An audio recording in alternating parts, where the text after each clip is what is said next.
if you were to put the action charm on the rogue, right?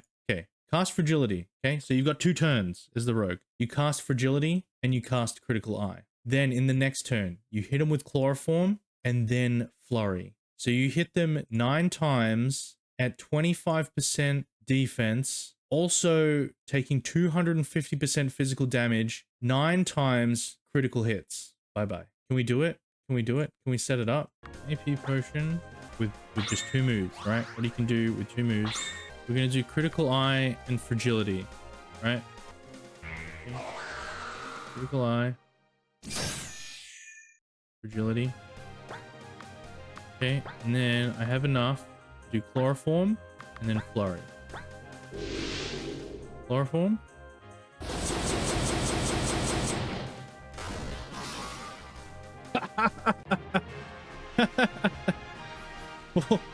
Four and a half thousand damage. So yeah, I just single-handedly took down that mini boss with only 1 party member. And I think that's what we want, right? I want you to feel crazy powerful. Is that what I want? Yeah, because it'll be kind of like, what do I even need my other party members for? Hey, it's me, Bill, from Alec Games, and we are once again making ourselves a sim. Using RPGMaker MV. For those of you that are new here, I'm making an RPG from start to finish. We're going to upload it on itch. Then we're going to get a bunch of feedback. Then we're going to remake the game and upload it on Steam. We're going to make $1. $1. From all our sales, from all the revenue, we are going to make $1. How? I'm going to charge 0.000000001 of a cent for the game, accessible to everyone. But it's going to be so mind-blowingly successful that whatever that number was that I said, all those 0.00001s of a cent will add up to $1. And I will take that dollar and I'll bet it on red. Go to the casino and bet it on red. And then I will have $0. And then I'll make another game and we'll do it all again. So if you're interested in that, seeing that happen in real time, stay tuned. Please like the video if you like what I'm doing here. Leave a comment. What is your favorite spell in an RPG or JRPG game? Is it the Humble Fireball? Is it Blizzaga? Is it a healing spell? Is it Haste? Haste is a good one. I feel like I'm naming ones that are mostly from Final Fantasy, but you get the picture. Leave that, tell me in the comments below, and subscribe. Please subscribe, especially because it's the new channel and we're trying to build those numbers back up. I think we got 16 at the moment, which is really cool, but you know, starting from nothing. All of you that moved on over to the new channel, I really appreciate it. Thank you so much. Guys, I don't know if you've been noticing lately, but I'm doing a little bit of redecorating. You know, I've updated my streaming graphics a little bit, and I've also chucked a nice little frame around my camera. Started at the bottom, ended at the bottom. But yeah, hope you like what I've done with the place. This frame that you see around the camera is actually the message frame in the game. I made some changes since the last stream. I think on the last stream I only had like the gold frame. I've added these little gems, one for each of the temples: Earth Temple, Water Temple, Fire Temple, and the Sky Temple. Hey, so you know, thought that was fun. So yeah, we'll see that in the game. So where are we? We are been delaying it for so long. We're gonna keep tackling the Fire Temple. So yeah, we're jumping back into the Fire Temple. We are blazing, and yeah. So let's not talk about it. Let's do it. And yeah, I've also done some other little things behind the scenes because I just couldn't get certain things out of my head. So you know when you beat the temples, right? After you sacrifice your party member, there would just be like a little thing that comes up that would say, you know, you leave the temple and return to the hub town. And what I wanted to do was actually make a little transition scene that you have full control of, actually. But even though you can't tell, but you can only walk this single path here. Let's zoom in a bit. This single path here from the temple back to the hub town. And the reason I wanted to do this, and I just couldn't shake it, and I just had to make it because I just wanted to know if this idea made sense or if it felt good.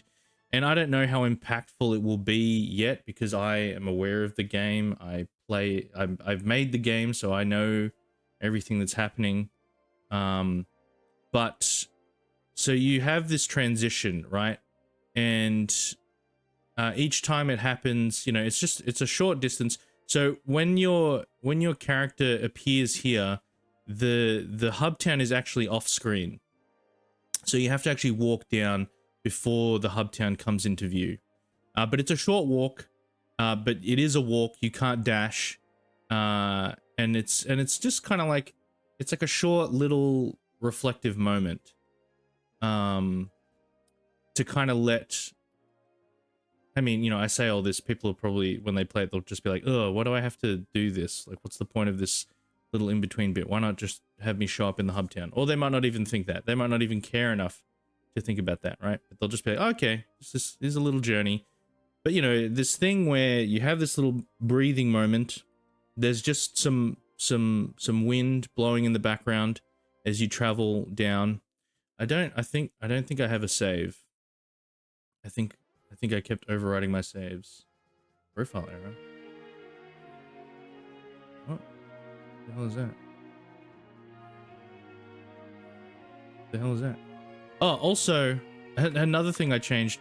I've actually changed the font, which I realized I should have done on stream because I am trying to teach you guys stuff. So I'll talk about that. We'll you know, we'll talk about it right now. So if you want to change the font in your game, there's a few ways you can do it. The easiest way is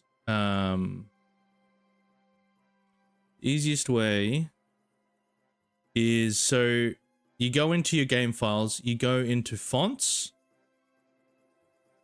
and then whatever font you pick out, you if you don't know how to, you can go into font settings in your settings, and is there a way to tell if I click on this? So it tells me where it is. So if you go inside, and I have a lot of fonts, right?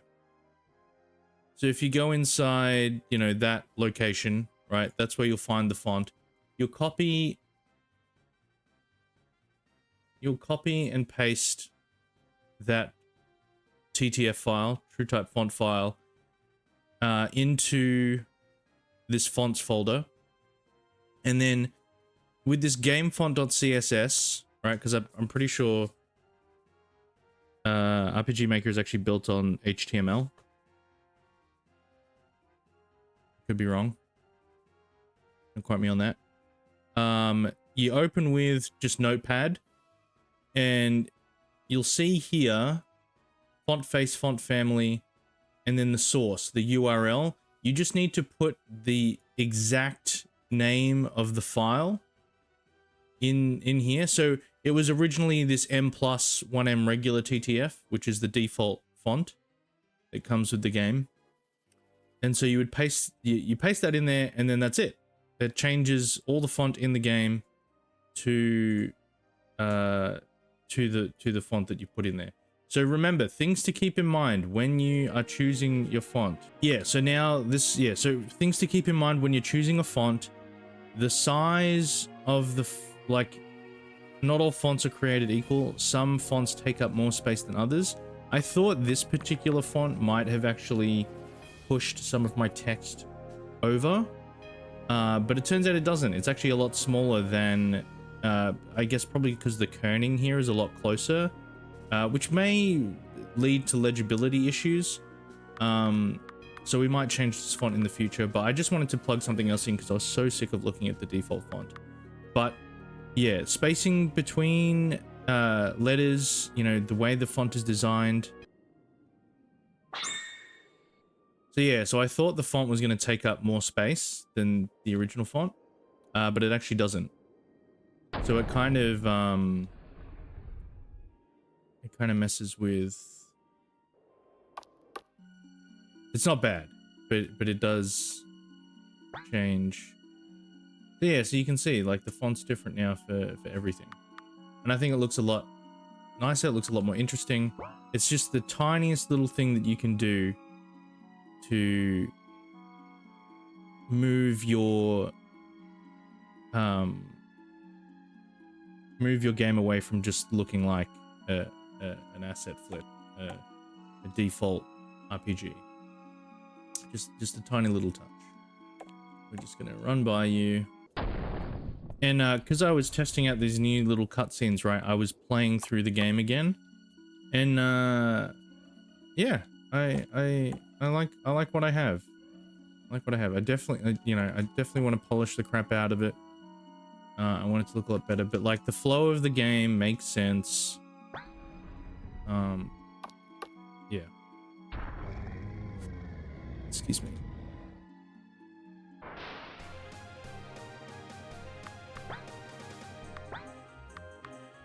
Florp. Bye-bye. Oh, that's another thing I'm going to change, actually. So see those damage numbers? There's a file that we can alter. I'm distracting myself. We are going to do the fire temple, but I'm getting distracted. Also, I like that with this font, like the capital letters are so much bigger than the lowercase. And so there's G for the gold, right? And then the number font is like quite small as well. It's like the size of the lowercase letters. They're not big numbers. It kind of reminds me a little bit of Final Fantasy Tactics, War of the Lion. It's kind of a similar font, actually, which is probably why I was drawn to it. But yeah, look at this big G. Gold. Although it annoys me that it's this blue color, but we can get into that. So let's make a little save. Let's mute that for a second. So we can get the full effect.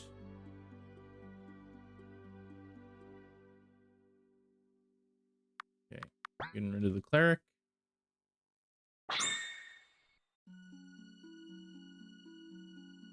Okay. You leave the Earth Temple and head back to the Hub Temple. Notice the background music faded. And then here we are. I move very fast though. See, and that's it. Just a little transition. You know, it's not a one-to-one. You're not traveling on the world map. It's just to signify, hey, you've had this moment where you're... Ahoy there, Silver. Good to see you, my friend. So yeah, we have that little transition there, right? And the same identical thing happens with the water temple, right?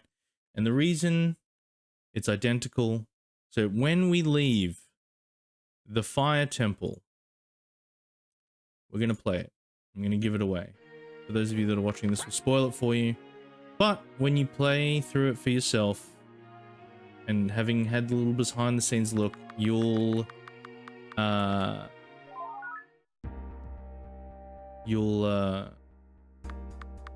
experience it and understand what I was trying to do.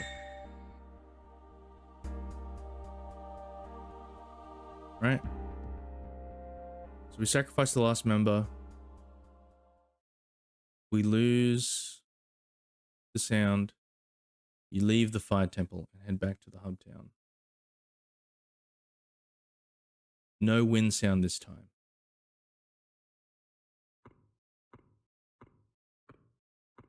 Footstep sounds. And look, I'm walking. And it's a long journey back to the hub town.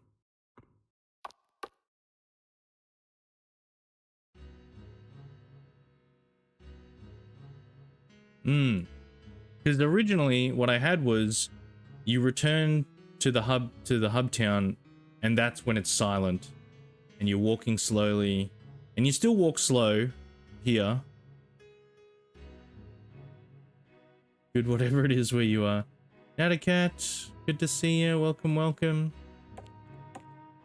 Yeah, so a little, yeah, it was just a little idea that I had that was just like, cool, this is a fun visual way to hopefully get across to the player what the knight is feeling in that moment. They've traveled with these companions through the temples. They've slowly, you know, lost a member each time. But now that they're finally alone, this journey back to the hub town just feels just so much longer than any of the other times before. The distance, well, technically the distance is not the same because, you know, he's going from the fire temple, whereas he came from the water, blah, blah, blah. But yeah, just a fun visual. So, you know, think about that with your games. You know, it's an artistic medium. You have this opportunity to not just represent everything as a one-to-one simulation of realism, and, you know, you have, it's art. You have this opportunity to say, okay, I could just show you on the world map returning back to the hub town, or, you know, how can I show visually, you know, not just have a text box that says the knight was feeling really lonely as he walked back silently to the hub town, right? You have a game, you have this visual medium, you have this opportunity to visually represent something, and not just visually as well, or audio. You know, there's no music, there's no wind as there was before. It's just the sound of your own footsteps. It's a contemplative thing. It's endless darkness. Just think about it, guys. I'll just have this in the background while I work again. Enjoy. I'll try not to be too disruptive. But yeah, and now you come back to the music, and it's this theme that has always played whenever you go to the bar. It's now playing the whole time. So,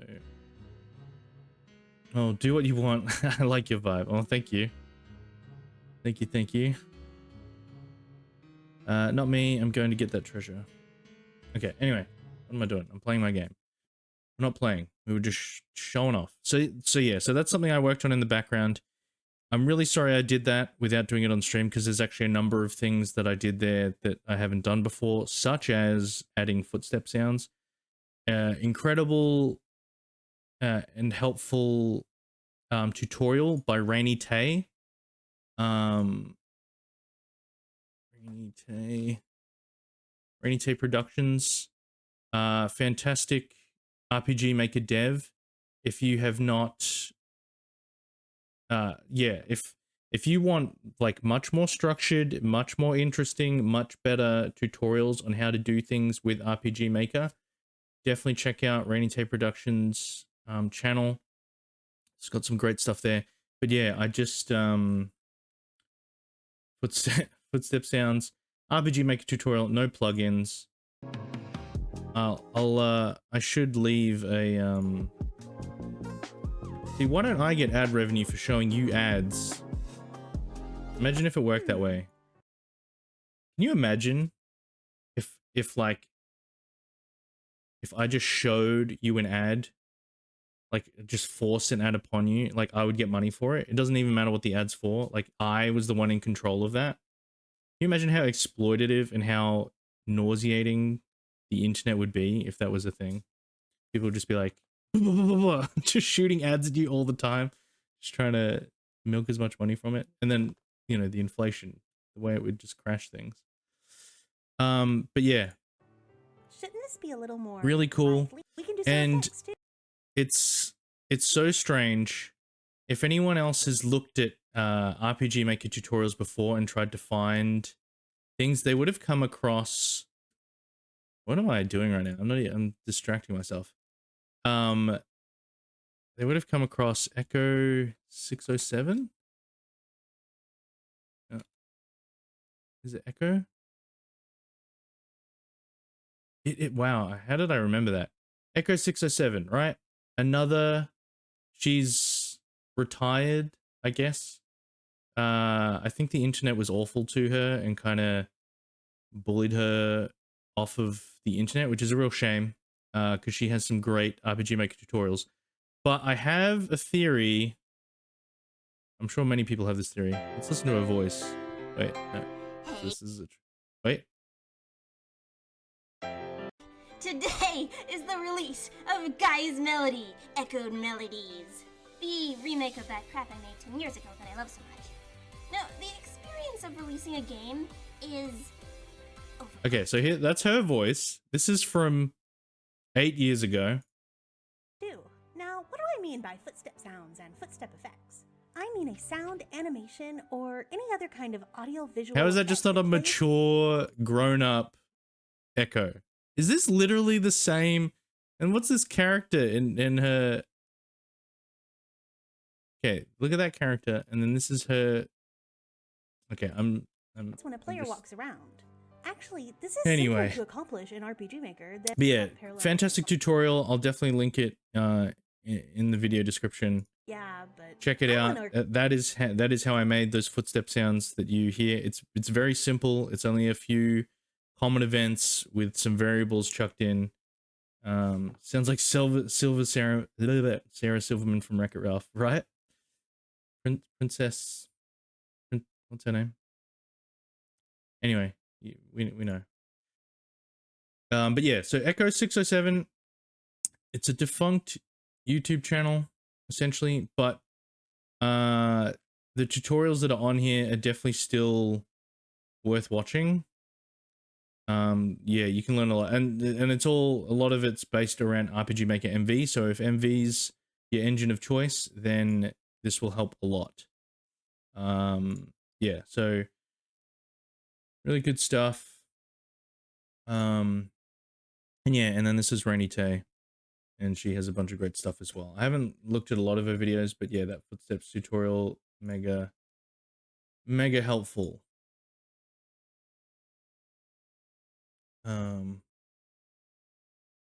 Penelope, Princess Penelope. I knew it was a PP. Cool. So yeah, those are some things we've done.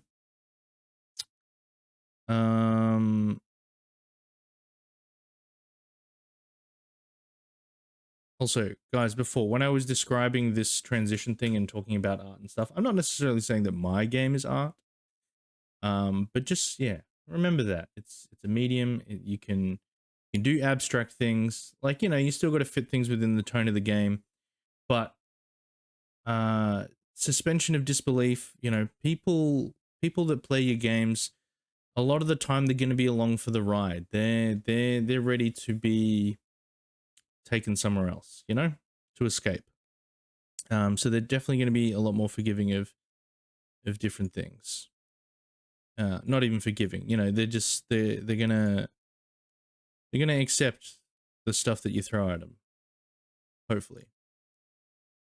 And if not, listen to that feedback and adjust, or, you know, hold true to your vision. So we're in the fire temple. We have abstract, like a random horse. Yeah, exactly. Random horse dimension. I was there for it. I fully accepted that was part of the reality of the world that I was experiencing in Final Prophet. I was along for the ride, for sure. So we've redone the Fire Temple maps, you know, just beefed them up. Again, all placeholder, but we've beefed them up. We've made the cutscene. We don't have any of the enemies or any of the bosses yet. This cutscene is finished. This cutscene is finished. Pardon me. I don't know if I was burping again in the thing. So that's, yeah, that all plays properly. That all happens.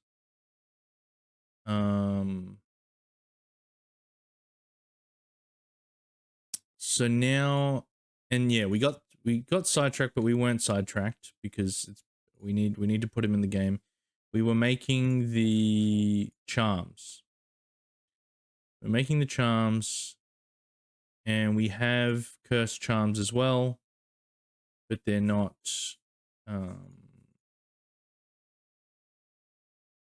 finalized yet. Well, not finalized, but yeah, there's going to be more. We're going to make more. We'll come back to those later.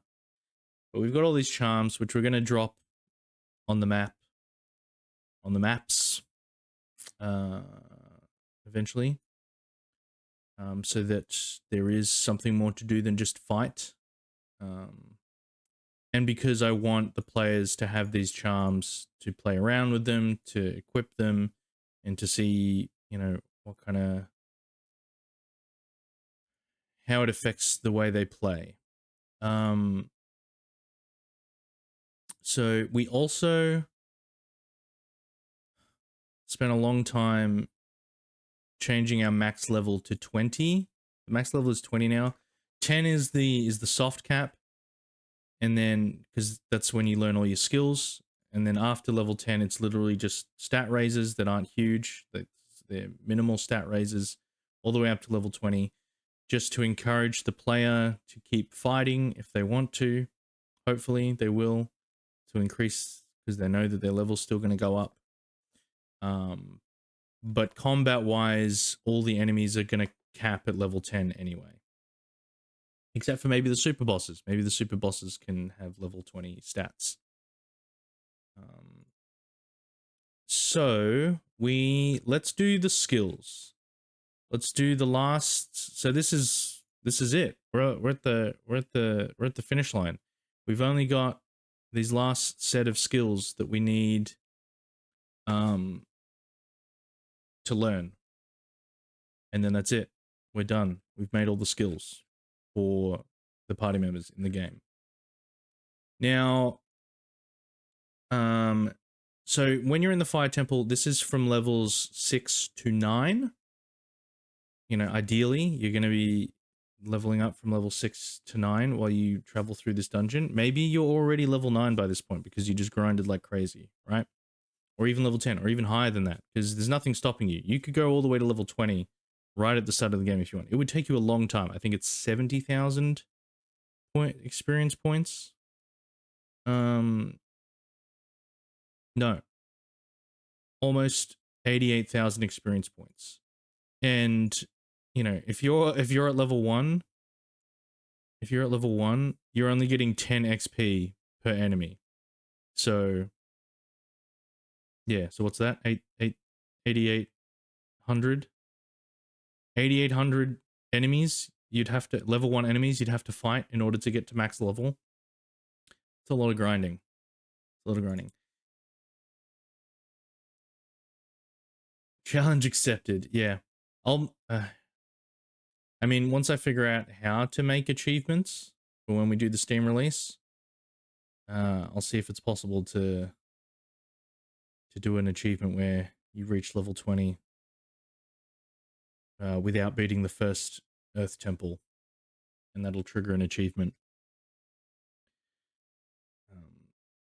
And it'll say something like, what's wrong with you? Or do you know how to play the game? Or grind fest? I don't know, something much wittier and more interesting than that. So I've been thinking about, because I haven't planned out these skills, right? I'm literally making them up as I go.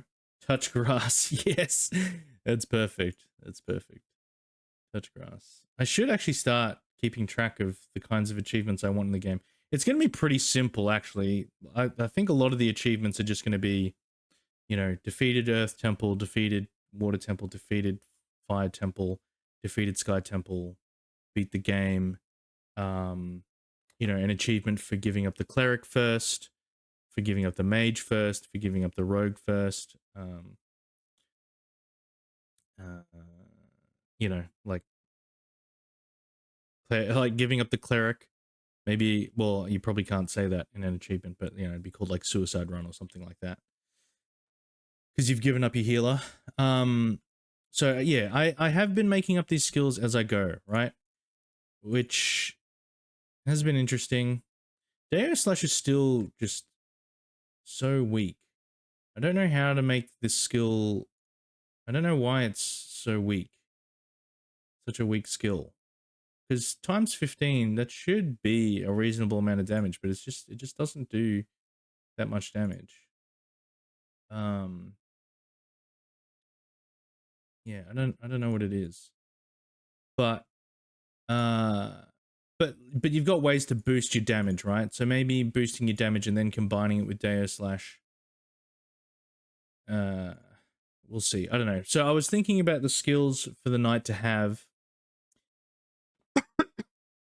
and so we have an item. We have an item, the action up item, that essentially puts haste on you, which gives you one additional move per turn, right? And I was thinking that the knight should have a skill. Save the horse. Yeah, save the horse. Yeah. The side quests will have achievements. You know, an achievement for talking to every NPC.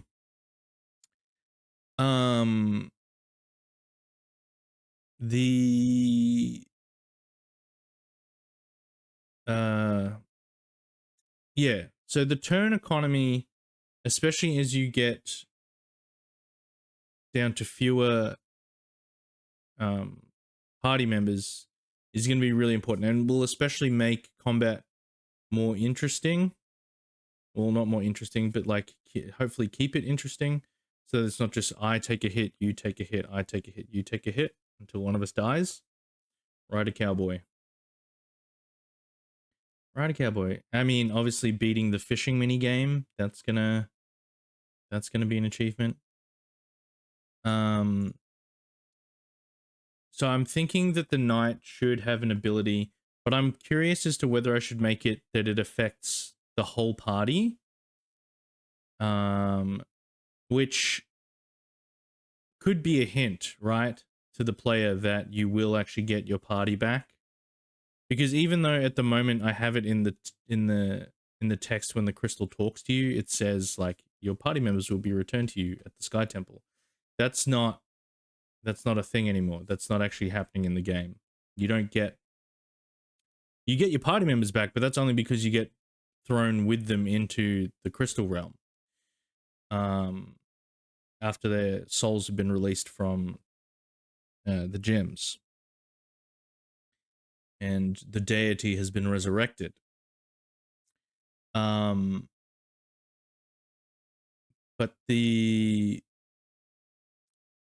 so I wonder if this ability is one that affects the whole party. You'd be like, oh, that's stupid. Why am I getting that in the late game when I have no one left? And it really only works on me. So I don't know. Should I make it just that it affects myself? Just the knight? So that it's a very powerful skill. I mean, yeah, maybe it should. Maybe he should just be himself. So we're gonna do the user. It's a battle art. Is it gonna be level 8 or should it be level 9? Maybe level 9 so that it's definitely closer towards the end of the fire temple that you get it. And then it won't trivialize the fire temple boss. Anyway.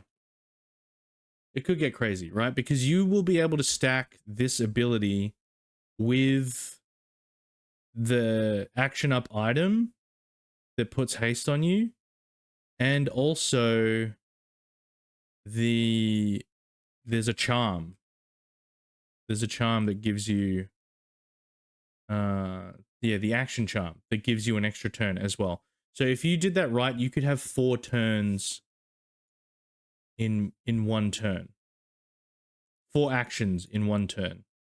So you could essentially be a one-man, you know, if you're the hero at this point, you've got the mage's abilities, the cleric's abilities, and the rogue's abilities. So you could do like an action for each of them, but it's just you by yourself. The only problem is your resources, is if you have enough, because AP is going to be the hardest one, right? especially since you can only have one charm. Whereas if you had a charm that allows you to regenerate your AP, so maybe these last two skills should actually be ones that regenerate, that put AP regeneration on you, and the other one boosts your actions. And so you just keep buffing yourself. You just put all these buffs on yourself, so that you're just this one man army. And then it'll be completely unbalanced once the full party comes back to you. And then it's essentially like you have double your party, because you'll have your mage, cleric, and rogue back, but you'll also have the knight taking like 4 actions in a turn, doing all the things that all of those party members can do. It could be very, very silly, very crazy.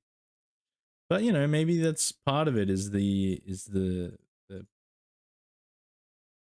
pairing up. See, but does he need like a more powerful attack?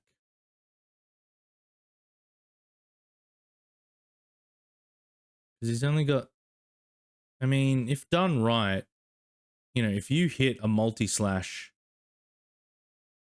you know, 4 times, that's 16 hits that you land on an enemy. That's insane. All right, let's do it. So, okay, so this will be, so this is a regeneration.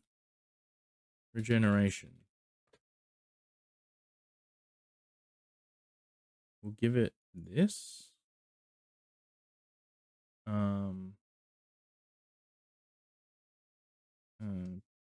Boost.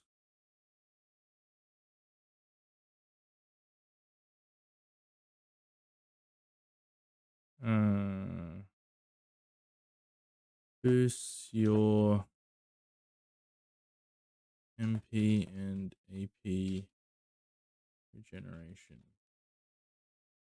Cost. How much is this going to cost?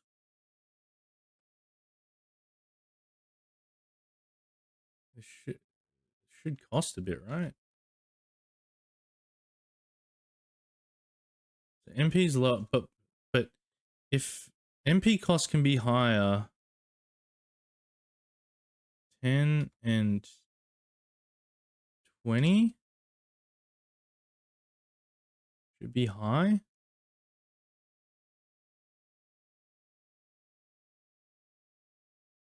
10 and 20.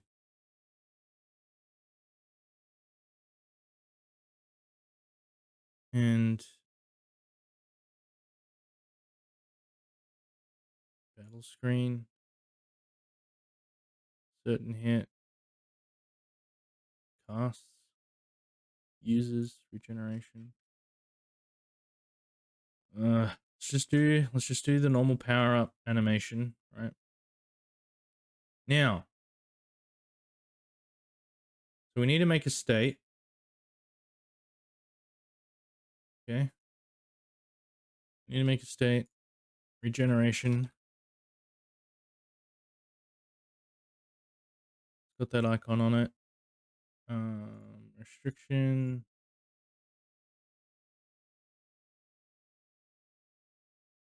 It doesn't change anything.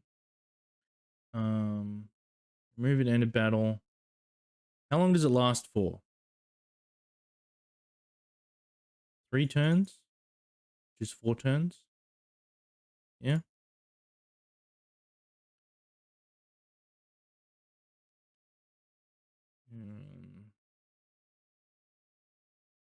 Is regenerating. It's no longer. And so it's gonna.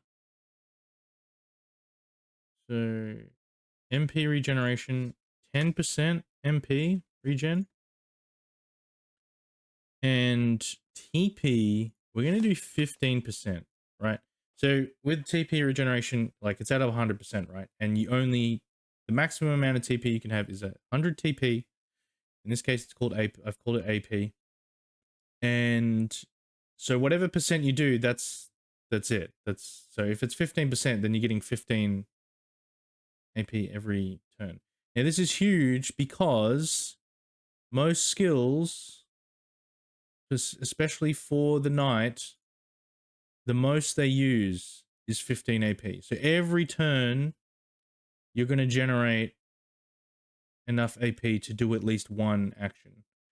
Because this is the thing, even if you have 4 turns, even if you have 4 actions, if you don't have the resources to do all of them, you know, you might get to do one skill and then the next 4 turns are just attacks, right? Oh, and the things you could do, if you do it right, you know, you could cast Critical Eye, which gives you critical hits for the next 2 turns. Critical hits for the next 2 turns, right? And if you have enough AP, if you then have 40 AP in the next turn, you could do multi-slash 4 times and do 16 critical hits in a row. I kind of want this to be broken. I want to see what kind of crazy combinations people come up with when they've got unlimited turn moves. Not unlimited, but like so a huge number of actions and, you know, all these skills to choose from. How they're going to layer them up. Buff up. And just go absolutely ham. Okay. So that's that. You don't gain any TP from casting this because you are literally going to start regenerating AP. Normally what I've been doing is you get like half the AP cost back. Should I do that still? Yeah, why not? Let's just make it OP, man. Let's just make it OP. So you even get half your TP back from casting it. And then on top of that, you're going to be regenerating 15 AP every turn. But you're going to be burning through those resources so fast by the end game if you're playing correctly. So that's where the tricky part is going to come in. He's like, I've got all these turns, I've got all this action economy, but I don't have the resources. So that's where these bad boys are going to come in. And we'll see if I need to balance for this at all, right? Or maybe I don't. Maybe the game's not going to be that hard.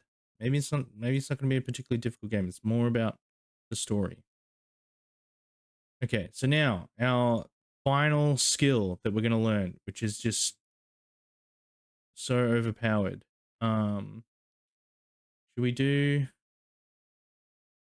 what's our haste? What's our haste icon?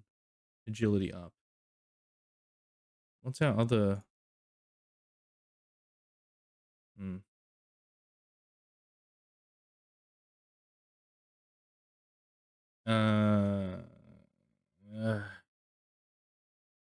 What we call it, reflexes. That's kind of lame for like a last level skill. That's what it's called. Increase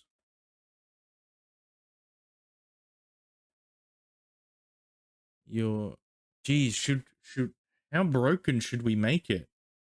Should we make it something that you have to constantly cast, or do we make it cost a lot, but when you cast it, you have it for the rest of the battle, right? So do we make it cost 100 AP, or maybe 80, right? It's got this high cost, but once you cast it, you have an extra turn for the rest of the battle. That seems like too much, right?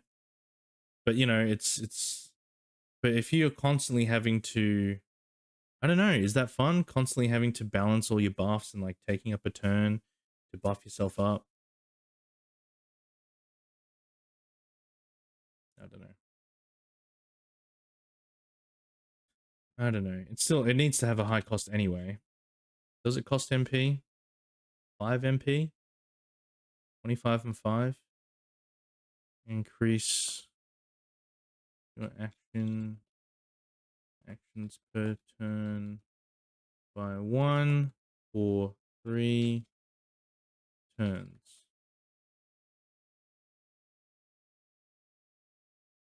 Cost 5 MP, 25 AP.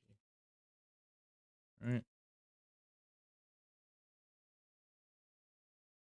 Battle screen.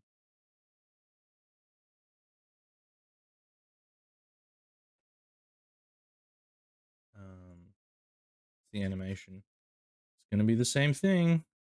Just powering up. All power-ups.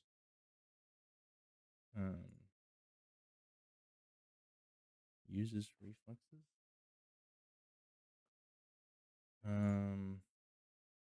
Save.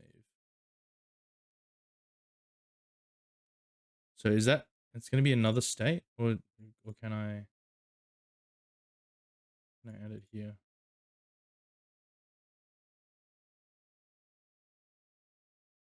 No, it needs to be a state. I need to make another state, because this is different from haste, right? Is it going to be different from haste? I want it to stack, right?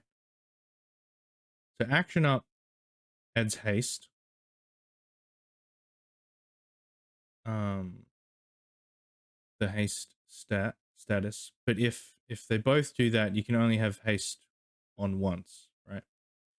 So I need to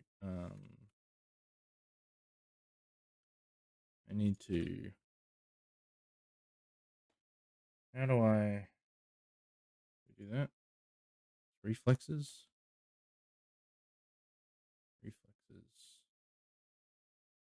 So it's the same thing.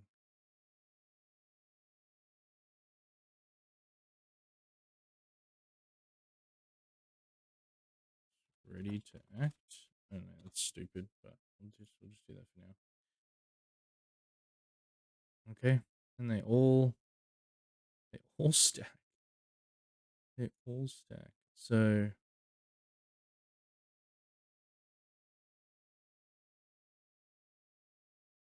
end state reflexes.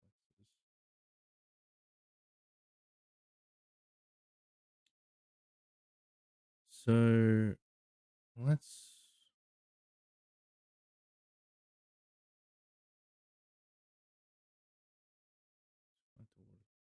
what's a mini boss?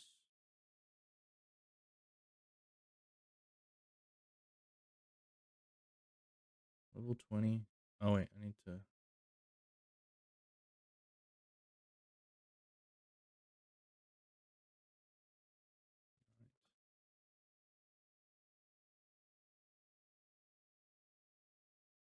8.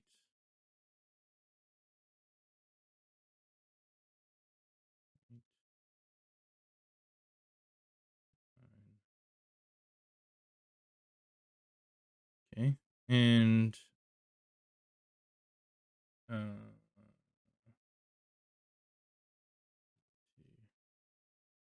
paste these.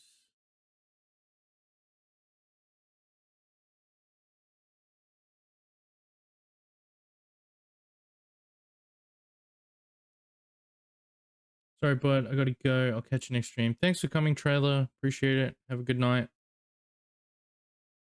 Hope the crackheads are good to you. Okay.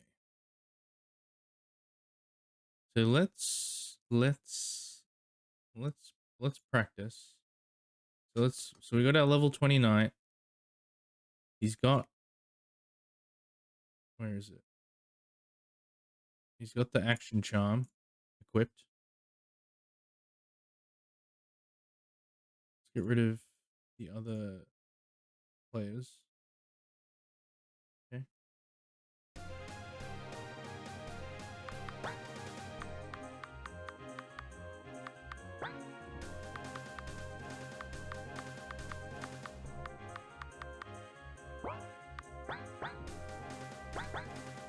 See, I can already attack twice, right?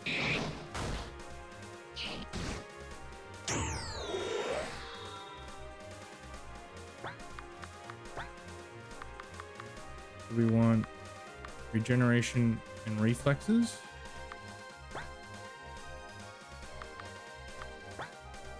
Do I have enough? I'll have enough. Wait, did I?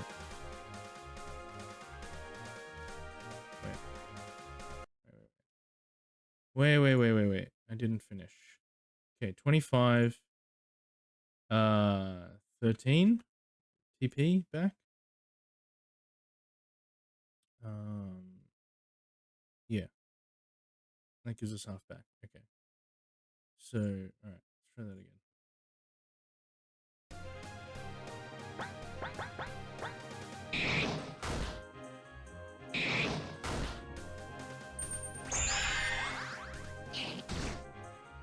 Okay. So regeneration and reflexes.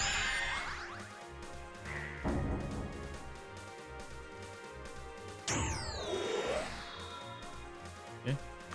And then on top of that, the action. And geez, I'll boost my attack and I'll also do multi-slash.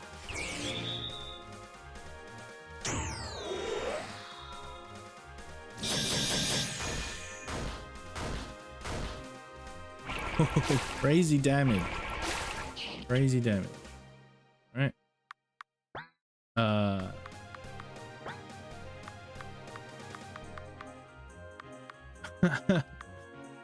So I've boosted that.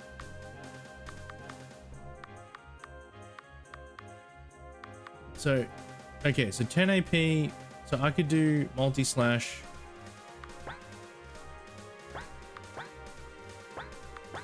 So I have 4 turns right now.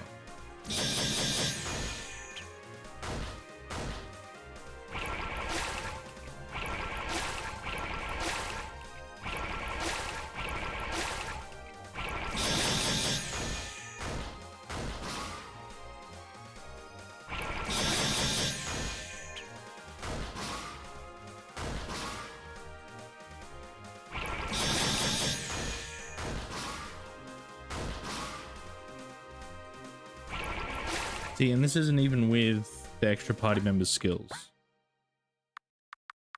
Jeez. No.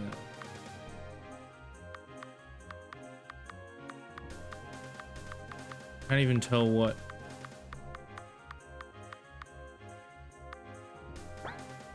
Just did Dire Slash 4 times. Oh, I only did 3 times. Haste is already worn off. The Dire Slash, I'm level 20.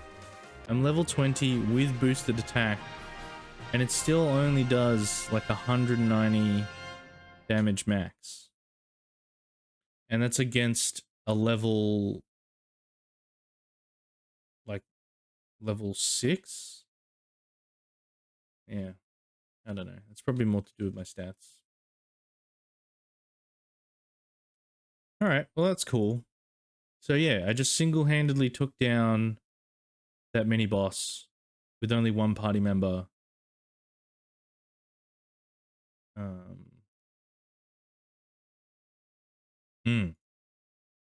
And I think that's what we want, right? I want you to feel crazy powerful. Is that what I want? I think I wanted it to feel... yeah, because it'll be kind of like, what do I even need my other party members for?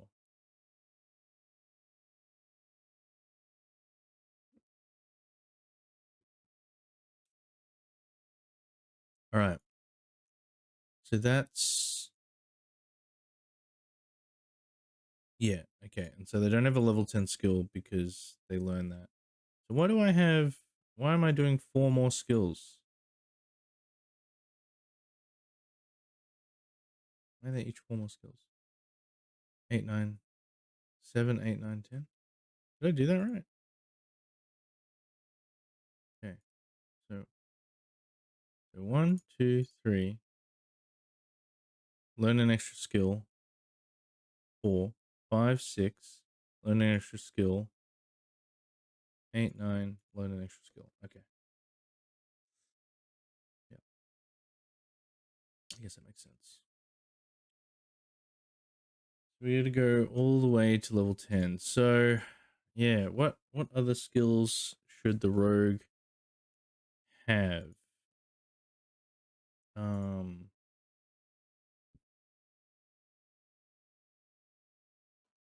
Getting more powerful at this point.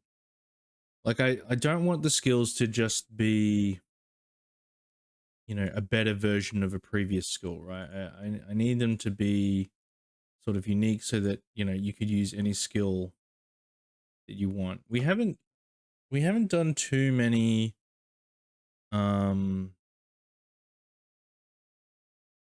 skill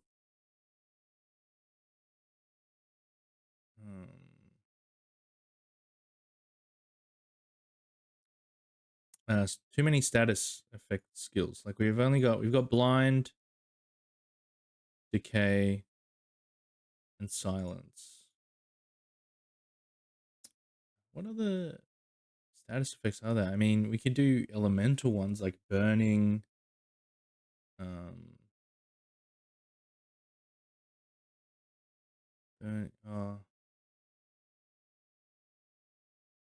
Yeah, burning, drowning. It's an earth one. Decay is kind of like the earth one.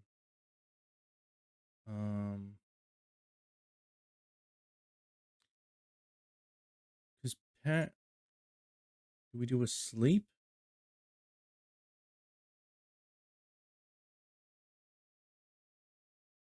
Sleep. So a sleep one, right? The way I could have the sleep status set up,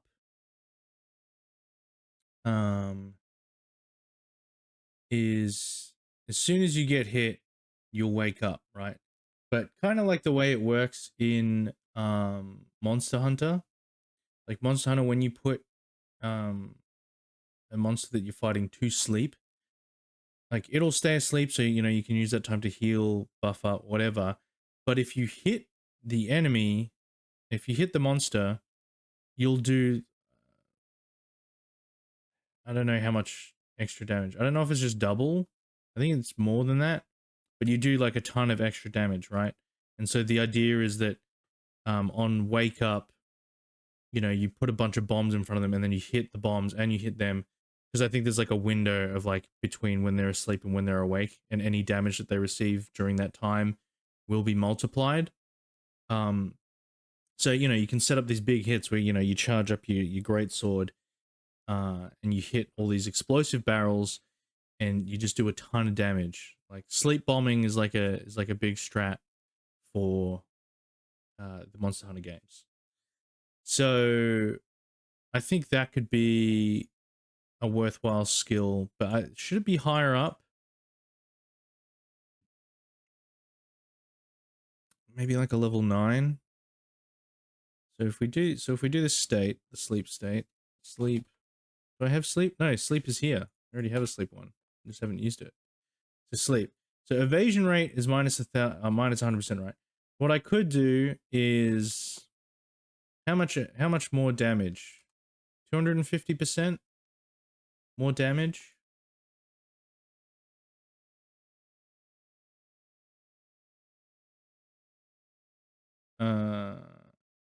And then from all elements as well. It just it just changes your elemental weakness to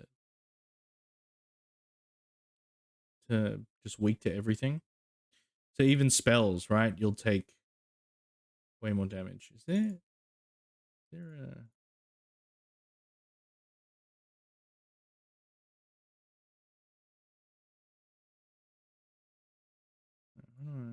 no? Okay. So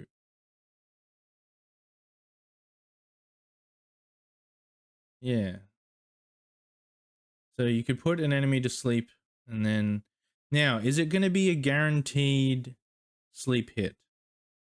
So if you hit an enemy with sleep, with the sleep attack, it's always going to put them to sleep? Should it be guaranteed, but just make the resource cost high? Or should it?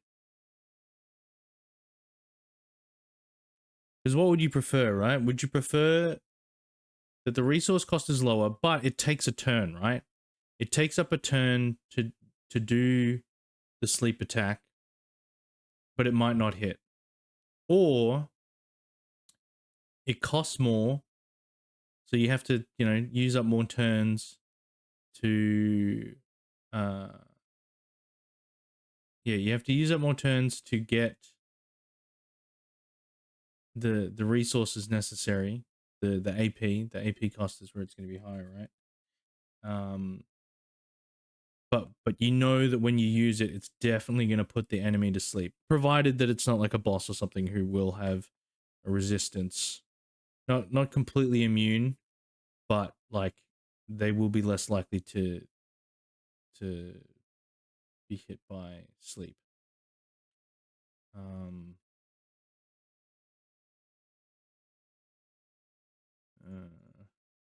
And is it like this like the sick blade where it actually does damage?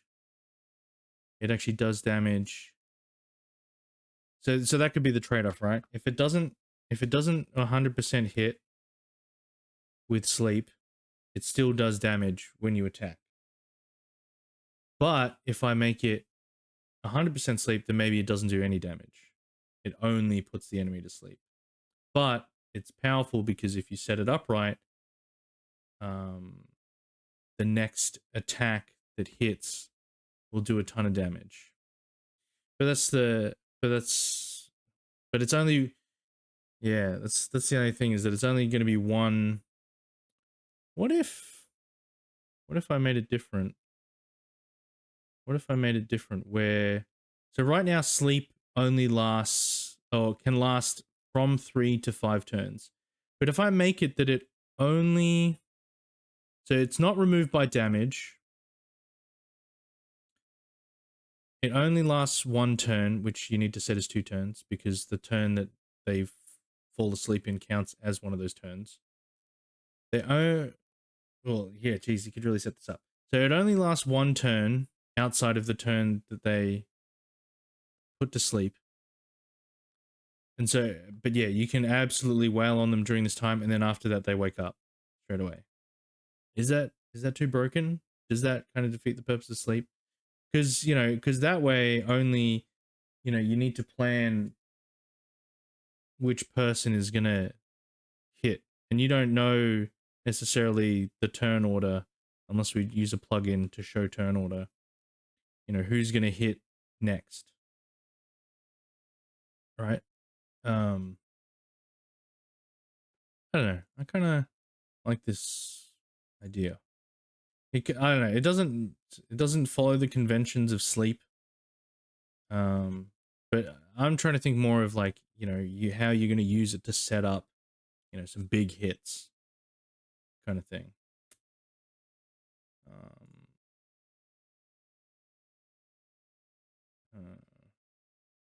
What do we call it? Sleep bomb?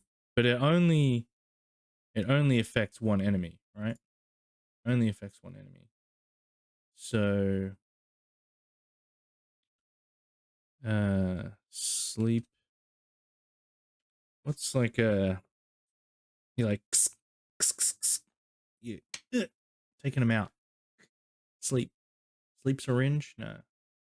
Sleep pin? Sleep. What am I thinking of? Slumber.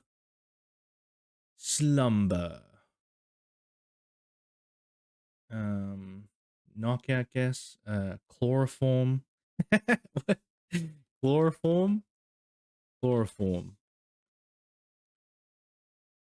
Knocks out the enemy for 1 turn, leaving them vulnerable. Dang it, it's too much.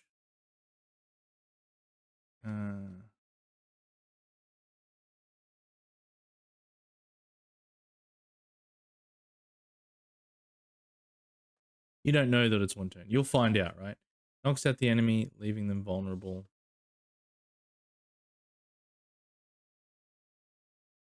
Cost. This is a higher cost one, right? This will be 5 MP as well. 5 MP, 20 AP. Is that too cheap? It does no damage. It does no damage. It just does sleep, but it sets it completely immobilizes the enemy. Man, if you had the right setup, you could put the enemy to sleep every turn.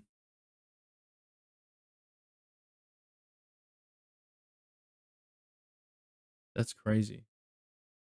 That's broken. See, these are the things I'm not thinking about. But hey, you know what? That's what the playtest is going to be for people to find exploits. So how do I mitigate that? If they can, do I make it last only a single turn?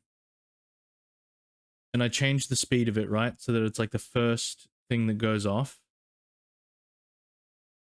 So you chloroform the enemy right at the start of the turn, and you've already set up the attacks that are coming after. So you go boom, boom, boom, boom, boom, bash, absolutely bash them, and then they wake up. So it's still it's still like it's still the same problem, right? If you have the resources, every single turn you could um you could completely neutralize the enemy. So I don't know, but if we do that 100, let's do fog for now, even though that's the same as smoke bomb. State, sleep, but it only works on one enemy, right? But that's still huge for bosses. That's still crazy for boss fights.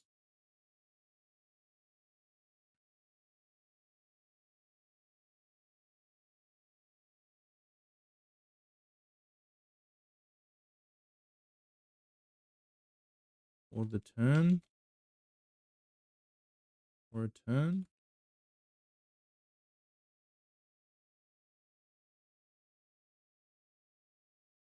Leaving them weak for a turn.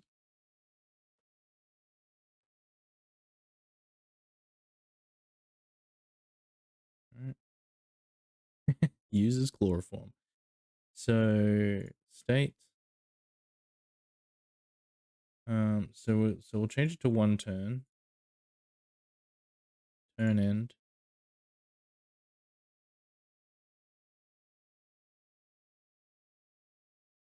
And that's that.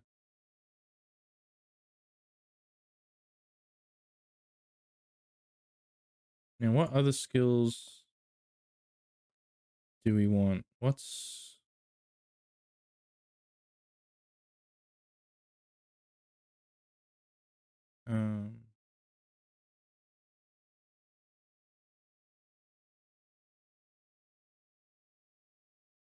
what are some other things that states can do?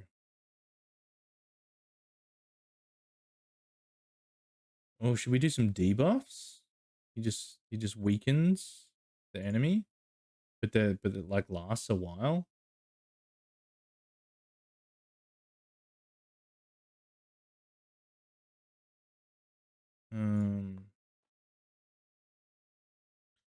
Fragility.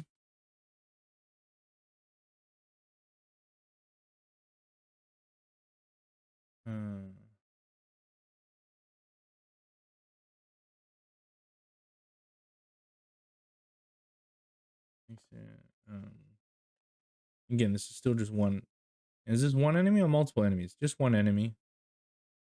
Also, I didn't change it to tricks. It's gotta be tricks. Fragility.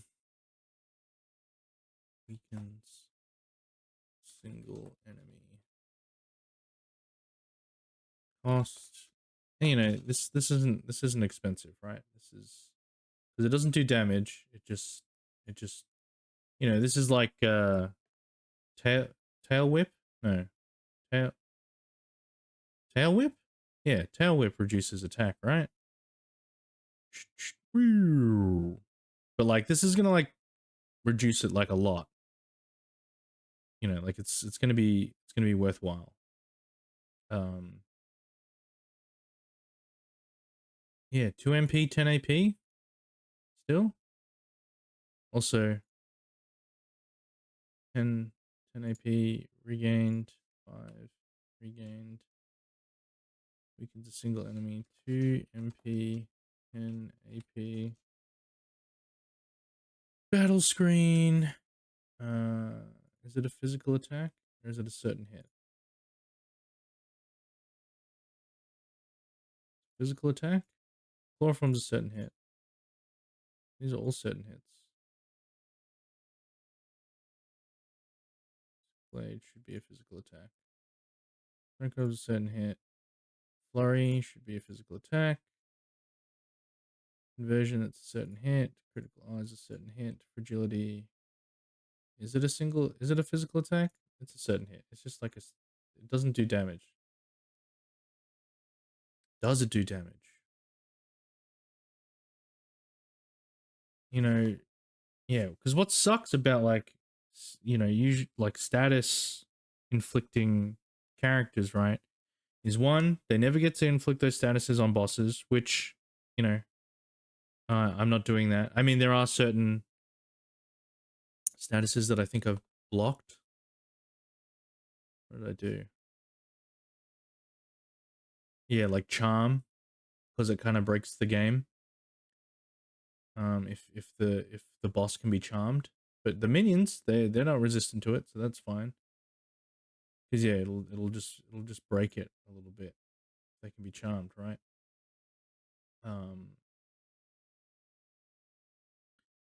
So yeah, let's save. So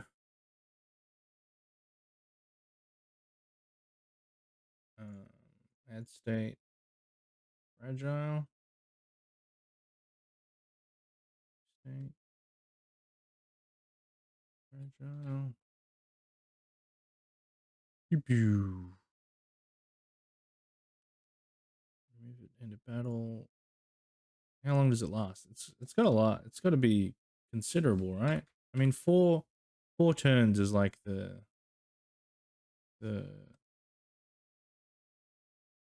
thing, right? Weakened.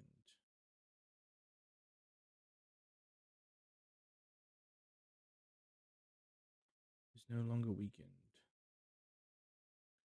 So if we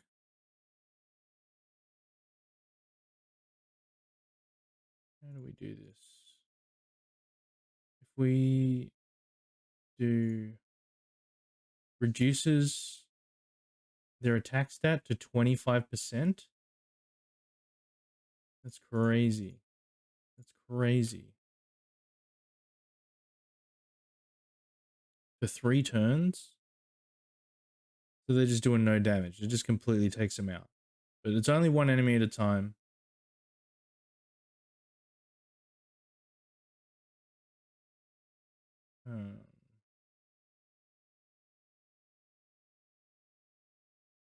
Are we just piercing? Pierce? Flurry, I reckon, should be pierce fire.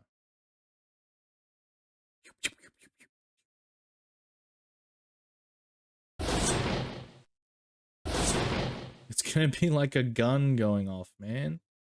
Be like boom, boom, boom, boom, boom, boom, boom, boom, boom. Okay.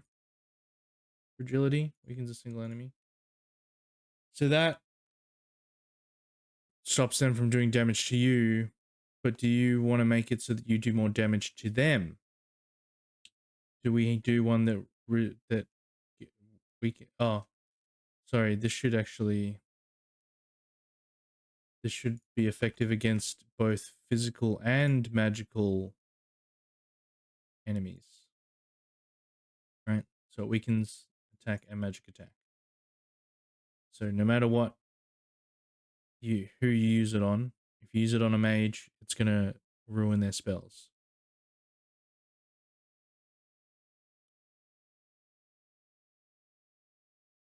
That's greatly weakens. You know, you gotta think about these adjectives, right? You know, so it just said weakens a single enemy. You gotta think about the mind of the player, particularly if you're not showing them what it's doing, right? If you're not explicitly stating, hey, reduces their attack to 25% of their attack stat. If they don't know that, then they've only got your description to go off of. So if I just say weakens a single enemy, they might gloss over that skill because they're just like, oh, it doesn't seem like it weakens them, but like by how much? Well, it just says weakens, so I don't know. I would assume that it's not by much, right? And like, but you know, looking at the cost of the skill, it probably doesn't do a whole lot. But greatly weakens a single enemy. You know, think about when you've played Pokemon, right? And the one time you decide to use a status reducing, you know, if you're not one of these crazy Pokemon, like just a casual Pokemon player, right? And you decide to use whatever that move is, right? Screech? Is it Screech? I don't know. But it says, you know, Rattata's attack stat greatly fell. Is that what it says? It's something like that, right?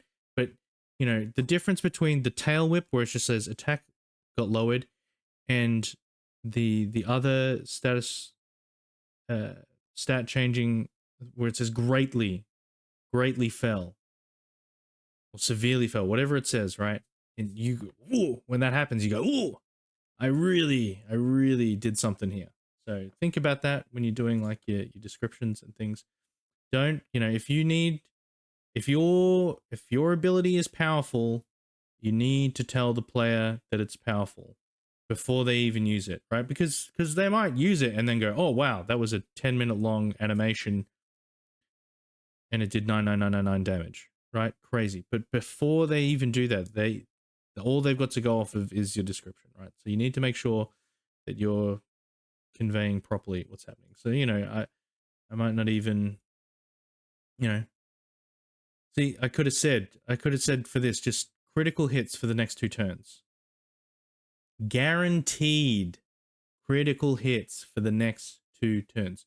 You know, I give you my guarantee, handshake with the player, that you are going to get critical hits for the next 2 turns. Okay? No denying it. Those crits are going to hit. Okay? Convince all enemies to help you. There is a chance that it's that you won't. This language might actually be too strong. Convince all enemies to help you. You're gonna think, yeah, it's definitely gonna hit every time. Maybe I need to say try to convince all enemies to help you, right? That try is doing a lot of carrying a lot of the weight there. Is telling the player you're gonna try, which means there is a chance to fail, right? Language is important. Language is important. Attack the enemy multiple times. That's fine. That's, yeah, this is funny because they'll go, oh yeah, let's try it out. And then bang, bang, bang, bang, 9 hits later. They're like, oh, okay. Multiple means a lot. All right, I get it. Damages and silences an enemy. That's fine, I guess. You know, damages and guaranteed to silence an enemy. It blinds all enemies. It can blind all enemies. Right? There's a chance that it won't. Stabby, inflicts poison. Okay.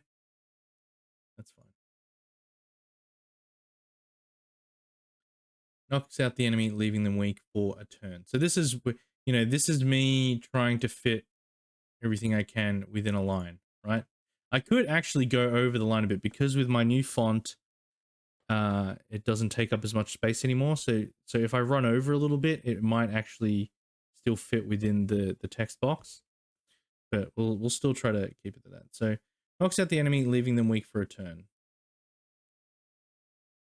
So this is the problem, right? When you change a status, a well-known status effect, right, to not follow the same rules as normal, you know, players, yeah, they might do the sleep thing and then spend that turn not attacking the enemy, right? And then they'll go, oh, they're awake. Oh, okay. So I don't know. I need to think about how,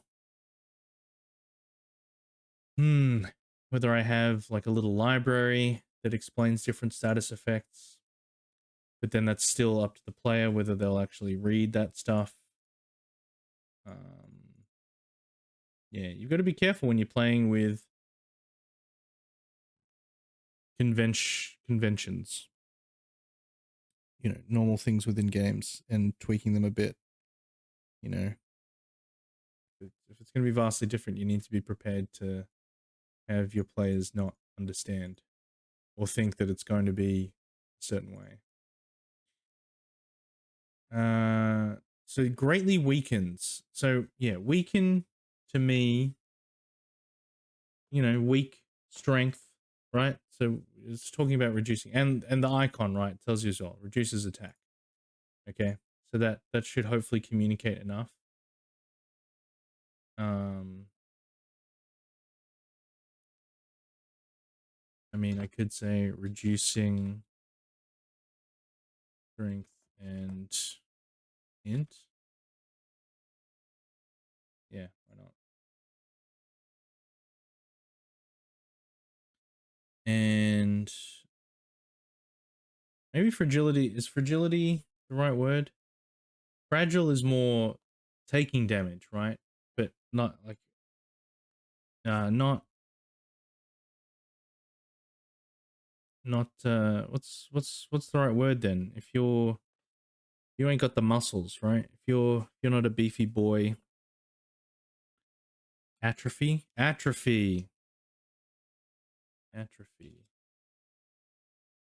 which is the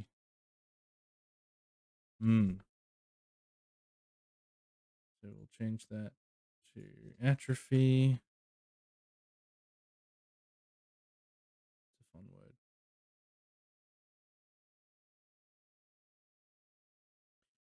Atrophy.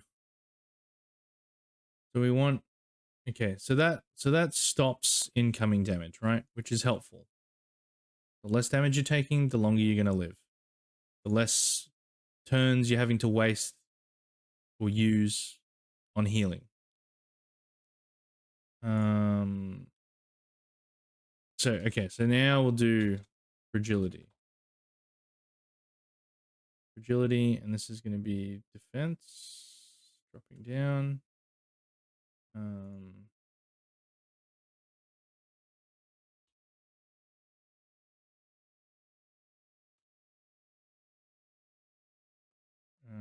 Greatly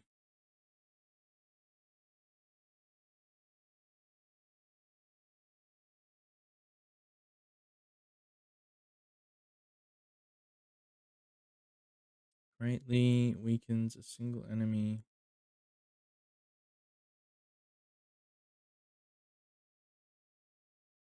Reducing.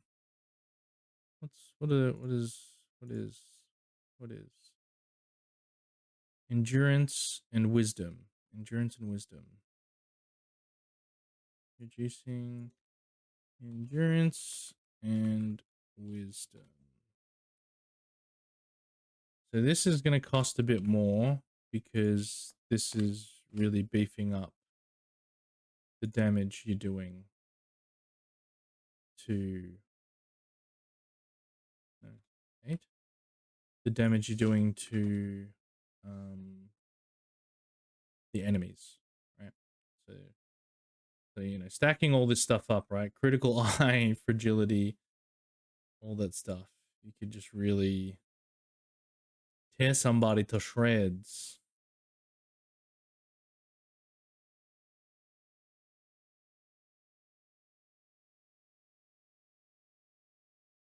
Battle screen.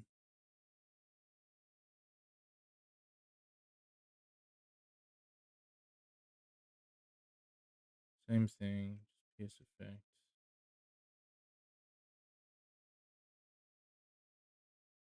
Right. And uses.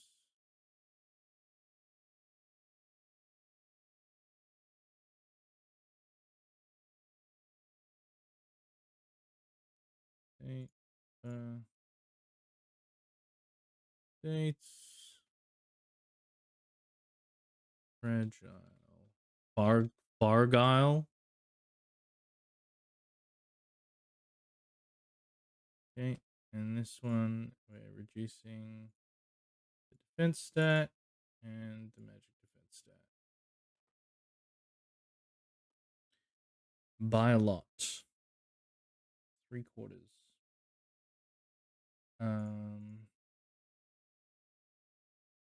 Is fragile.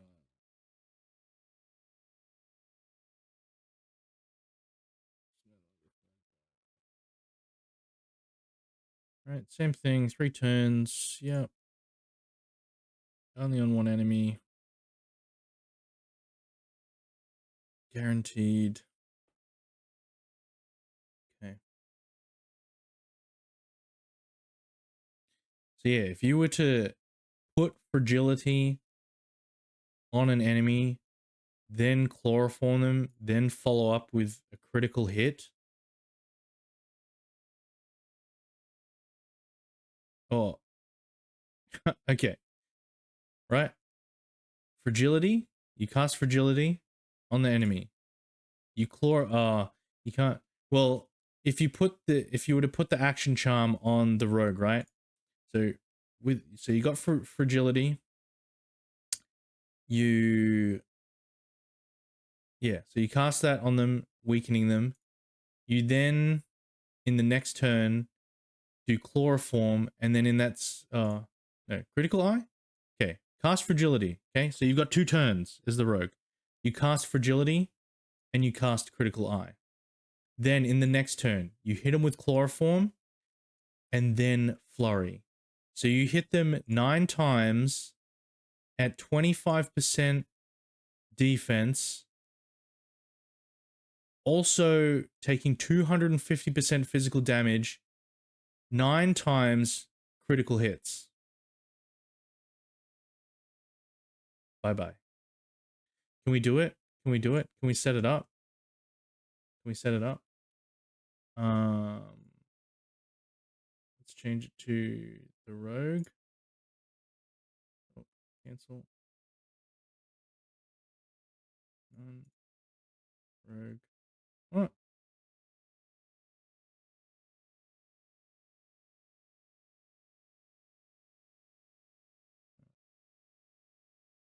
Rogue 20. Simple dagger.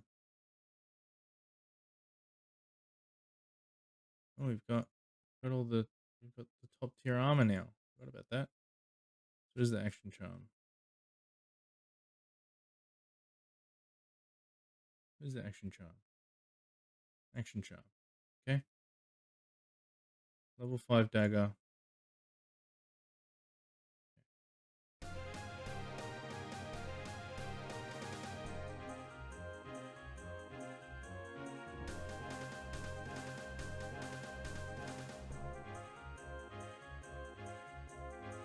Okay. So let's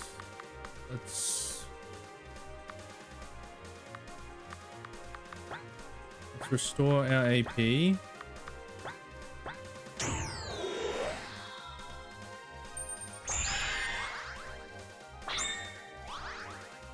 Oh, that already gives me 100 AP. Okay. So now, so what did I say we were gonna? Oh, I haven't given him the skills yet. Rogue.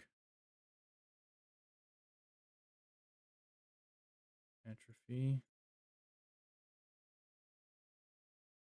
Fragility. Chloroform. Okay.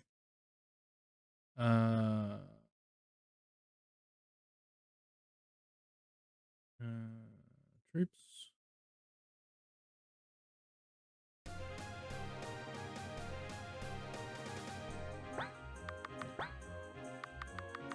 AP potion. And something else we can use. I could use an action up.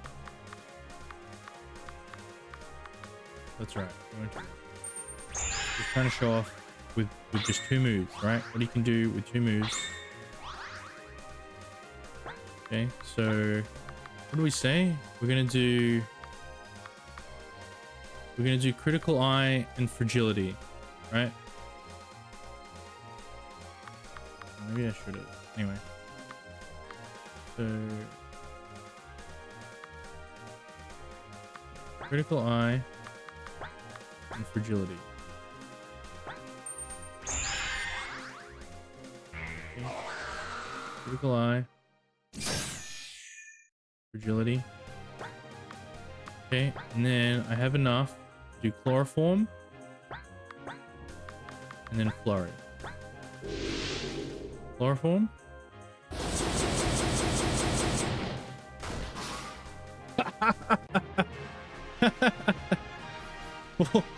Four and a half thousand damage. All right. All right. And you can stack more moves than that. See, so this is the thing, right? I don't know how fun this is going to be for people, because you're not going to figure this stuff out straight away, right?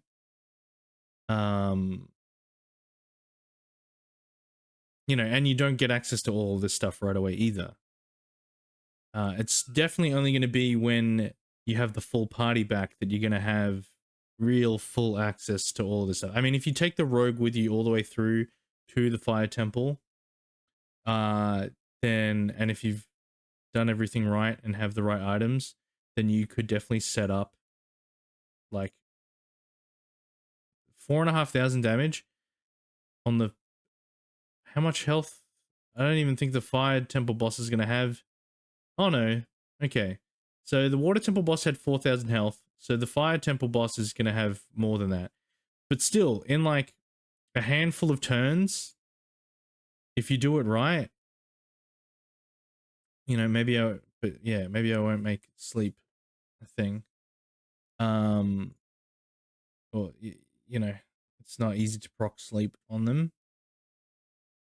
Sleep 90. But, yeah, you could, you know, so, but, you know, that's kind of the fun of it, right? If someone figures that out. I mean, if someone figures that out straight away, and then that's the only thing that they do for all the battles for the rest of the game, then I guess it's kind of boring. But hopefully we can play around, experiment with the different ways we can do stuff. You know, I really thought the mage was going to be the most OP party member, but they're kind of turning into the most boring, really, because all the skills they have are just the same 3 spells for different elements, which isn't that useful.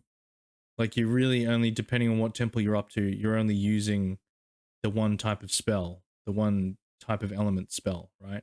Like if you're in the fire temple, you're only using water bomb, water nuke, downpour, or flood, right? So it's really just the damage that goes up on all of these. They don't do anything. So maybe I need to change that. Maybe they inflict status effects, the stronger versions as well, to make them more viable and interesting. But then if they're inflicting status effects, that's kind of taking away from the rogue and what the rogue does. But I don't know. We'll think about it. We'll have a play.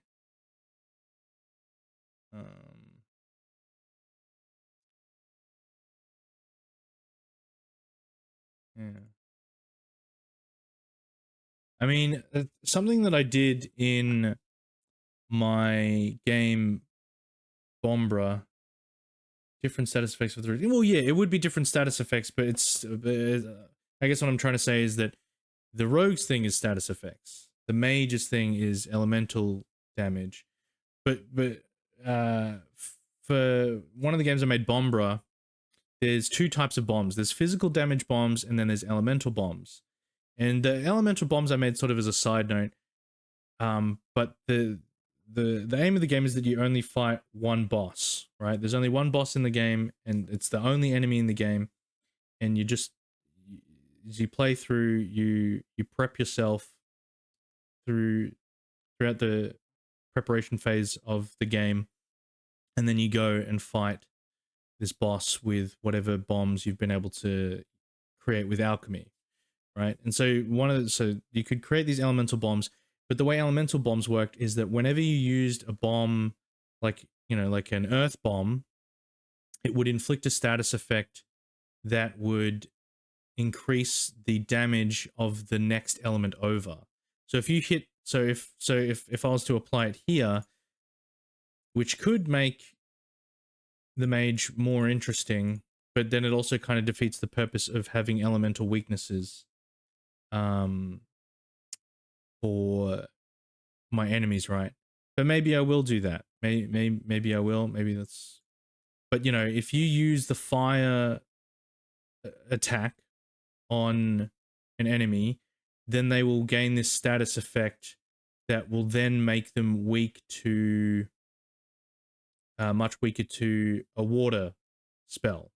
So then if you use a water spell next, then that water spell will do much more damage. And then that water spell will then also inflict the next status effect, which would increase the damage of earth spells. So then if you hit them with an earth spell, you know, and it would just feed into this cycle, right? So you could just keep hitting them with these different elements. Rogue can focus on debuff like poison and silence, and the mage could just do stuff like shock enemies, maybe like paralysis in Pokemon. Yeah, yeah. But that's the thing. Like, there's still kind of this crossover, right? Of like, if it's a shock spell, which the mage doesn't do any sort of lightning magic because I'm only restricted myself to the 3 elements. But maybe that doesn't unlock until the higher tier spells, maybe. And that might be what, you know, so your lower tier ones don't inflict that weakness, and then the higher tier ones do,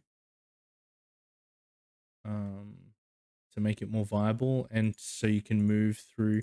But again, it kind of defeats the purpose of the enemies having elemental weaknesses, because then it's not about, okay, use water magic on fire enemies. It's just, oh, I'm going to use the water spell first because that's what it's initially weak to, but once I hit it with the water spell, I then need to follow up with the fire spell, and then that will follow up. So I don't know. Something to think about. Now we need our level 10 rogue skill.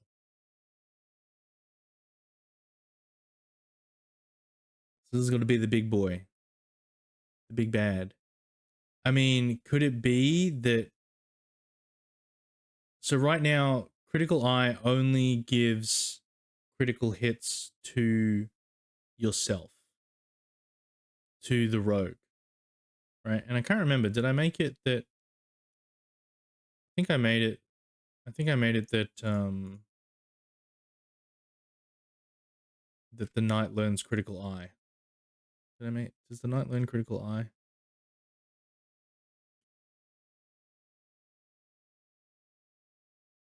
Learn the rogue skill. Yeah, critical eye, right? So the knight will have critical eye as well and can do it on themselves.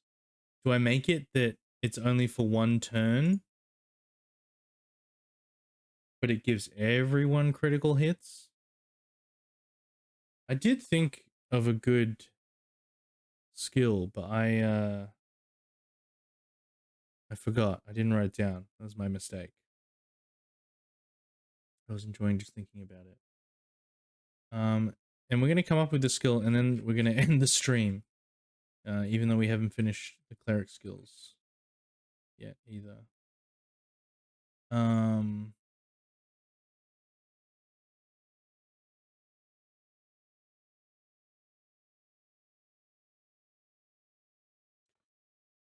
Something. So again, the rogues thing is status effects and single target attacks. Right, there are exceptions, smoke bomb and conversion, right? But everything else is just focusing on one enemy at a time. Backstab, sneak attack on one target that ignores defense. Because I mean, paired with, I mean, it's pretty easy to do, right? So if we did say backstab, and we did the little dagger, and it's one enemy, maybe it's low cost. Maybe that's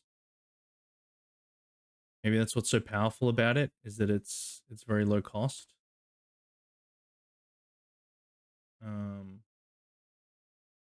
But if we do a damage formula, right,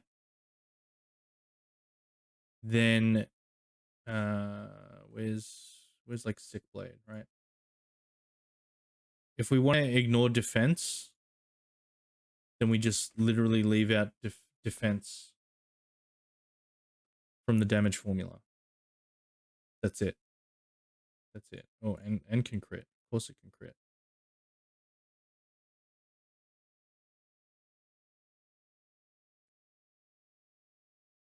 I mean, do we pump that up to 30?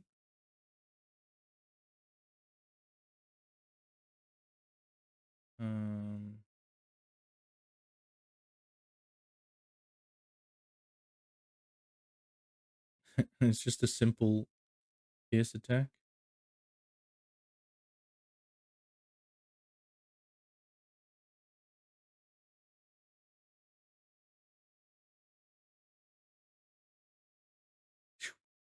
That's it.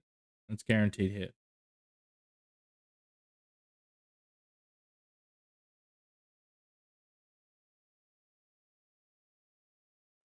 Sneak up and deal. No. Sneak up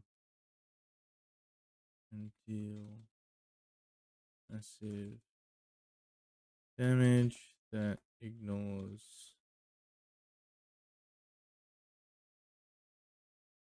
defense. Each and an effect, or is that too much? It'd be too much. Like with what it currently is doing, like it does like a really high amount of damage, has a really low cost, is guaranteed to hit. Should it be fast too? Fast. Right? Which doesn't make sense, but because you're sneaking up, right?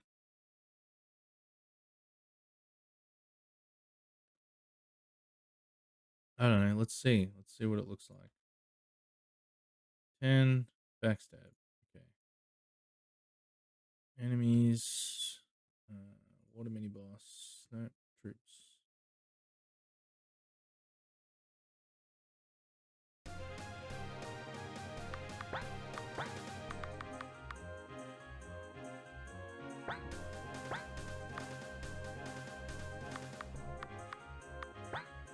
And a normal.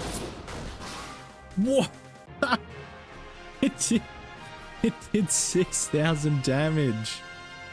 It did 6,000 damage. That's what happens when you ignore defense. Okay, so maybe it doesn't need to be so high. 15? 15? That's crazy. Maybe it should have a higher cost if it really does that much damage. All right.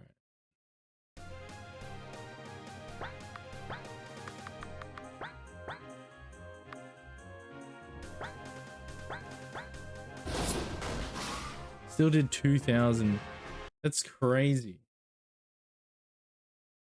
That's how much my damage formula is like reducing damage, right? Because I'm not doing minus defense, I'm doing divided by defense, right? Divided by half of your defense. So it's like really, really, man. And that's not even with a crit, right? What if it's just your attack stat? What is that? What's that like at level 20? Attack is 205. So it's only going to do 205 damage, right? Or around about.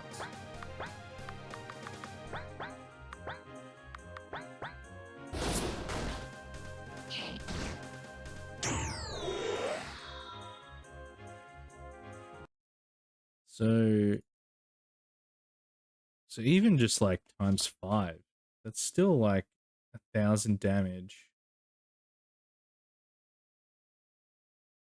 Is that just so broken? Maybe 10 instead of 15.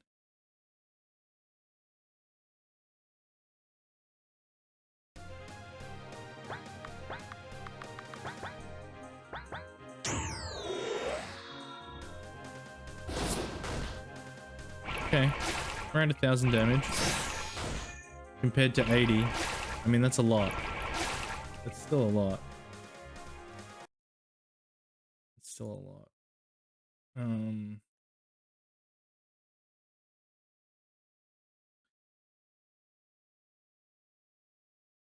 Is that as much as flurry though? 9 flurry attacks. But it's the low cost, right? This costs 20, whereas this only costs 5 and does nearly 1,000 damage in a hit.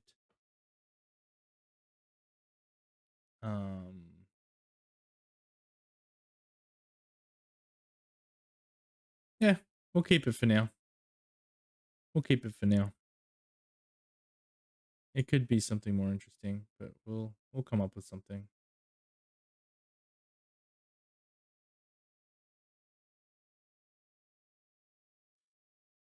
Okay. I think we'll call it there. So we've still got the cleric skills to finish up, and then we need to have a think about what we can do to make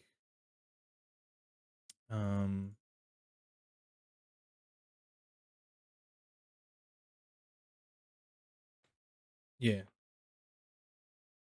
to make this more powerful. I mean, maybe even if just like getting hit with the fire attack makes you even weaker to another fire attack. So it's more about hitting multiple times with the same spell and rewarding that. I mean, that's not very interesting though, because you just keep spamming the same thing and it just stacks that up. Except it wouldn't stack it because yeah. Anyway, what if the enemy is fireproof?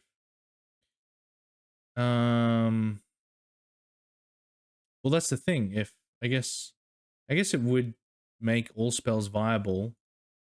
Like if I use a water spell once, but there's no point. There would be no point, right? It would still be better to just use whatever element they're weakest against in the end. Also, we didn't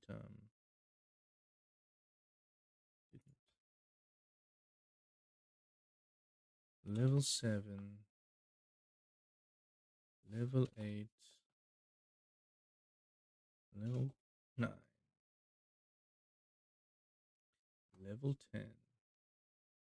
So the knight is gonna get the backstab skill. Is that what's gonna happen, or is he gonna give him chloroform? Because that's probably the more powerful one to have in your skill set, right? Level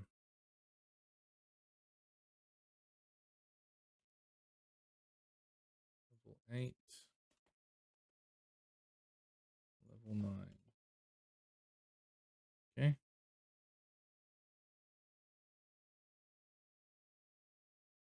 Okay. Okay. Please like the video. Leave a comment below. What's your favorite spell from an RPG, JRPG?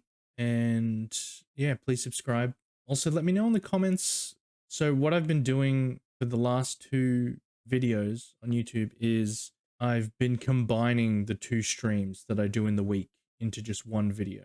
And then that way I just release one video a week and I give it the whole week to breathe and, you know, gain views, even though I think my last video, they're already not showing impressions. It like stopped at like 800 something impressions. So I've only got like 13 views on it and that's it. It's dead. But that's fine. It's all part of the process, the growth. So yeah, let me know in the comments if you liked it better when they, you know, because it does mean that I do edit them a little bit more now than what I have before, but it's still, but yeah, they're like 5-hour long VODs. So let me know if you prefer that or if you liked it better when each stream had its own video. I don't know. We'll keep trying this for a bit and see what happens because, you know, it's a big ask from anyone anyway to commit to so much time. But and you know, I know no one watches the full VODs anyway. But if there is anyone that does, I appreciate you. Thank you. And even if you don't watch the full VODs, I appreciate you putting your eyes on what I'm doing. I appreciate that greatly. Even if it's just for a moment. I am making an RPG from start to finish. We're gonna put it up on itch. Then we're gonna remake it and put it on Steam. I'm gonna make millions upon millions of dollars. Then some huge scandal about how I mistreated my workers will come out, even though I'm a solo dev, and I'll get cancelled. And the game will be great and everyone will love it, but they'll be like, "Ooh, can't really touch that. That guy's a jerk." So yeah. So if that interests you, stay along for the ride. Like games killed my family. Had to be done. Nice haircut, big dog. It's not a haircut. I'm just. Have you seen that? Did you ever see that meme of that guy who thought he looked like a 17-year-old, and you just like maybe just from the haircut, but like when you look at his actual face, you're just like, no, that's a fully grown man. What are you talking about? This is me. I'm having a midlife crisis, and I'm just trying to look young and hot and fresh. You hip with the kids, yeah. I got to be careful with my hip though. I'm fragile. Guys, if you're watching on YouTube, please like the video, leave a comment. Tell me what's the hardest JRPG you've ever played. If you are a big JRPG aficionado, I assume that most of the answers are going to revolve around Shin Megami Tensei. I say that like anyone ever leaves comments on my videos, when they don't. But hey, you got to fake it till you make it, all right? And yeah, so leave that in the comments down below. What's the hardest JRPG you've ever played? Tell me like what was so difficult about it. Was it just getting your head around the game mechanics? Maybe it was hard for you to just understand because the story was just so obtuse. Maybe there's just lots and lots of grinding. We are still working through the Fire Temple. We're in the middle of creating skills. So we've still got to do the cleric's skills, and I want to look at reworking the mage's skills because right now they're like the most vanilla because they just have the elemental spells and those don't do anything particularly interesting except lots of damage. You know, elemental weaknesses, not that difficult to figure out, right? So yeah, so the mage isn't very interesting at the moment. So we got to figure out a way to change that.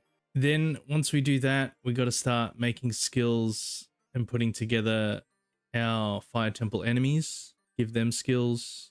I've streamlined it. You know, what we did with the water temple enemies, I literally copied and pasted the earth temple enemies, kept their skills, and just added, you know, an additional skill to them. Isn't super interesting, but I don't know. We'll see. We'll see how it goes. We'll see how it plays.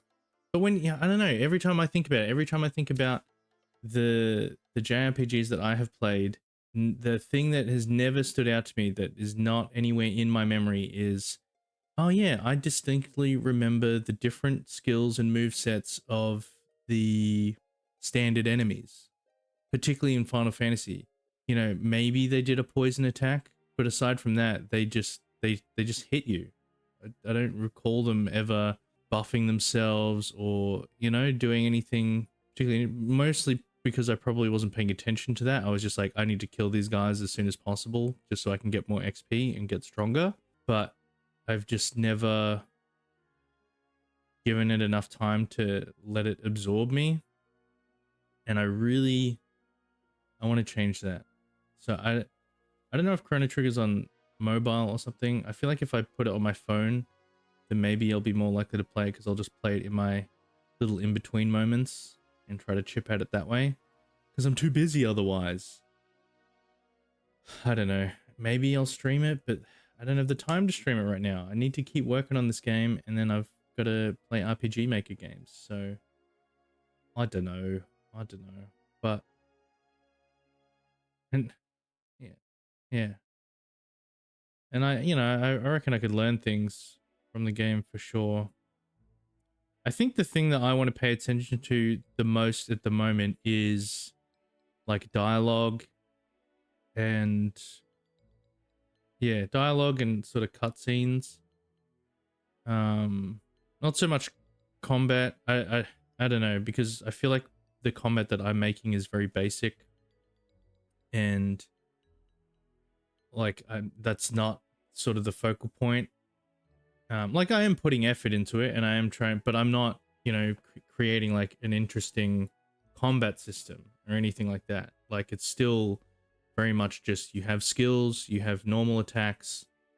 You know, the resource management I guess is a bit more interesting because you can essentially go through the whole battle without ever using any items, because you have a way to regenerate your MP, and you know, through attacking and stuff, you regenerate your AP.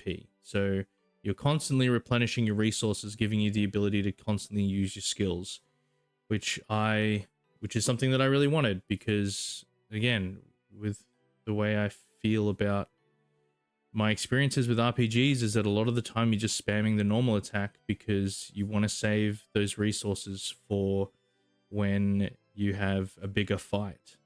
But I want you to engage with those skills and experiment with them and see in what ways you can maximize your damage, or just do interesting things.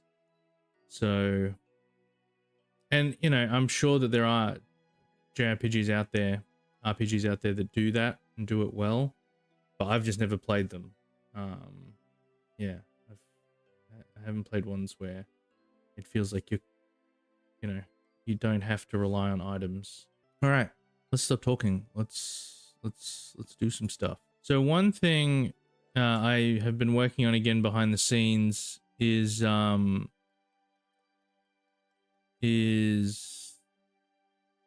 to make this gray.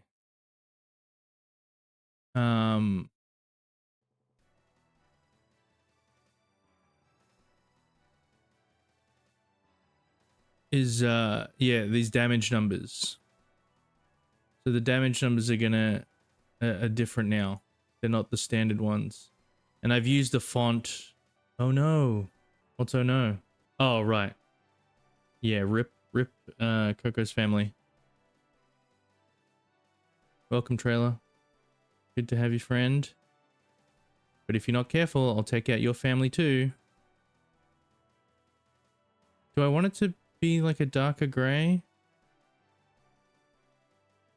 I don't know. I just feel like with them just being like white, like pure white, it's just not. Also, I don't know how I completely feel about these like effects that I've put on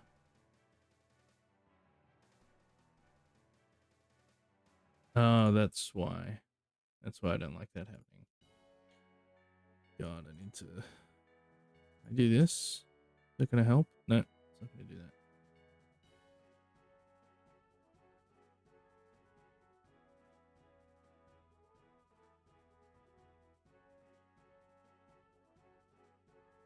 That's fine, I can use the inheritance. 82 gray. Now I have to do this to all of these.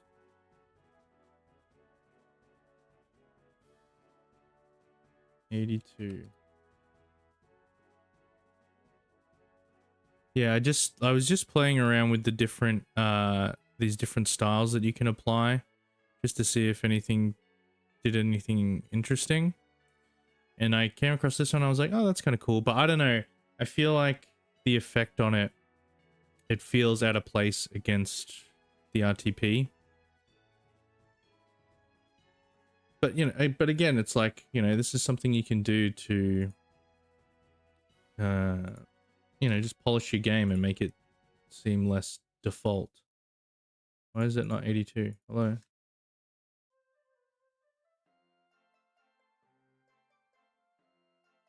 Love these number sprites. Thank you. Thank you. It's been nice doing these little things though. And this is, yeah. If you're working on your game and you're just like using RTP, default RTP, and it's sort of driving you nuts, making you feel like, am I even making a game? Am I just churning out some kind of slop? This is the kind of stuff that you need to do to really move out of that space and have you go, oh, I'm making my own game. It is my own thing. You know, putting in the custom menus, changing the font, doing up the title screen. I was playing around a little bit. I was wondering, so with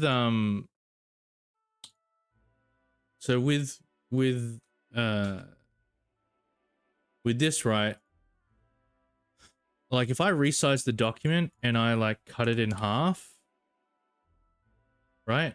So see how it's all very pixelated now? And then I blow it back up again. Oh. Okay, this doesn't work because these are all vectors. But if I was to save this as a PNG and then do that to the PNG, you know, it pixelates because you're shrinking the image, reducing the fidelity of it, and then you're like blowing it back up so that it's the right file size that it needs to be read properly and put in the game. And I was trying that with like the character sprites and stuff and the tile sets to see if I could just give it a more lo-fi look with sort of minimal effort. Vectors for the win, math. Yeah, and I tried it out. It doesn't look very good. Like I would still have to go in and like sort of touch up. Like it kind of looked all right. It definitely gave it a different look. But it also just kind of looked like I shrunk the image and blew it up again kind of thing. Let me see if I can show you what I'm talking about. So if we get these guys. Yeah, so if I go what, divided by 2 was enough. And then let's turn off this grid. Right?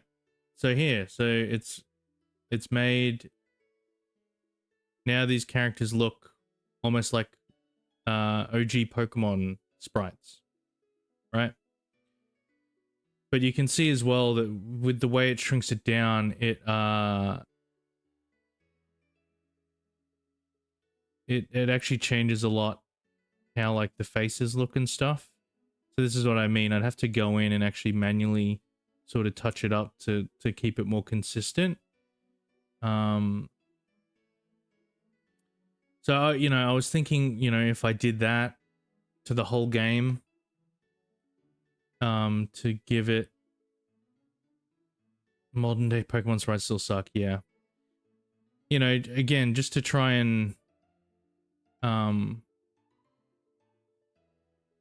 you know, still use the default RTP, but do something with it to make it look a bit more unique, like I actually tried to do something with it, but also with like the least amount of effort possible, right? Because I'm trying to be cheap and lazy. So I don't know, I might play around with it again. Like I was only doing it in little bits. You know, I just tried out sort of like one area. But I've saved a separate thing of the game, so that I can go in there and do this to all the sprites, and then just see what the game looks like. And yeah, it's an interesting effect, but I just don't know whether it will feel cohesive and feel deliberate, or whether it will just again look like I've just shrunk the art with no thought. So I want to change this green. Let me change this green. I want it to be a more solid green, but not like a poopy green. Maybe I need to go this way. So this is, but it's too saturated. I don't want this saturated green.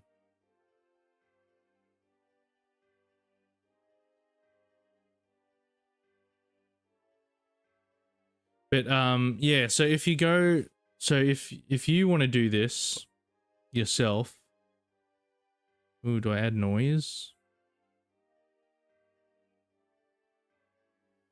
Give it some grit.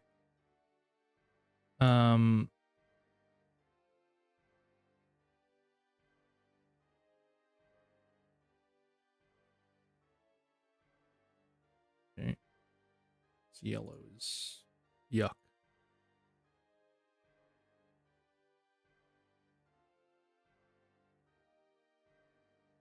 There we go. It's better, I think. And I like the purple for the mana. And then instead of miss, I've changed it to say dodge. But this is, yeah, so if you go into your game files, right?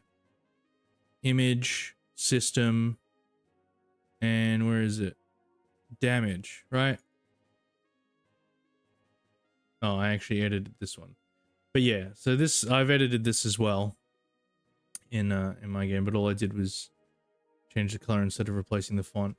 So the thing you need to just do is make sure you get a grid going. So for this one, how did I do my grid?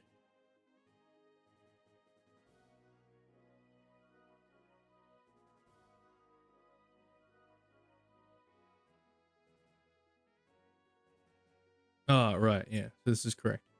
So for this, so I had to, there wasn't a way to get like what I wanted. So you need like a 24 pixel grid with 3 divisions in it so that you get these 12 squares, and those 12 squares is the space that the number can take up. So I've made it a bit smaller.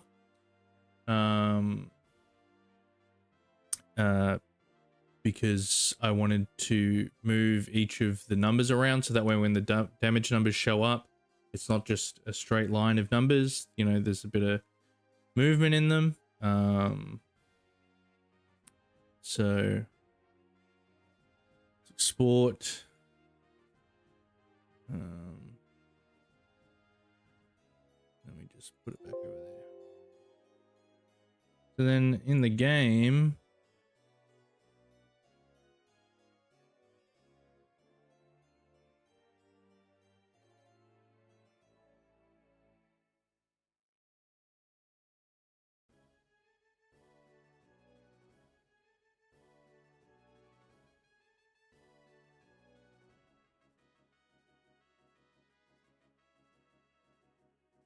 yeah, okay.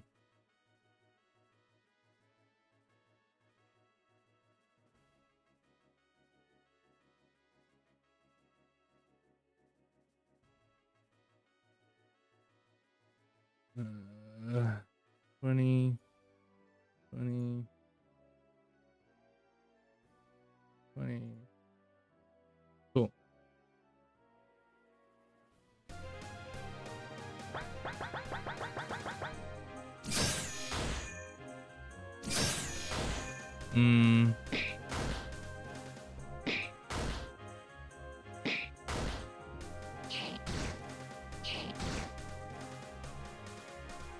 Maybe the gray was a bad choice. Maybe it's better with the white.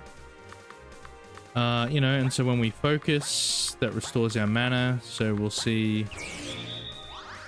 We got the purple numbers show up. See?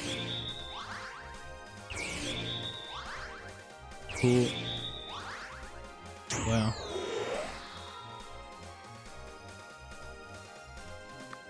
And if we use like an AP restoring thing.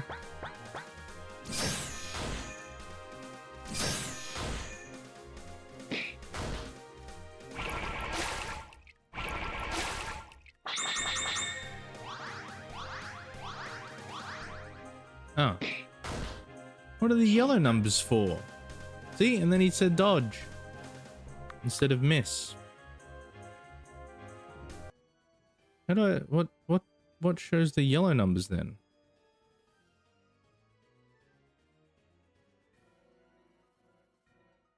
I don't know what shows the yellow numbers.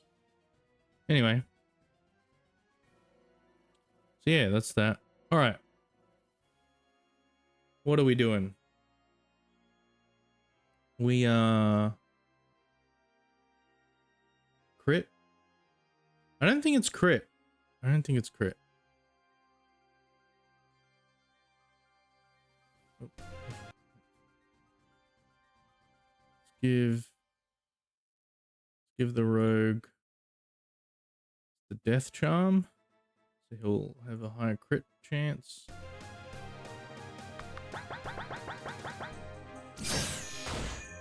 What do you mean he didn't crit? He's got like a 50% crit chance right now.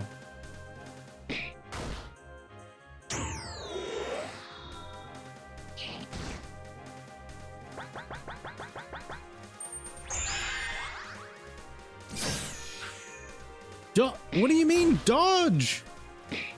Land a critical hit. I just need to use critical eye.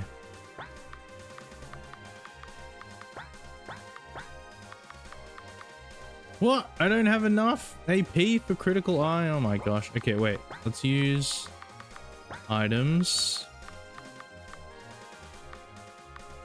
Oh, it doesn't matter. I still have to wait a turn. Alright, maybe we'll get a critical hit this next one. And we'll use strength up on the rogue.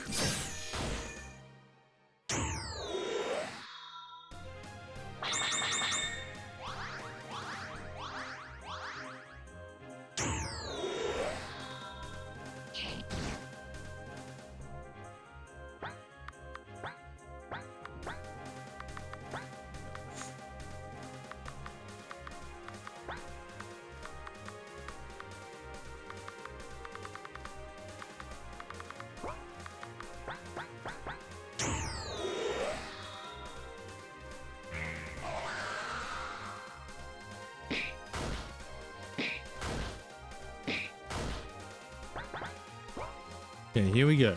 We're gonna land a critical hit.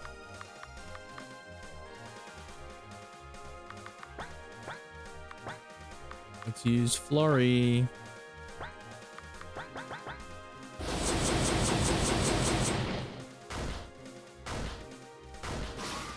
No, it just crits just blink red. Did you guys hear that Bob Iger is stepping down from Disney? I thought Bob Iger retired ages ago. Wait, is that... That's what I'm thinking of, right? Bob Iger's the Disney guy? Or is Bob Iger someone else?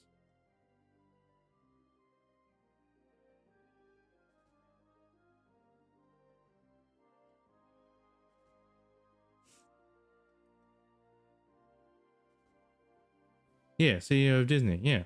Kalima. That guy, right? Oh no. Michael Eisner? like, I just think of that Family Guy bit. Is it Bob Iger or Michael Eisner? Or I don't know. I don't remember, but he runs... Peter runs into him at Disneyland, and then he tries to rip out his heart like the scene from Indiana Jones. And then he throws him down a waterfall. I saw Bob step down ages ago. That's what I was saying. I thought that happened I thought that happened ages ago. I thought they changed hand ages ago. Okay, so we need more cleric skills.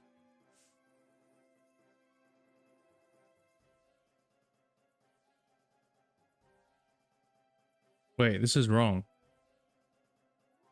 If it repeats twice, then they get 12 TP back. So that needs to be 6. That needs to be 3. So you... Ahoy there! Silver. Did you hear about Bob Iger stepping down?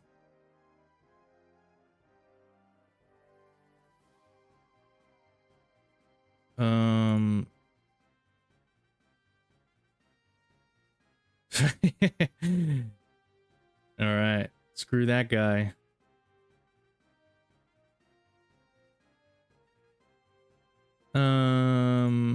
So what am I doing? What am I doing? Silver, did you hear about Alec killing my family? I'm the worst serial killer ever. I talk about it too much. It made international news, yes. Did you know that Coco is the prince of a royal family?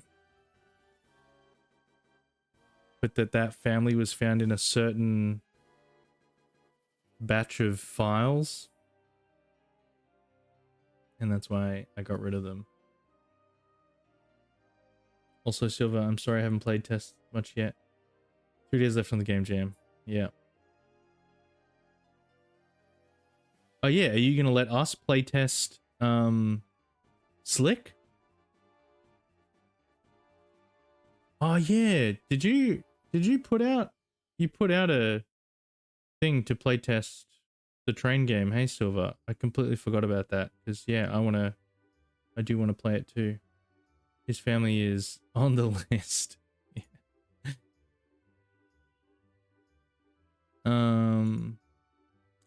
Okay, what else?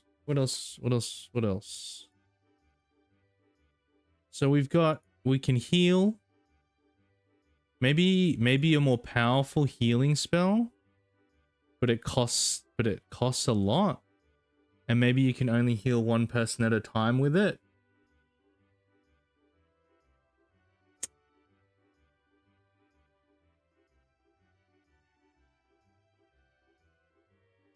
Oh, good gamer, I branched it and I'm working on stripping out the grid to see how it feels. Oh. With no grid. Don't remove the grid build so I can have a feel of both. Right. Big changes coming for train game. Guys, train game isn't going to be set on a train anymore. Big changes. It's still going to be called train game though.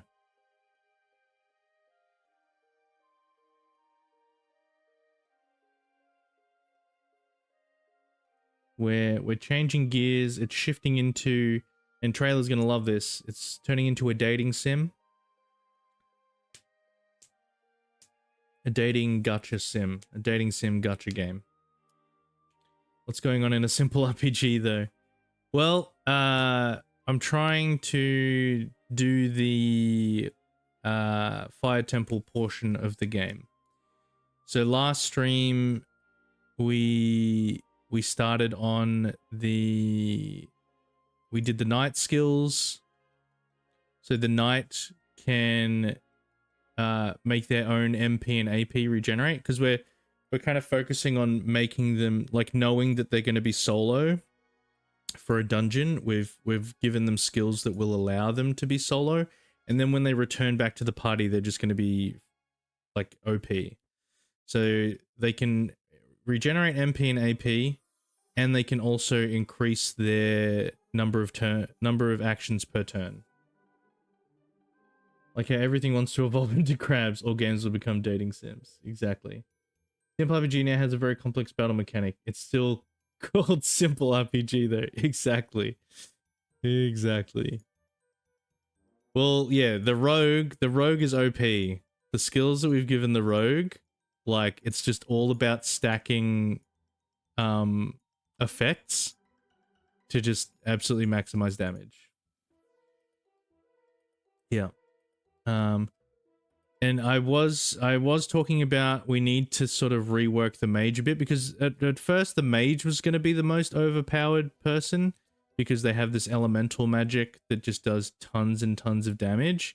And obviously if you apply it to an enemy that has a weakness, then you're doubling that damage as well.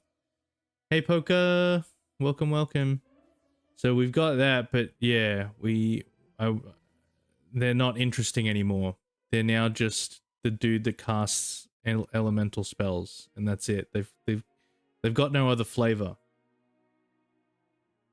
I'm still waiting for the Kirby dating sim. Oh, that's a deep cut. Yeah. Kirby dating sim. Actually, the Kirby dating sim, I can't remember what we actually said about it, and so I may be just repeating myself. A dating sim where you play as Kirby, but it's like a Mrs. Doubtfire situation. So you have multiple relationships going, but like, and maybe all the girls or guys or whatever that you date are all based off of Kirby enemies, but the sword enemy, they only like, they're only into like this other enemy type, and so you have to suck up one to date the other, but then there's this thing where you're juggling it and you have to keep swapping between powers to date the right people, and then it creates situations where you run into them at the same time or something, and then you're like, oh no, Mrs. Doubtfire situation. Does the knight inherit any skills from the sacrifice party member? Yes. This other guy keeps talking about dating and sucking, bro.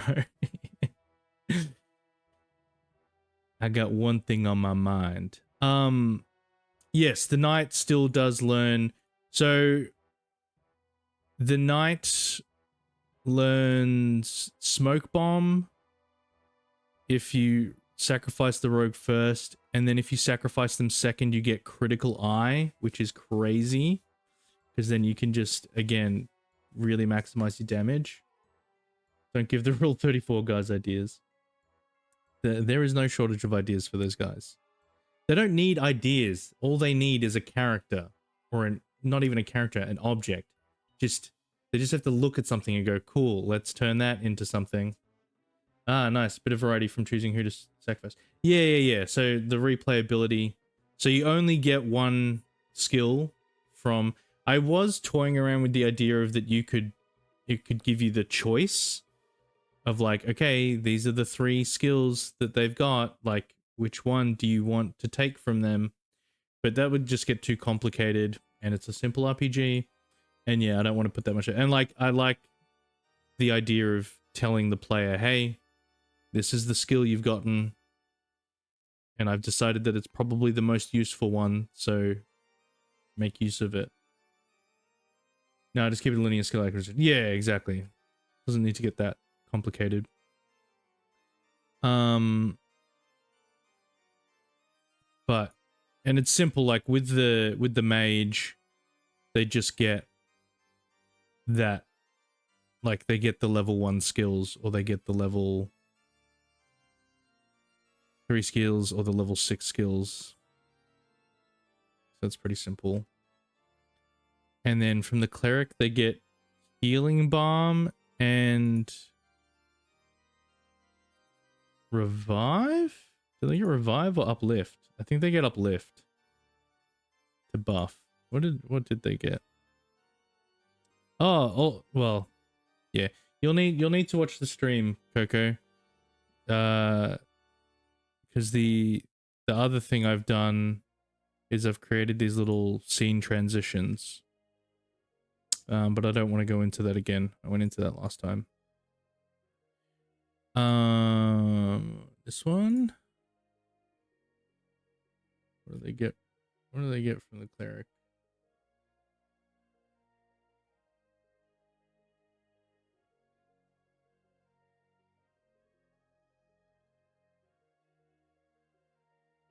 Cleric? Cleric.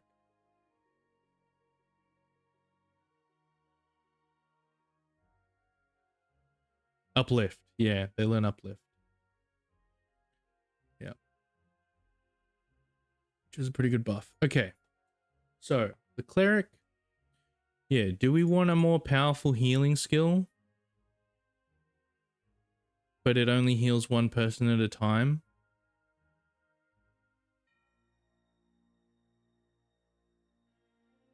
Ooh, maybe. Ooh. Okay. How about this? It's like a big heal. Like not just like it heals like it's a restore, right? It heals you, it gives you MP, and it restores your AP as well. Big heal. Big heal. But only one person gets it. And it's not like full, because that'd be crazy. But it's still more. Like 40%. Let's just call it restore. But which level skill should it be? Because I feel like for level 7, maybe because will this be the skill that you give to the knight?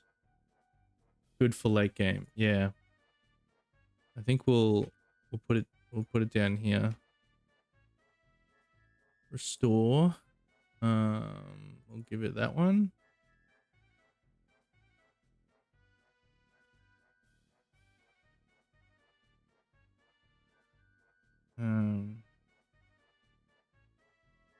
Replenish and allies HP, MP, and AP cost.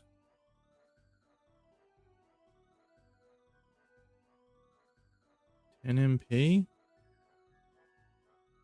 No, it should be way more. Wait, what's the MP cost that we did to these guys? 30 MP. Should be 30 MP. 30 MP. How much TP? Oh, AP, I should say. Maybe 10? 10 AP? But you get 5 back. 30 MP. Why'd I put a space there? What is wrong with me? And we gotta make sure it's God powers. Did I do that right for the mages? Yeah, they're all tricks. Okay. So restore. Let's just delete that. It's not there. One ally. Battle screen only. Hit once. Certain hit. Where's a light pillar?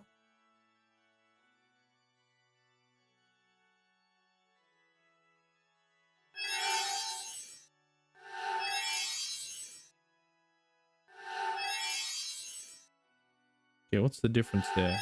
Also, why'd the frame rate just tank?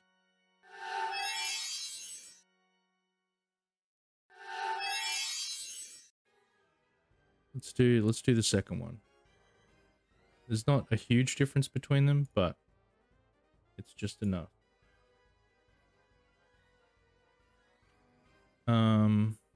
Restore or restoration? Let's just go with restore for now. Cast restore. So it's gonna, so what, 40% HP 40% MP and 40 TP. Is that worth it? Should it be more health? Because look, you can, by using the focus skill, you can restore 50% of your MP. Right? That's kind of busted. But the cost, and it's only on one person, and it is the top level skill that will be given to the knight. Also, what ability is he gonna give? Chloroform? I think he's gonna give chloroform. When you're finally solo, this is invaluable. Yeah. Because rather than taking a turn to heal yourself, and then another turn to restore MP, and then another turn to give yourself AP, you get all of that in just one turn. The cost, though, the cost is pretty high.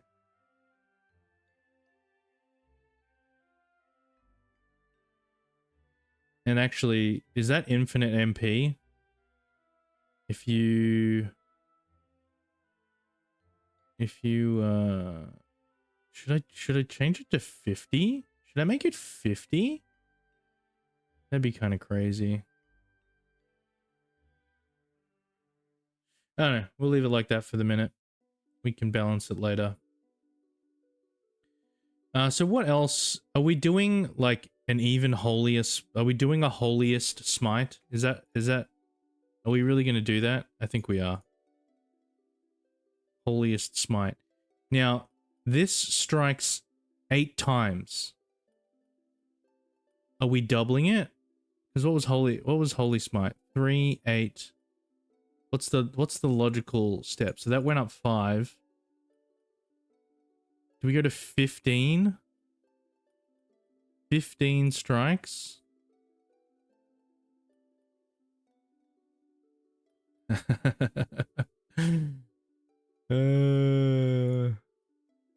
3 by 5.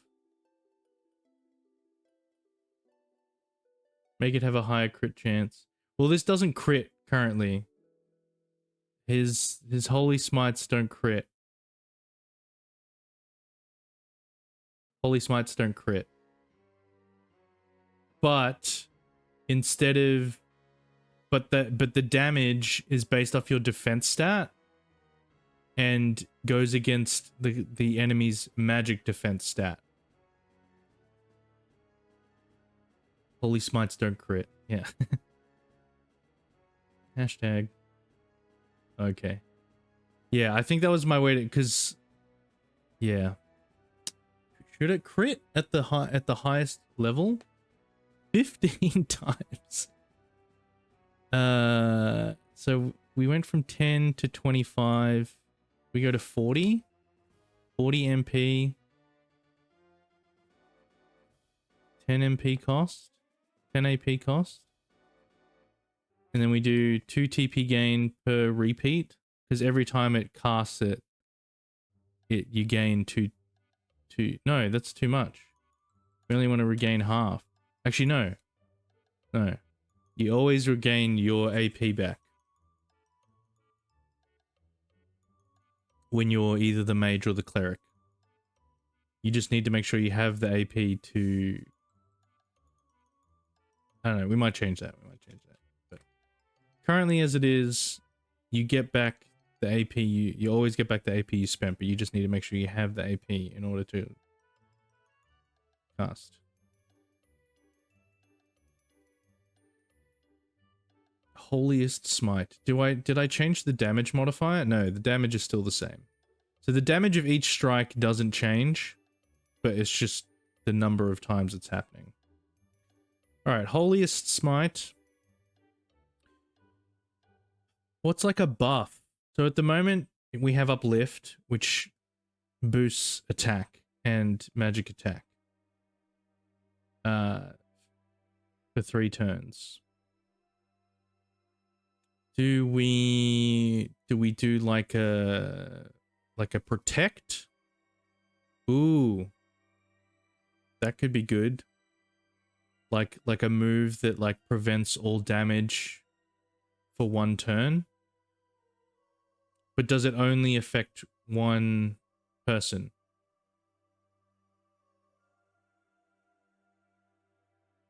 So this is the level 9. And this is level 10.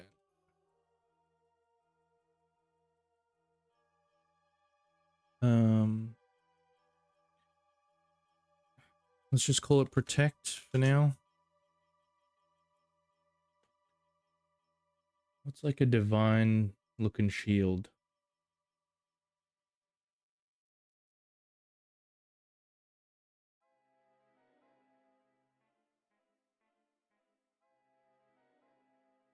Ooh, or do we say, do we call it reflect?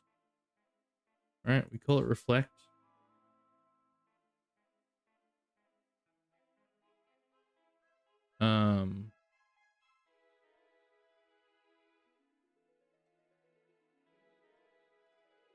Counters all attacks for 1 turn.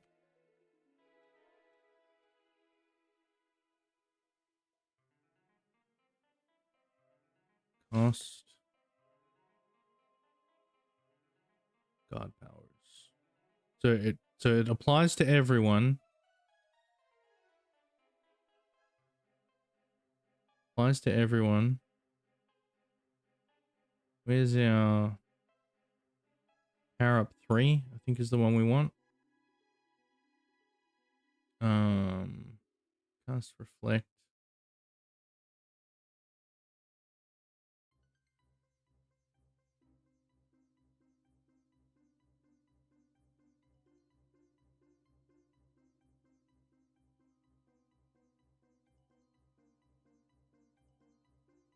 $30.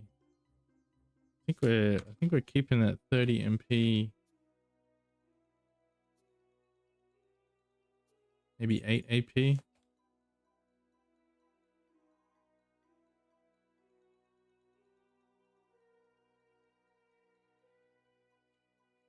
Get 8 back.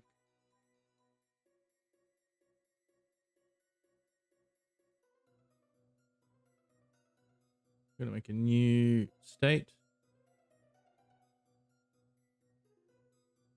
Reflect.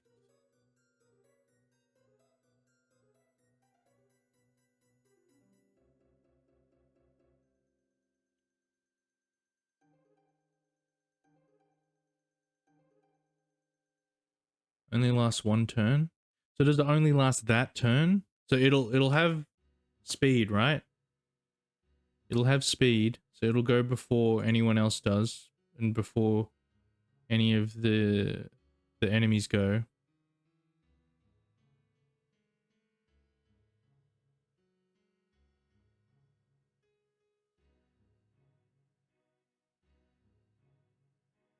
And what does it do? It other? What am I looking for? No. EX? Oh yeah, EX. So counter attack 100%, and magic reflect 100%. I mean, I could make it last for longer, but then it's only like a 50% chance. So it just boosts the counter attack and magic reflect. But strategically, if it's only 1 turn and it's the turn that you use it, then, you know, if a boss is charging up a powerful attack, then that's when you would use it. I don't know. It doesn't have a huge use case in this because normal enemies don't telegraph any of their attacks.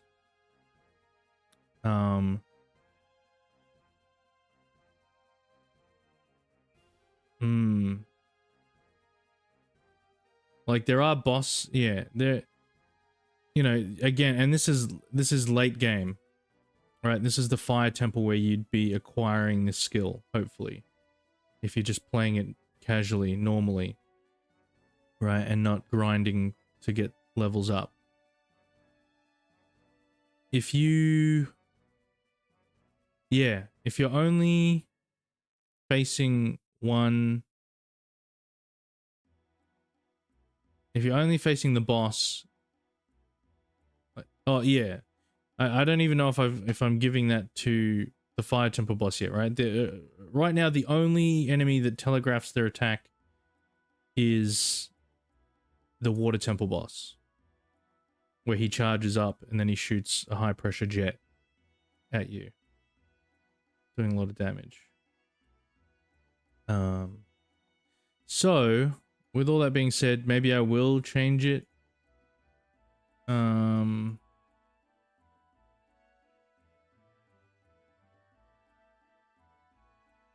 Maybe it's a 3 turns thing.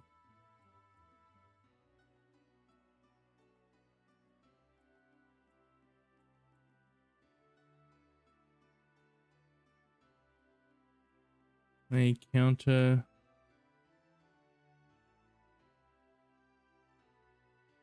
all attacks for 3 turns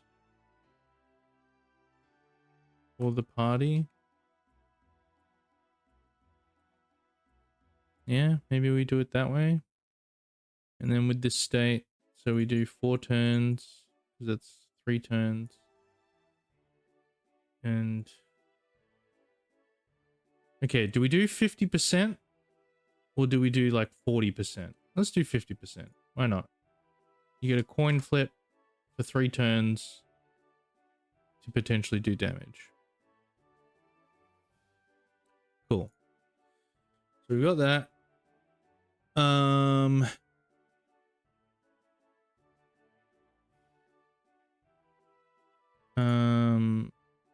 Martyr?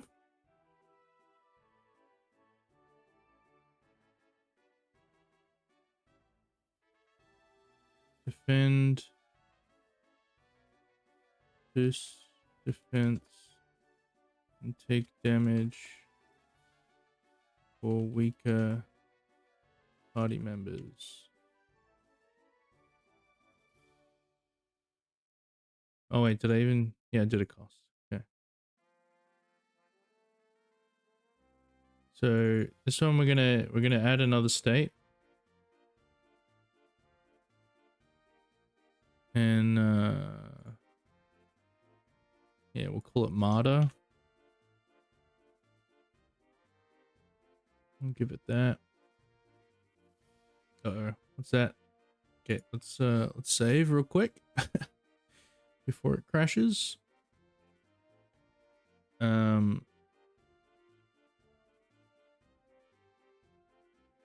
long does it last?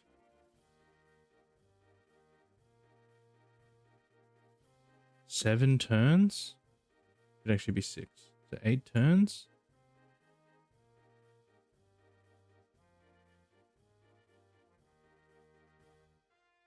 Is ready to...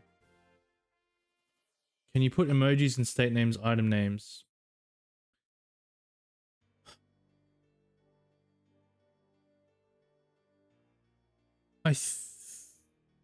I mean, like, if you mean emoji, you mean like that.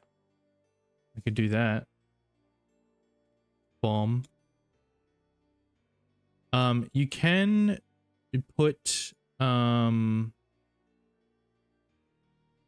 wait, why? What? Oh, why are you wanting to change the name of something? I don't think you can do emojis. Can't do emojis. You could. I was thinking about it, Drat. Okay. Well, was it going to be suicide bomber or something? Is ready to die for their comrades. Does that sound too commie? Is ready to die for their comrades.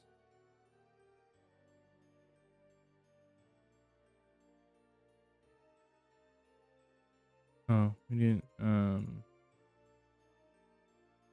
prepared to fight back? I don't know.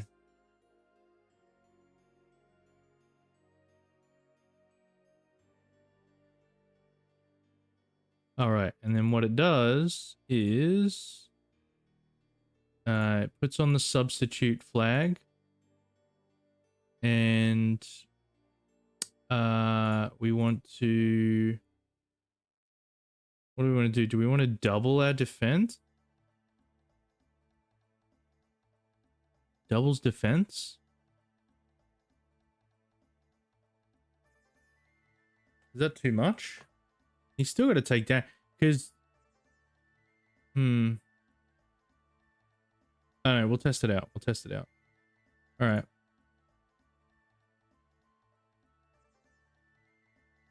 The user. Maybe this will this have a low cost? Will this have a no MP cost? Will this be a purely, well, because it's not a magic thing, right? It's you just saying like, yep, I'm gonna tank some hits.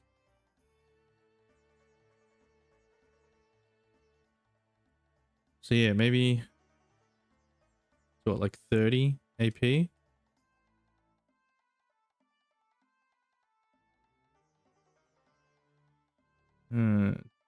But you don't gain it all back. You only get 15 because it's not a magic skill. Actually, that's God powers. It's God powers. Yep.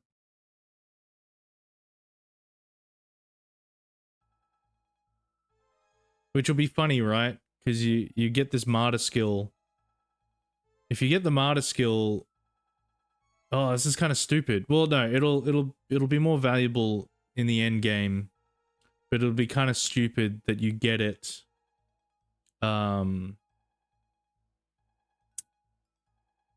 Yeah, that you get it in the fire temple, because it'll only be you and the knight. So when he uses this, basically he'll just be tanking hits from yeah, from the knight. But I mean, it could still be a useful strategy, because you put that on and then you only have to focus on healing the cleric. Yeah, this could be very broken. What do we do? I feel like this is another divine sort of. That's stupid. Ooh, maybe?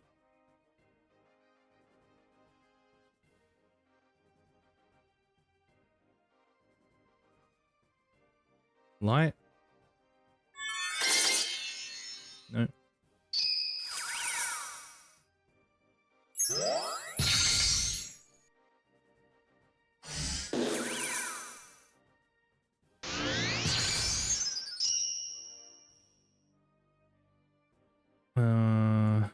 Yeah, why not? Glowing light. Glowing light.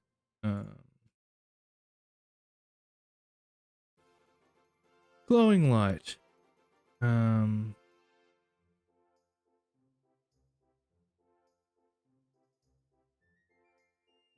Puts themselves in harm's way. That doesn't sound right.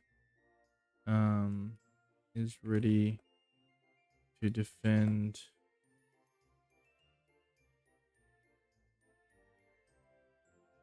their comrades. What's the phrasing that I'm looking for? Is willing to die for their friends. Is willing to. Is ready to. What exactly does it do? So what it does is because the cleric's a tank, right? He's a tank and a healer. It makes it so that anyone that has less HP than the cleric, if an enemy tries to attack them, the cleric will stand in their place and take the damage instead. So it's like a, yeah, like a substitution type thing. Like a protect. I think, you know, if it's been used in like Final Fantasy and stuff, I think it's usually called like protect or something like that. So yeah, which I think lines up with, you know, the whole tank type thing, having a type of move like that, because he's got the most health out of anyone.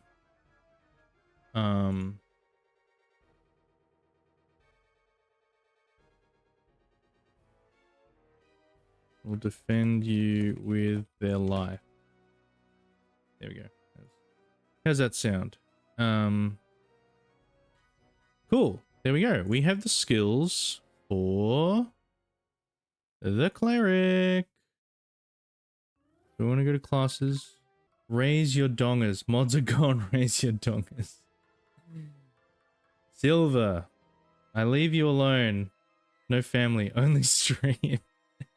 I don't have time for family.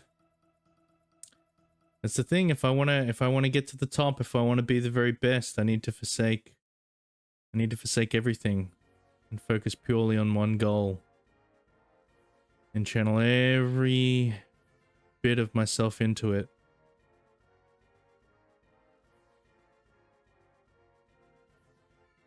Don't do that, guys. Live balanced lives. Cool. So let's give him his skills. So we got Martyr, Reflect, Holiest Smite, which I'm very excited about. It's gonna be so stupid. It's gonna be so stupid. And Restore. The best there ever was. To catch them is my real test. To train them is my cause. Why are we talking about Pokemon so much this stream? I will travel across the land, searching far and wide. Dun, dun, dun, dun. Teach Pokemon to understand the power that's inside. Pokemon, gotta catch 'em, you and me. I know it's my destiny, Pokemon. Oh, you're my best friend in a world we must defend. Pokemon, gotta catch 'em, our heart's so true. Our courage will pull us through. You teach me and I'll teach you. Pokemon, gotta catch 'em all, gotta catch 'em all. Pokemon. Oh yeah, copyright strike. Well, that's that for today. We can tick that off. Cool. So guess what? Everybody has their skills now. We're gonna rework the mage, but everybody has their skills. Anyone remember the 90s? The 90s? What the hell's that? I was born in 2010.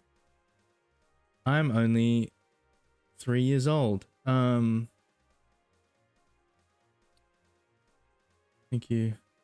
There is your short for the stream, right? Another one. I mean, my simple and clean short, it didn't do that well. It didn't do that well. But also, as I was editing it and watching it back, I was like, yeah, I did not sing that very well. So that's fair enough.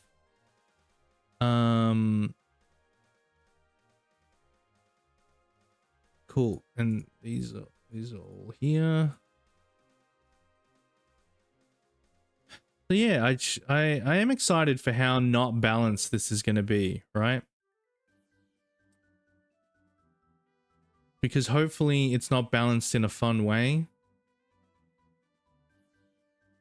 But you know, if it's so the Martyr one I definitely need to test out, because if it's a situation where you cast Martyr and then the cleric is the only one taking damage for the whole rest of the battle. Because 1, their health is so high, 2, their defense is doubled, and 3, is there a third thing? And 3, they could, yeah, as long as their health, the way substitution works in RPG Maker, the substitution trait, this substitute flag is, yeah, as long as whoever is getting attacked has lower health than you, you will take the damage for them. So yeah, it could be overpowered. So let's try. We don't want to be level 20 because we're not going to be level 20. Let's try level 10. Right? Let's get some more party members out.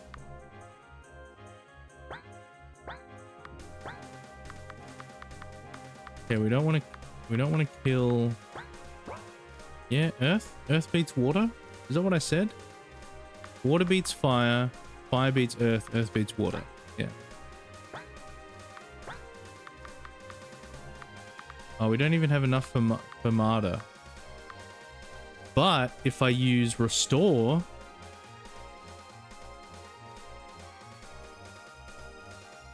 That's crazy. On myself.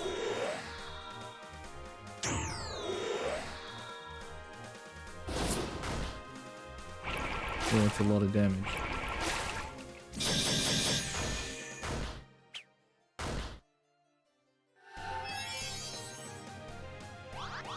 Yeah.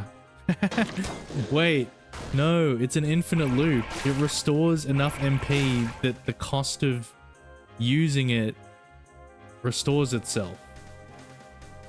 So it's kind of broken. I might have to nerf it. So what do? Do I make it that it is cast on everyone but does much lower MP, AP, and HP restoration? Or maybe it doesn't heal because we already have a heal spell. Maybe it only restores MP and AP. Well, or maybe it only restores AP because at the moment there's no way to gain AP like with a skill. Like it's only through items and through attacking. Those are the only ways to generate AP. Handsome, productive, shingle, too spicy. Why does it say that? What is that? Did you just clip? Did you just clip me? I'll check that out in a second.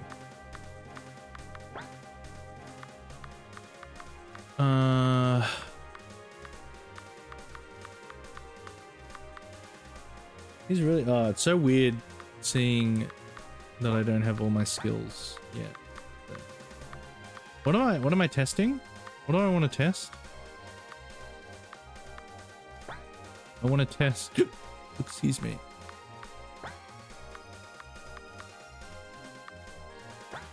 I want to test,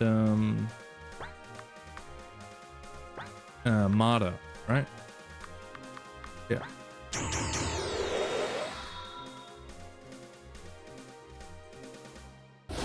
I should make Martyr far. Oh, damn. Critical hit.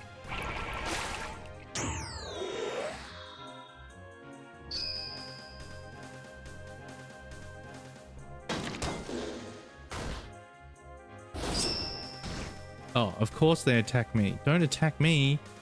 Why did no one attack?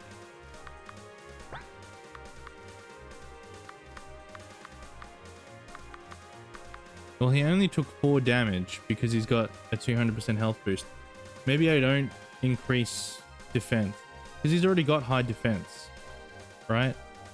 So maybe it is just that he uses it to protect.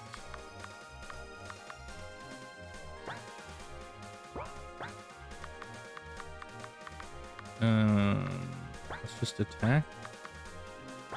Attack. Attack. Oh yeah, are we doing Holiest Smite? We're gonna see it in action. Oh, he's healing everyone. Twice.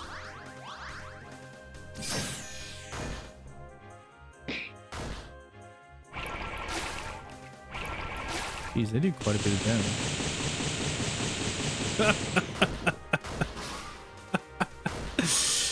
Holiest smite, everybody. God. That was crazy. Man, backstab is really great. It does so much damage even though we tried lowering the multiplier. Yeah. Yeah. Well, it did a critical hit as well, I think. That's why it did so much damage. Because I think normally it does around like 900 or something damage.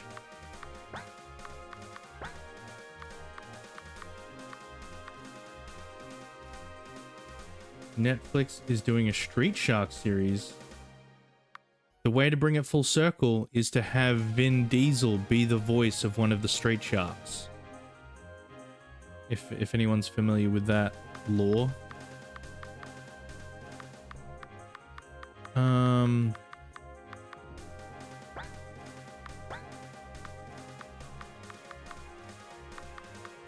We're not seeing...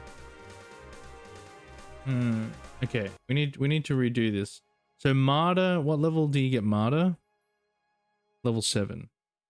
So we'll make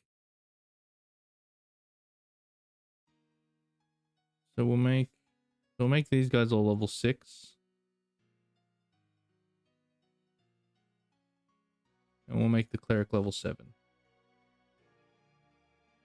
We'll try that. I've never even heard of Street Sharks, but I like their vibes. Have you not heard of Street Sharks? Also, Trailer, why did you think Silver would know or care about Street Sharks? If he's never heard of it. Street Sharks, never heard of him.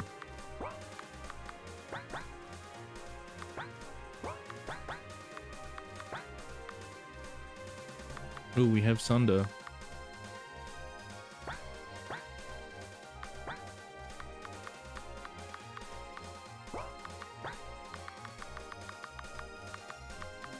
Oh, I want AP. I was more of a raccoons guy. What the heck is raccoons? What about biker mice from Mars? I love biker mice from Mars. Canadian cartoon. I think Silver may not have grown up in the 90s. Yeah, when Silver was asking anyone remember the 90s, because he was asking because he doesn't, because he was never there. He's a charlatan. He's a liar. He's a 12-year-old boy.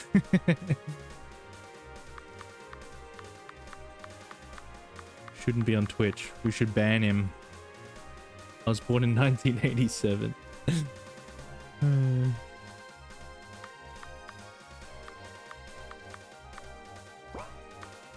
Yeah, he's a 12-year-old kid born in 1987. Okay, so we're doing that. We're doing that. We're doing that. We're doing that. Oh, he's healing too much. Oh my gosh.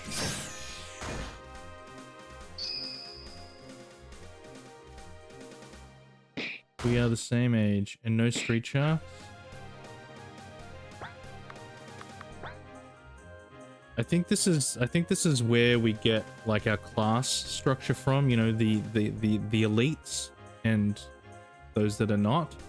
Street Sharks, those that have no idea what it is. This is the first time I've heard of him. Look up Vin Diesel Street Sharks.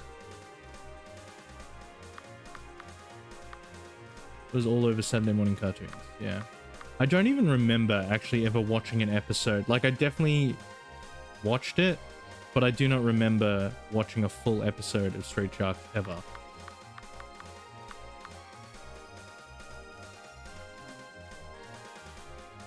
I mean, well, who was first? Probably Transformers, right? Like what? Or even Hanna-Barbera? Going back to He-Man, what was the first cartoon that, you know, was definitely just a cartoon made to sell action figures? made to sell the toys.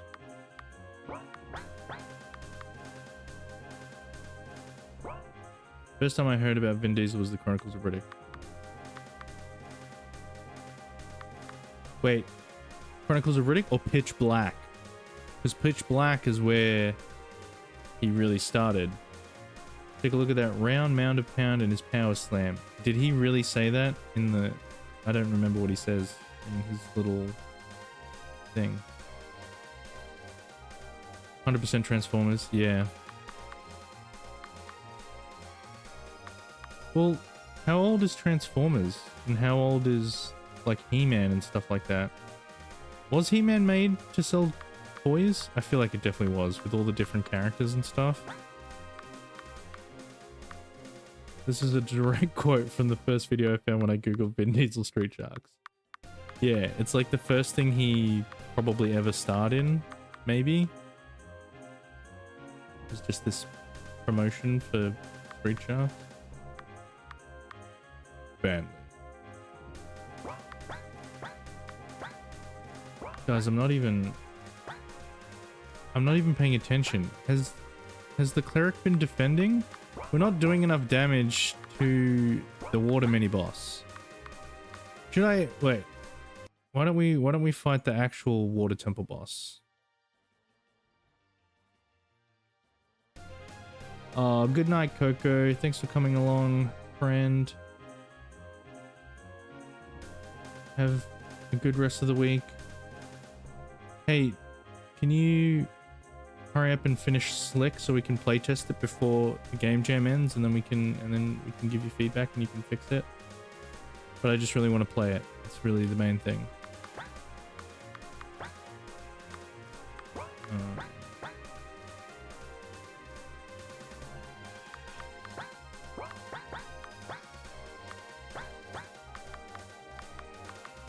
Okay, so we want...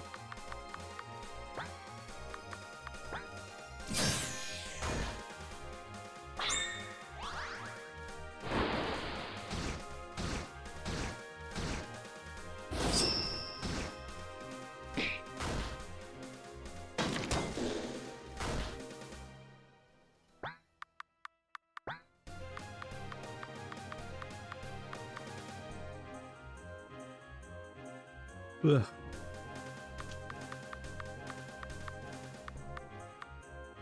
Let's just keep attacking.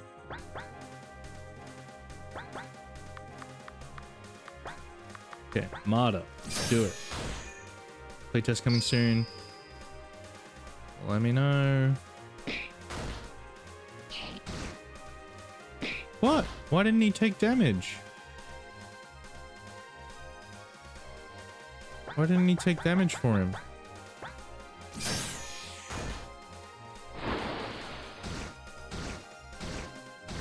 Why am I not taking... What? Why is the Marta thing not working?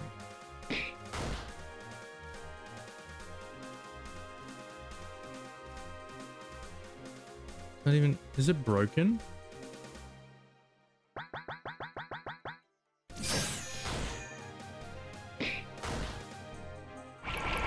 Cadillac and Dinosaurs was a great 90s show.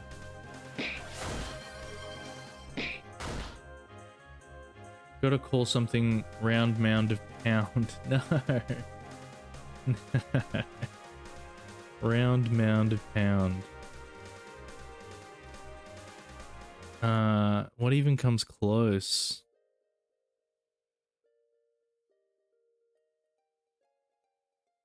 No.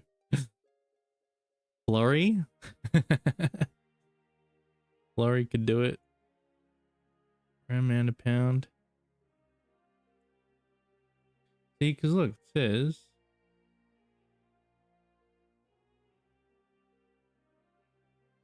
Substitute. Character suffers attack in place of allies with less HP. Right?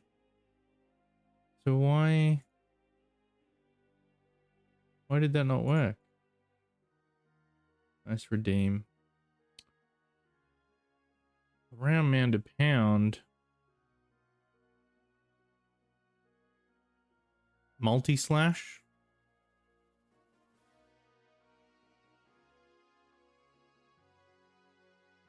Why did I let this be a thing?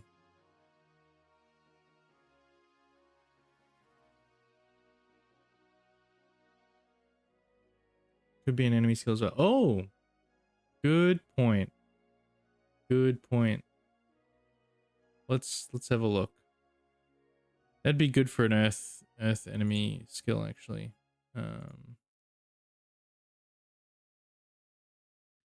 Where's the one? 3 random enemies?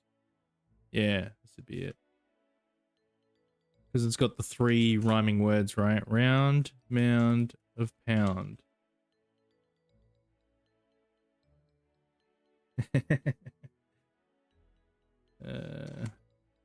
Named by silver doubloons.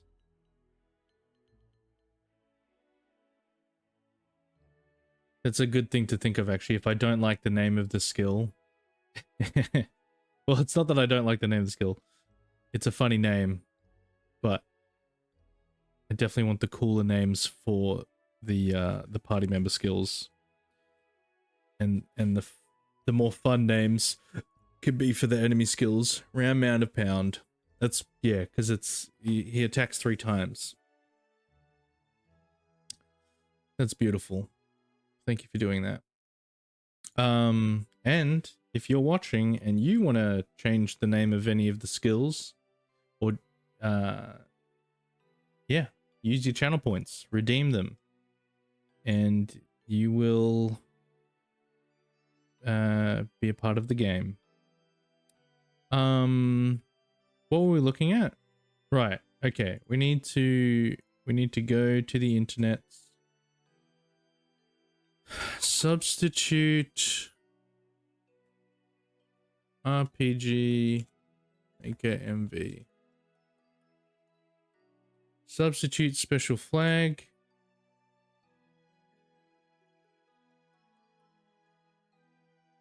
According to the help file, when the substitute state is active on an actor, he will defend everyone, so you don't command the warrior to defend the cleric only.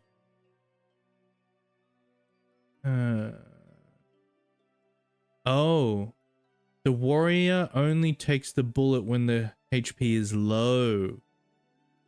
When it's yellow. Oh.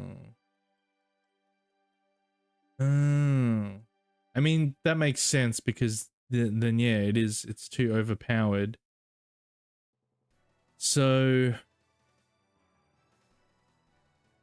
do I make it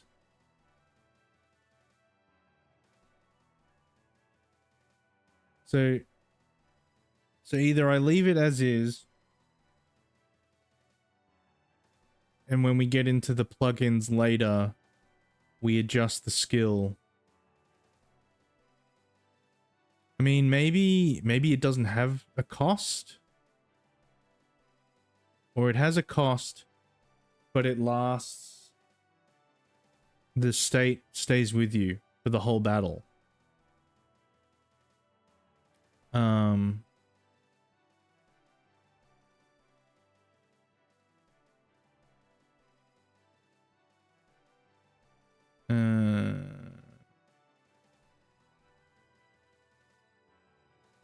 See, the thing is too that when you have this active, even if the party member is not weak enough, you're still boosting your defense when you have this status on. So maybe we get rid of the damage boost, the defense boost, right? Take damage for party members who are close to death.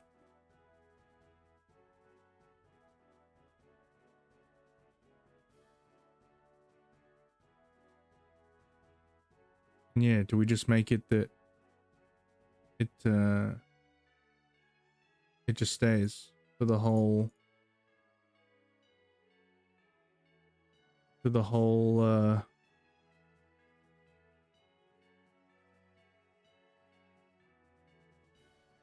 Is that broken though?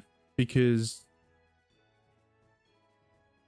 Because then all you have to do, if it's on forever, maybe it's removed by damage. Can like snap you out of it. So maybe like a 10% chance of losing it when you take damage. So you'd have to reapply it. But otherwise it'll just stay on. Maybe. So how do we test this? So we want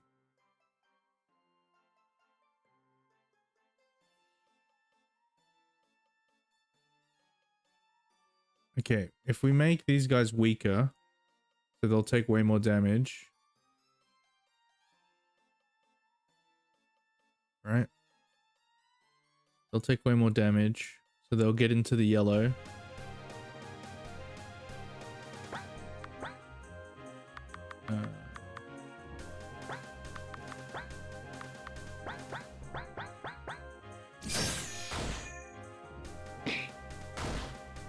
Ooh, pretty good hit. Oh.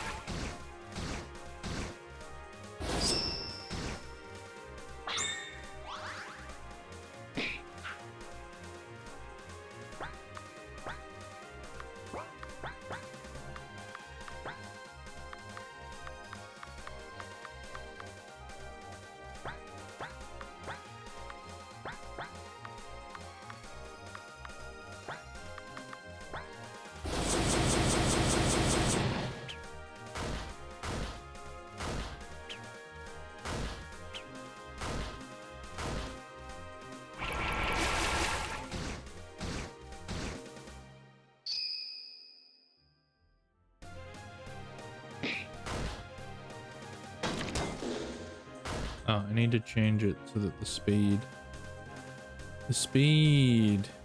is high. I think he'll do it right.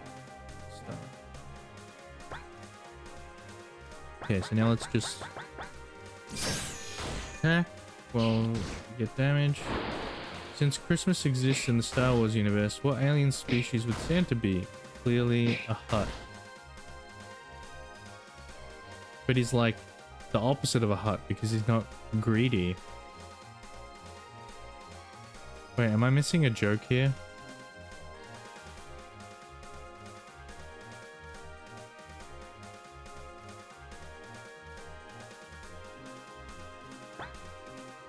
Clearly a hut. No, that's not a pun or anything, is it? Santa. Okay, let's just keep attacking.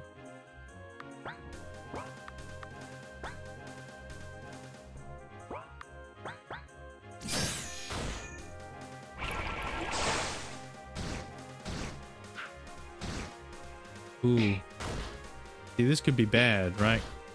Because he could like hurt them before they go into yellow.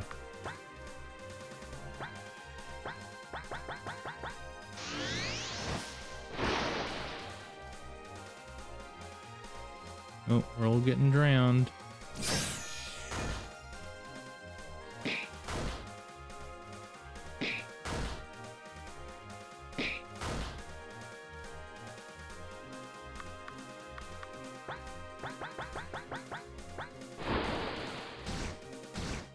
There we go. Cool. So they're in yellow.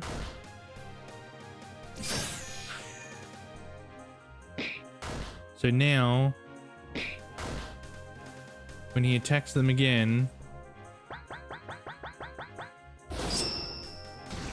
Yeah, okay, so the cleric stood in and took the damage.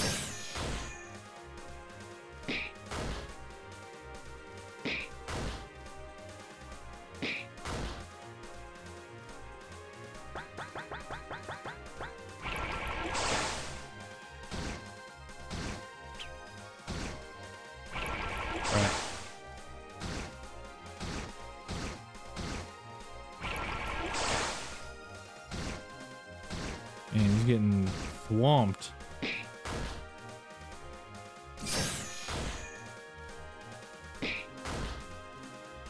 There are non-greedy huts. No joke, just arguing with my friend. Oh, okay.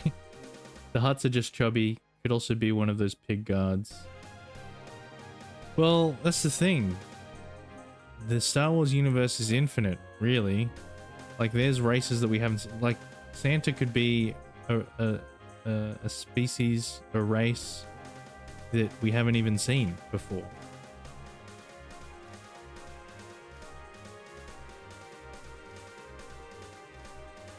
My argument is that he's, you know, those guys that are like, it's a trap. He's one of them.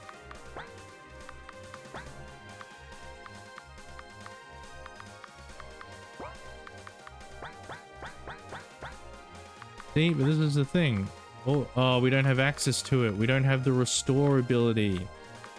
Because I don't want to heal them. Okay, let's just...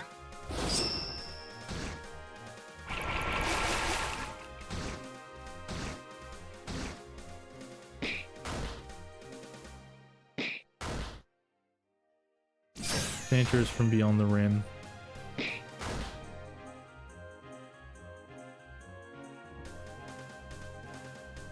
One of the fish guys? Yeah, yeah. Yeah. Exactly.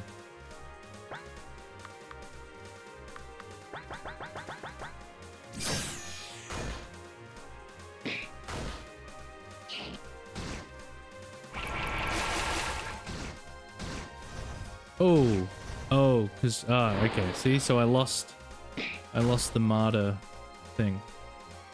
So that's handy. That's handy.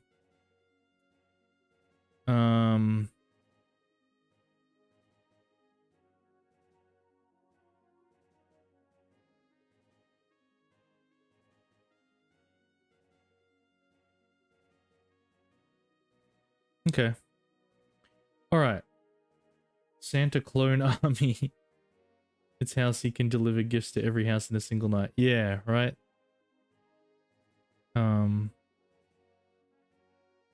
What is it? Camino? So, yeah. So he only visited one base on the giant ocean planet. There's another base that's just creating Santa clones.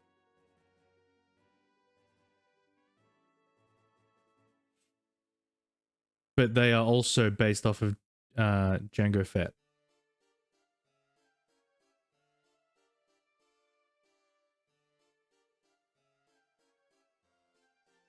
So, some ideas we were coming up with to make the mage's skills more interesting.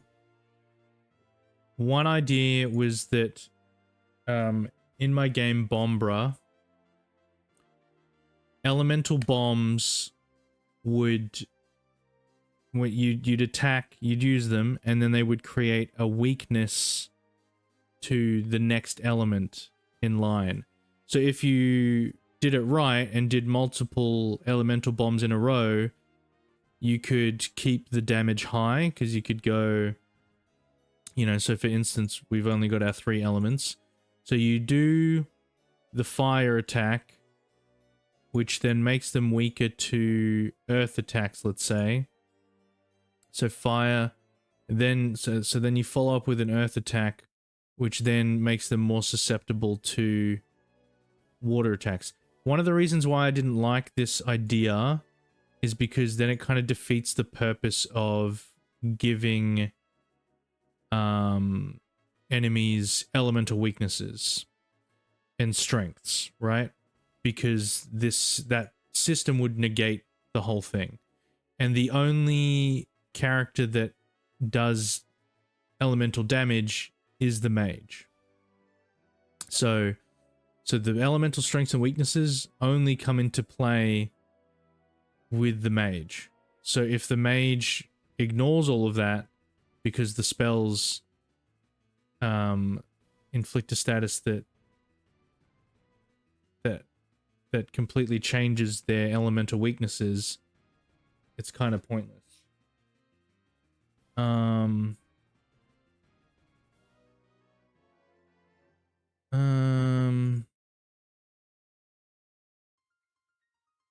What if...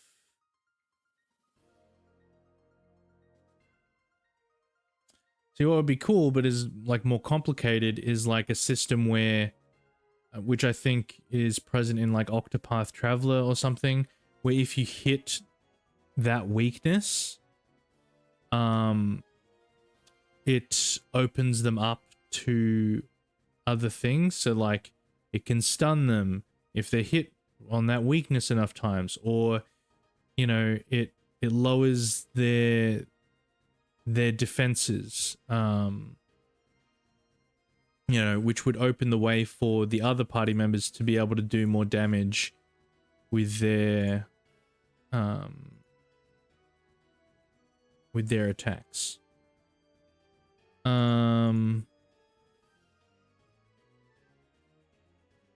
See, that would be cool, but there's no in-engine way.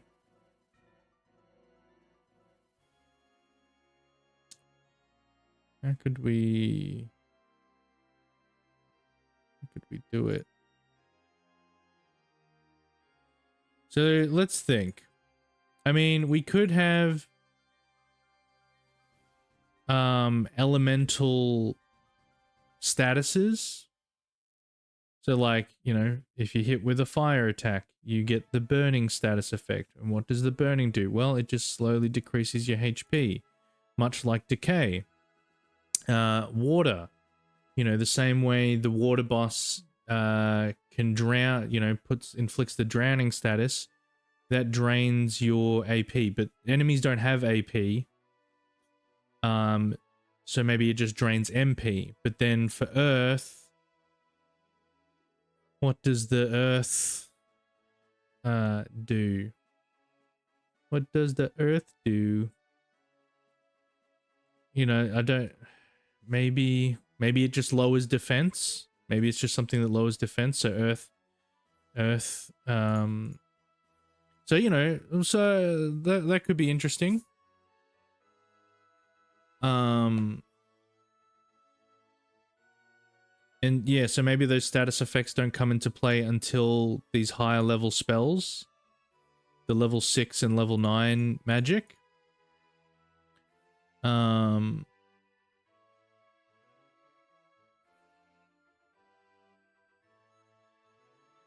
Yeah, maybe that's what we do. So we need to make more status effects.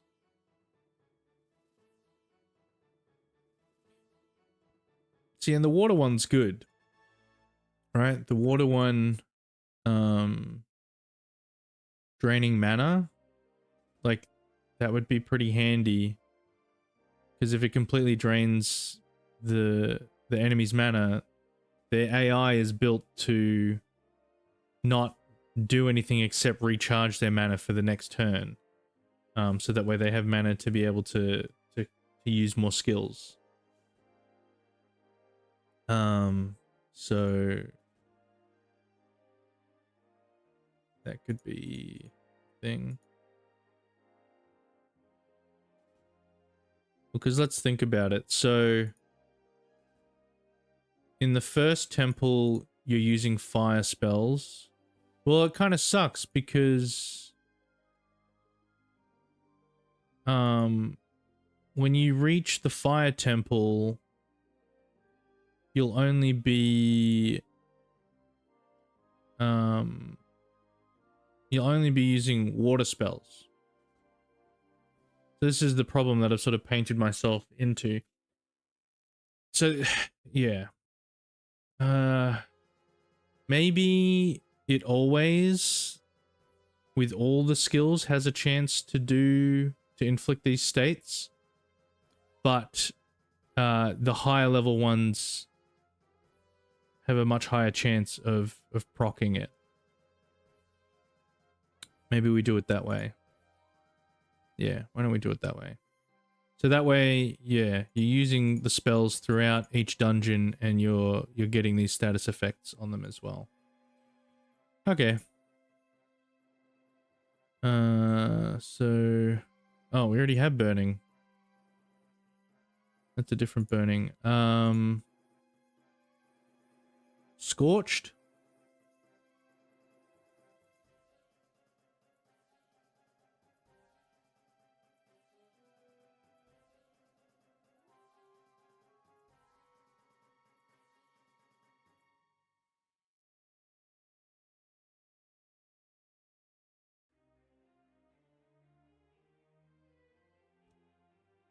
5% damage.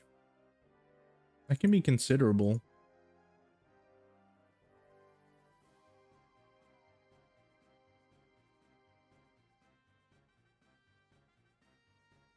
These are all 3-turn statuses.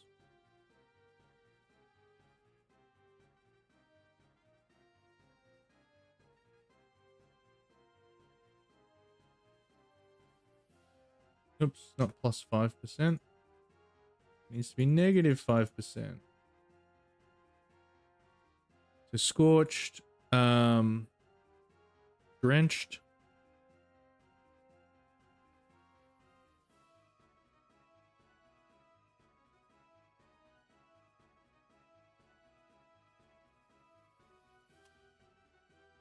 Soaking wet. And that drains MP.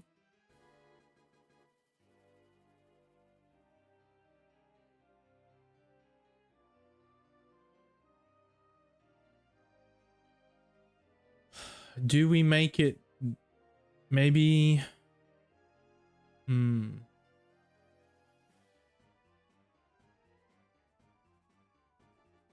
I wonder. Should we have a lower tier of status effects and then a higher tier?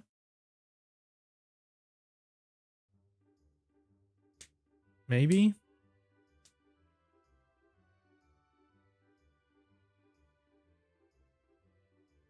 So they're stronger. Make that 10%. Oops. Nice 10%.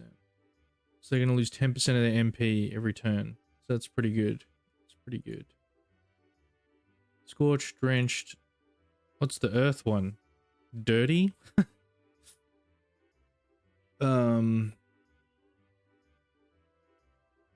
Crushed.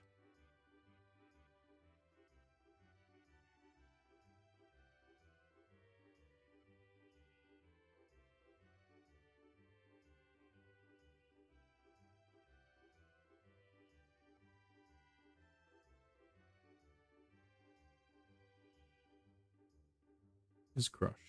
Cool. And this one just halves defense.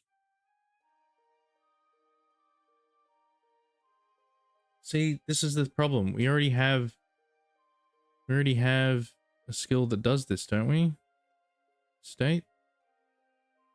Fragile. Oh, so these could be stacked.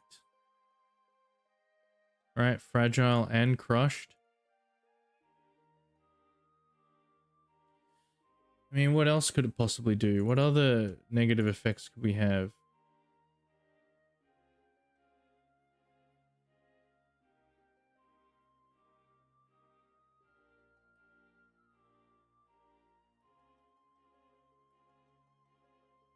Oh. So maybe instead of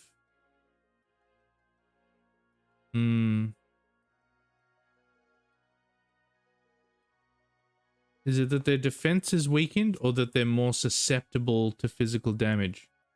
Doom? Doom? Doom? Doom. What are some other things that we can do?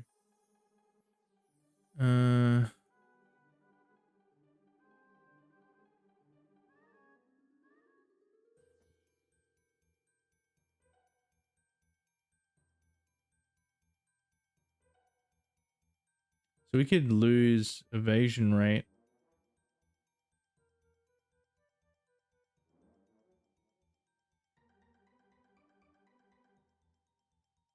Lower their critical evasion, so make them more susceptible to critical hits. That could be the buffed up version. So we're not seeing Doom? Like Doom the... Are we talking about Doom the game, or are we talking about the Doom spellcasting meme thing? Doom? Doom? Just go... Just... What would you say? Doom just go Doom spell on YouTube, and that should probably come up with the clip, right? Fireball. Frost, whatever they say. Doom. Doom? Wasn't the next like the girl meekly saying Doom? Yeah. Yeah. So was quoting it. Was quoting it. Was it right? Yeah. Freeze. Freeze. Doom. Doom? Doom? Doom? What in the world is Doom? Did she say Doom?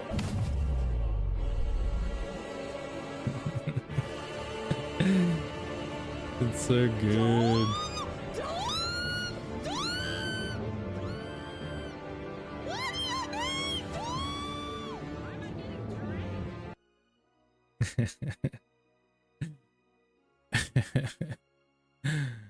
That's so good. So good.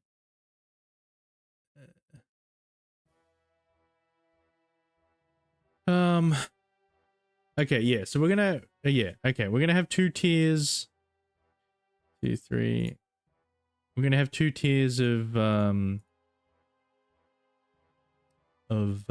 status effects. Is it just halving your defense? That's fine, I guess. It's not very interesting, but it's better than nothing. It's better than nothing.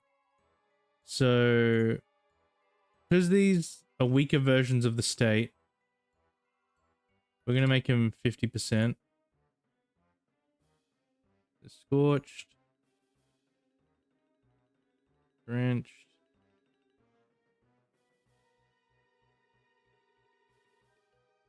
crushed. I have to watch the whole thing every time I come across it. So good. I just love, because I've seen the original clip, right? And so, like, they did a great job of actually editing the clip as well to match the animation better. And it also just makes it really funny because hearing the voice clips of, you know, fireball, freeze, like, just the way it sounds like cut off is, like, I think it's much funnier that way.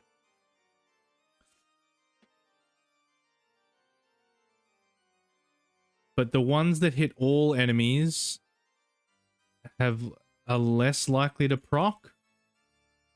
But by how much? 25%? 30%? 30%. 30% chance to hit.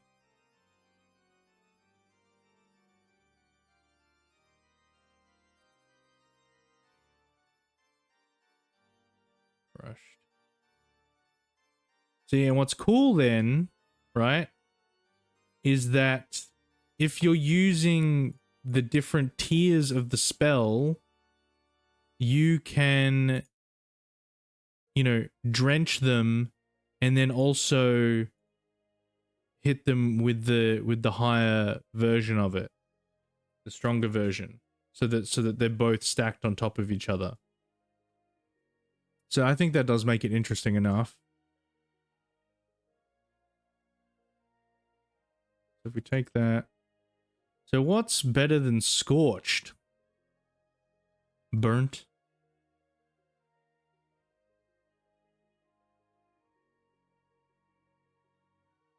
More scorched.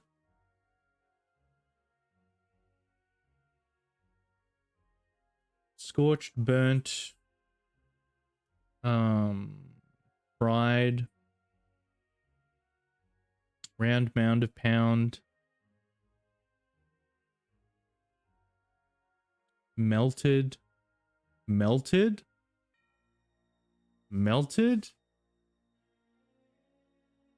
See, melted, it's interesting because depending on the context, you know, it could either be horrific or delicious, crispy.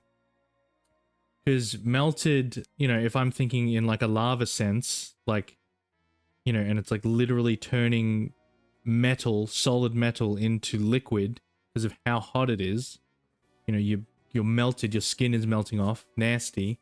But then also, I think melted cheese, melted chocolate. Like it doesn't have the same impact. That's fine. This is a thing. We don't care right now. Melted. So, is it because they can stack, right? So if you had melted and scorched, you would then be losing 10% health. Also, you could stack decay on top as well. So if you did it right, your enemies could be losing 20% health every turn if you've stacked up all the status effects. Right? Cheese is the perfect food. I agree. It has so much range too. Although I don't like all the range. I like more sharp cheeses. Although I don't mind soft cheeses as well. But like the blue cheese, the moldy, musty cheese, nah, I can't get around it. It's too dank. It's too much. Okay, so on top of HP degradation, does it... What else does it do?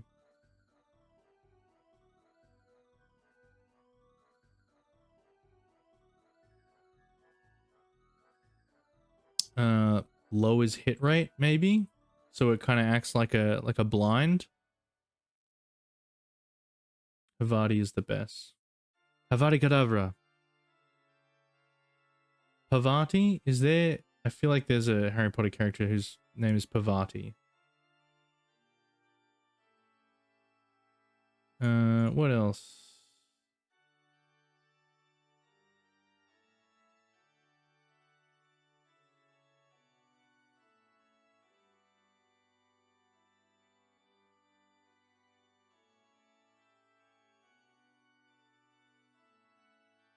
What if it just sealed your abilities?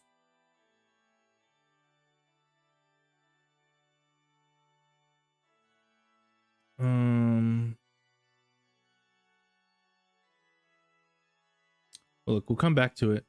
I know what I want to... Okay, let's just come up with the names first. Drenched. So what if we did soaked first? Soaked and then drenched. Crushed and then pulverized? That's too long. Pulverized. And this one, it's gonna... minus 40 critical evasion. So it makes them more susceptible to critical hits, I think. Right. Maybe. I don't know if it makes them more susceptible to critical hits or just if someone has a positive... You would think though, if someone has a negative critical evasion, then that means that they're more likely to get hit with a critical hit, right?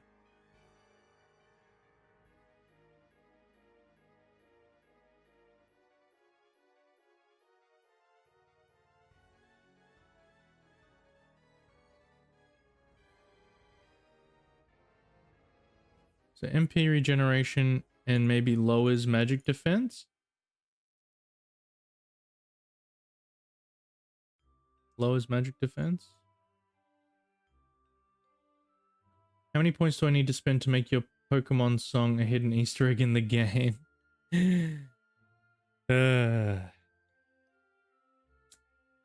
How many points do you have? Take that number, times it by infinity.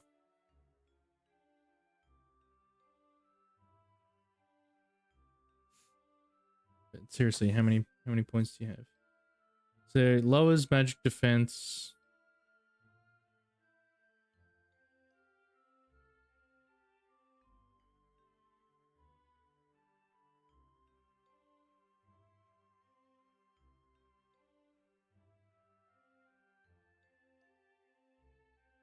Does this just increase how much physical damage they take?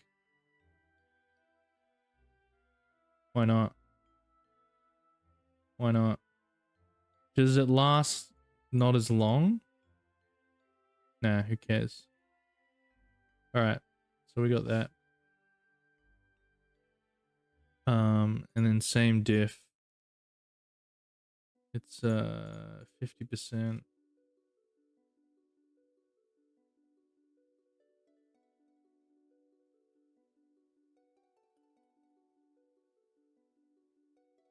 50%. 30%.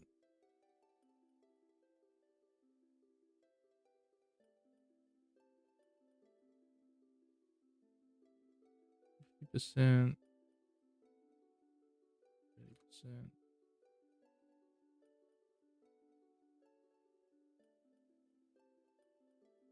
30%.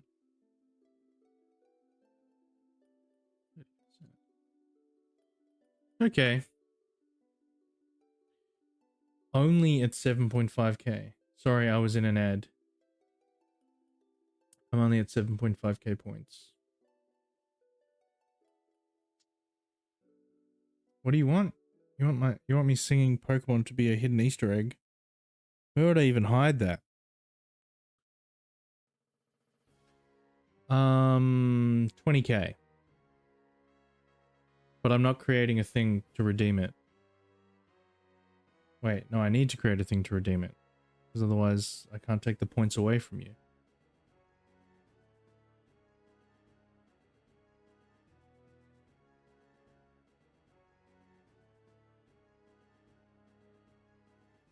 Cool. Okay. Guys, we did it. So now we gotta go to the fire temple. And we gotta...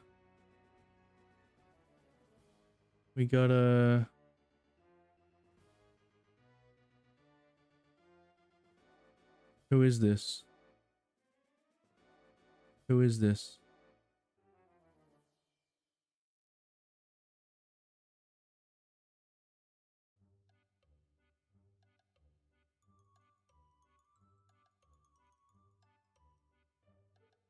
The rogue?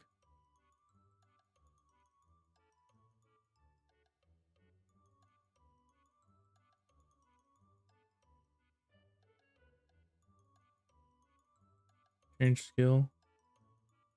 Night. Learn. Oh yeah, what skills are you gonna give? Chloroform?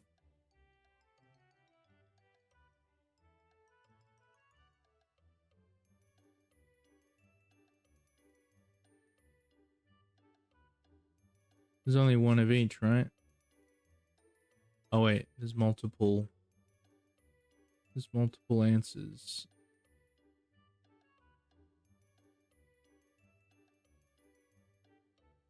Okay.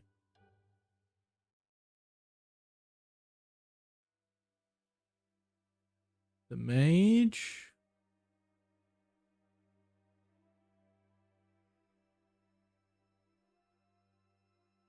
Mage teaches you volcano.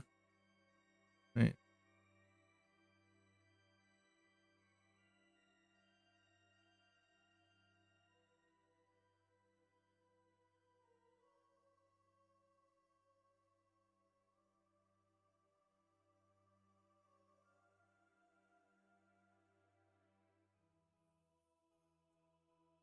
I'll get to 20k in no time. Yeah. Well, hey, we didn't shake hands on it, so I can literally change it anytime I want. You'll hit 20k and I'll just say, now it's 40k. Warhammer. Okay, so wait, what skill did the water temple give? There is video evidence of the agreement. It's AI. It's AI. You can't trust it.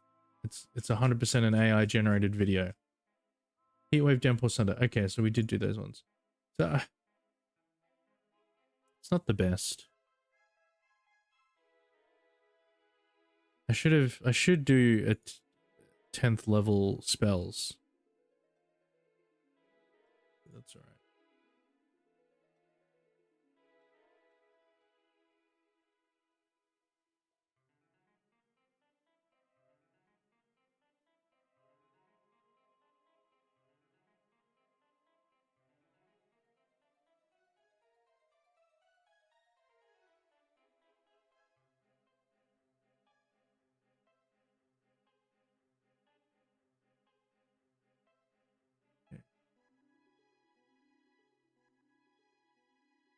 Cleric.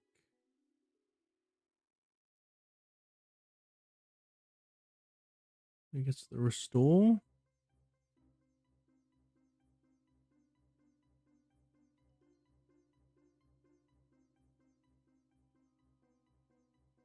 Oh wait, was I changing? Was I changing restore? Was restore broken? Restore is broken because it gives you back your MP.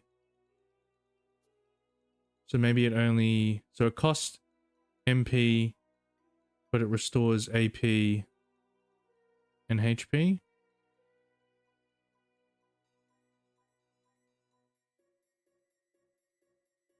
AI, the perfect defense, right?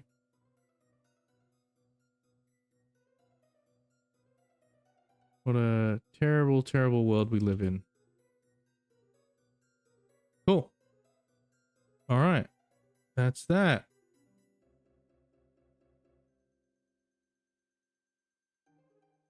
That's that.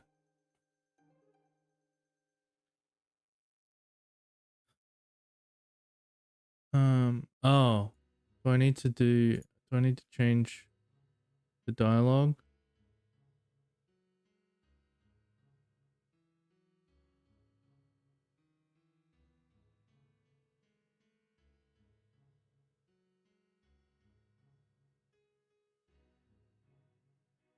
Yeah. Ooh-doo-doo, ooh-doo-doo, ooh-doo-doo. Mm. Mhm.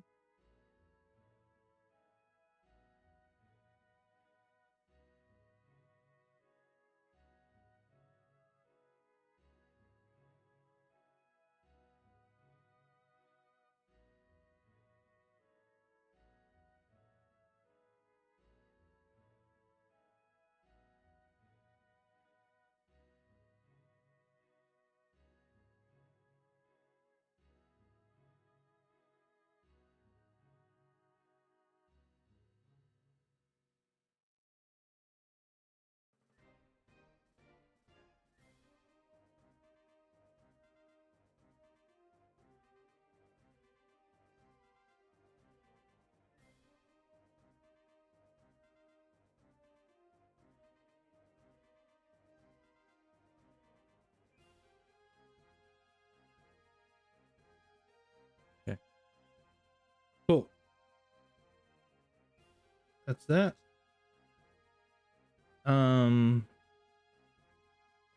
What else? What else? What else? What else? What else? We need to start making our enemies. Wait, we save. I think I might wrap up. Making these streams a bit shorter because trying to be good. What a rogue mage cleric. Gonna be fire rogue 7, level 7, fire rogue.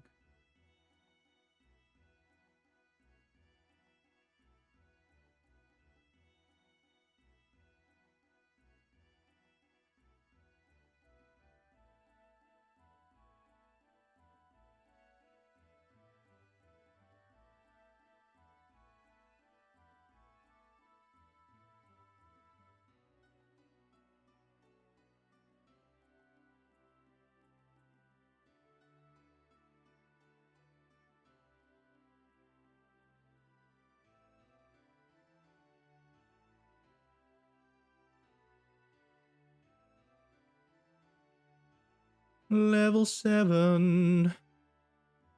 Oh, we need skills.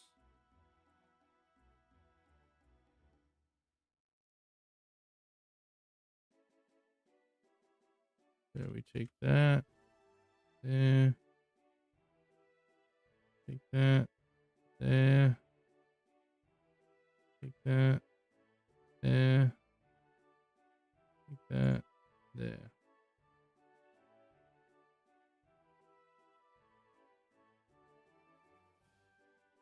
Fire.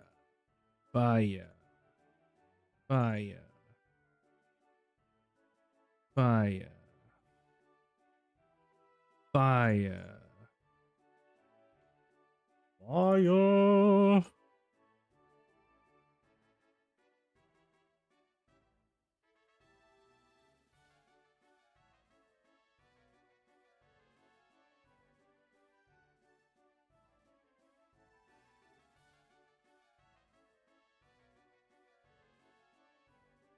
Okay.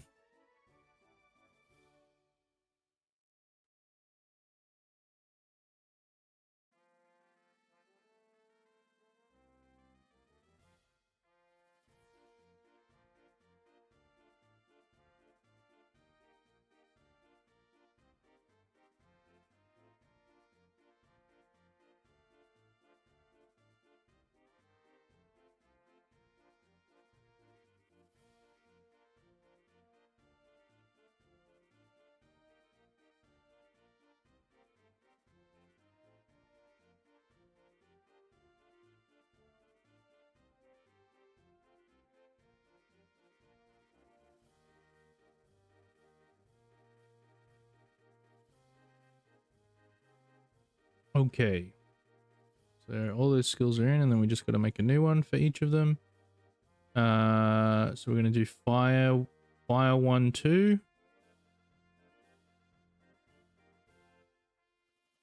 Fire 1, 1. Power up, that's fine. Poison, that's fine. Pierce. Fire. Song, that's fine. Fire all 1. Fire all 2. Fire all 3. Heal 1, heal all. Water 1. Fire. Okay. Now, did I make any of these skills stronger? No, they're all the same. Okay. So back to our enemies. We change that to Fire Rogue poison attack. Fire Rogue strong attack. Fire Rogue charm. Okay. Let's just do a quick save. Lose all that. Fire Mage spell. Fire Mage quad. Fire Mage. Fire Knight. Single. Fire Knight triple.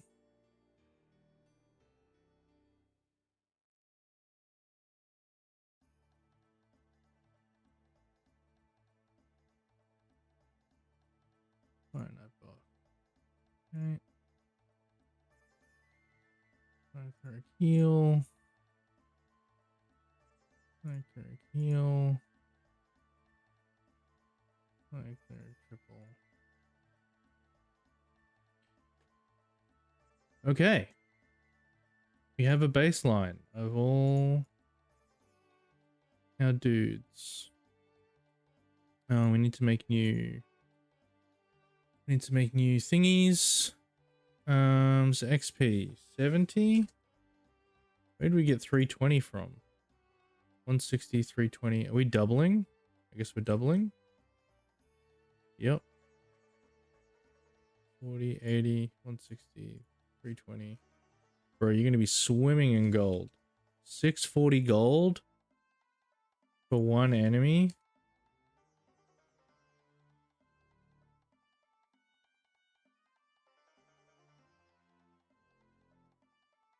That's crazy.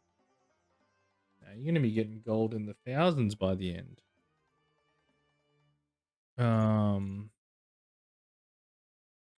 Maybe we should rejig this.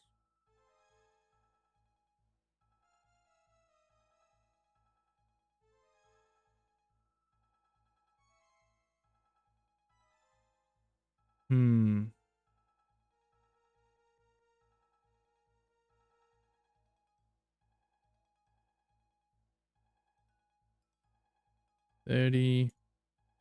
What if we did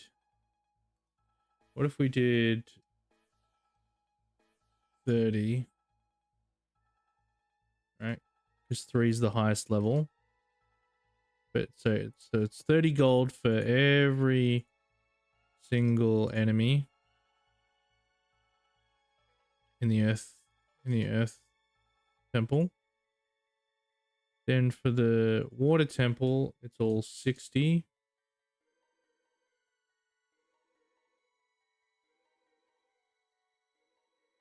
I mean, it's not very interesting that, you know, every time you...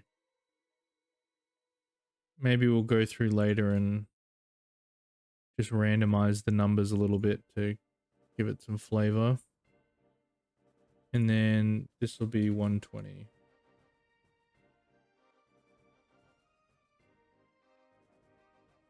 Right. Oh, I gotta remember too, though, you're only going to be versing half as many... Like, you're only going to be versing like 2 enemies at a time now. 3 max.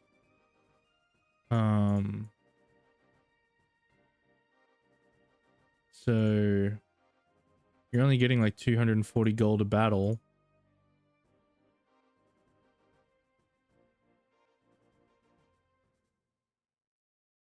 Whereas if you're versing 4 water enemies, you're still getting 240.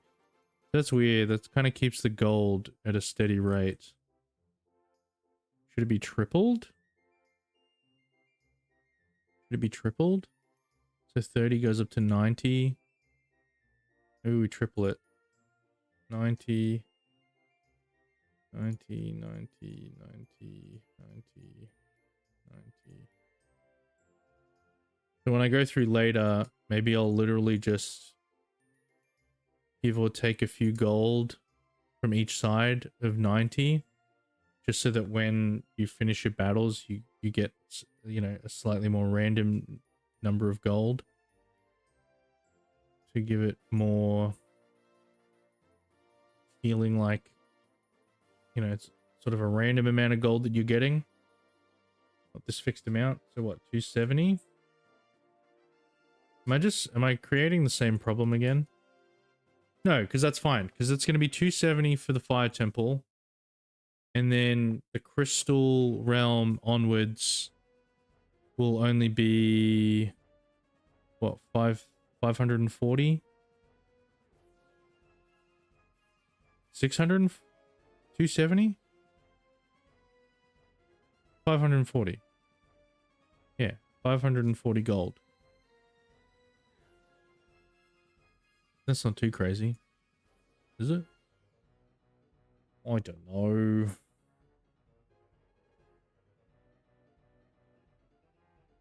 All right, let's pick.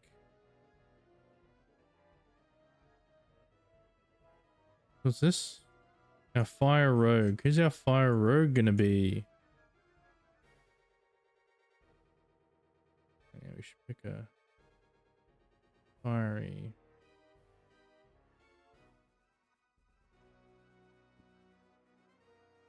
Is that fire? Alright.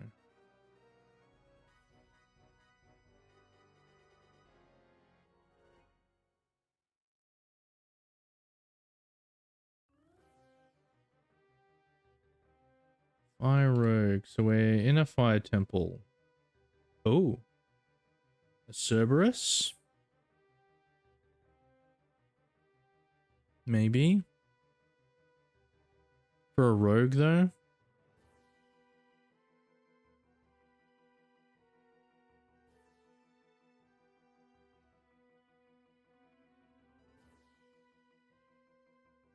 Ooh, fire spirit. Maybe for the mage.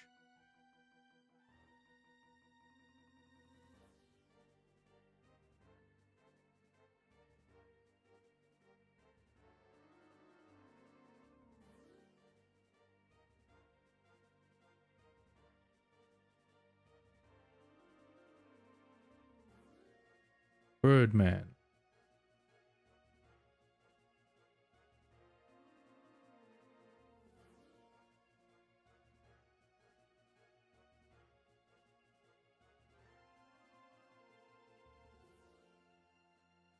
We're doing a rogue. Ooh, a fox. Fox.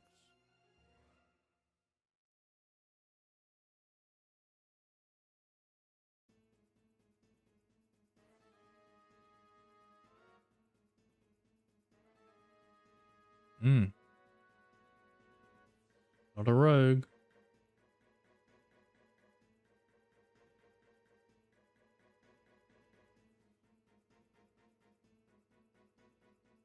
Ooh, salamander. Is that a rogue though? Yeah, maybe. Do a salamander. Mage. Okay, let's just put them in their normal. Where were we? Right there. Did we find one earlier that kind of looks good for a fire mage? We did the fire. There was the fire spirit. Fire spirit. Maybe. It kind of looks more like a bomb.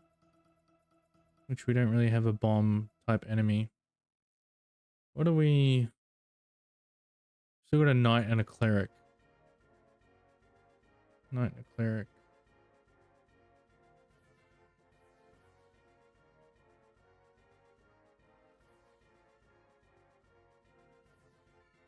What are we doing? Mage. Oh yeah, this guy.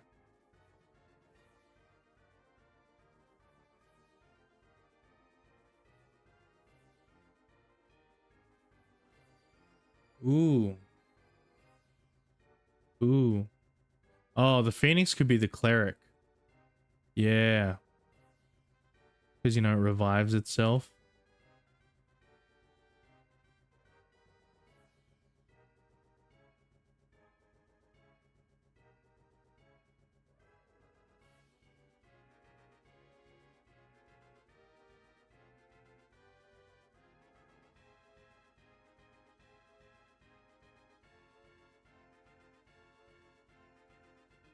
We're doing a fire mage.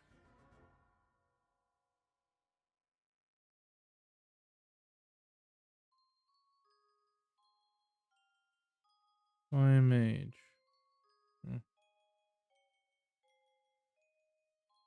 Oh, what is that? Maybe we do that.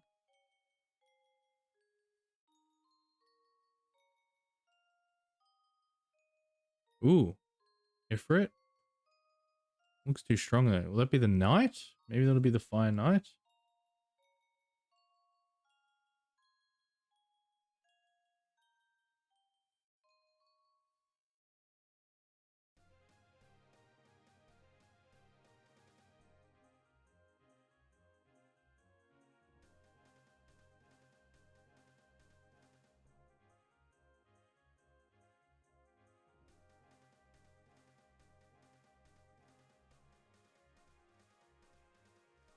Okay. I like the VXA swap.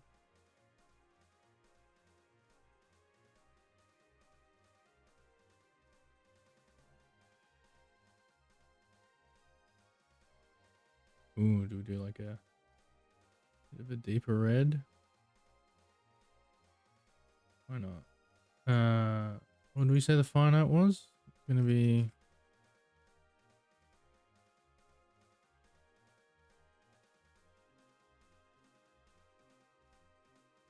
this guy. Same deal? Nah, he can be lighter. That's fine. Then the cleric's the Phoenix. MZ Phoenix? Phoenix.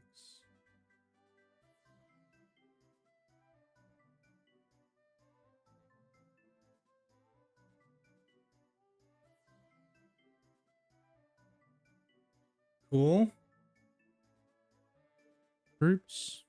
It's gonna look really crowded when there's well, I guess there's not ever gonna be more than 2 on the screen, so that'll be fine. Because yeah, these are all big. These are all big big enemy sprites. Okay. 10 o'clock. All right, we'll stop there for the minute. We had some good momentum going, but that's fine because I'll need to. Oh, let me just quickly change some things. Fire 0%. Water 200%. Earth. 0? No, Earth 50%.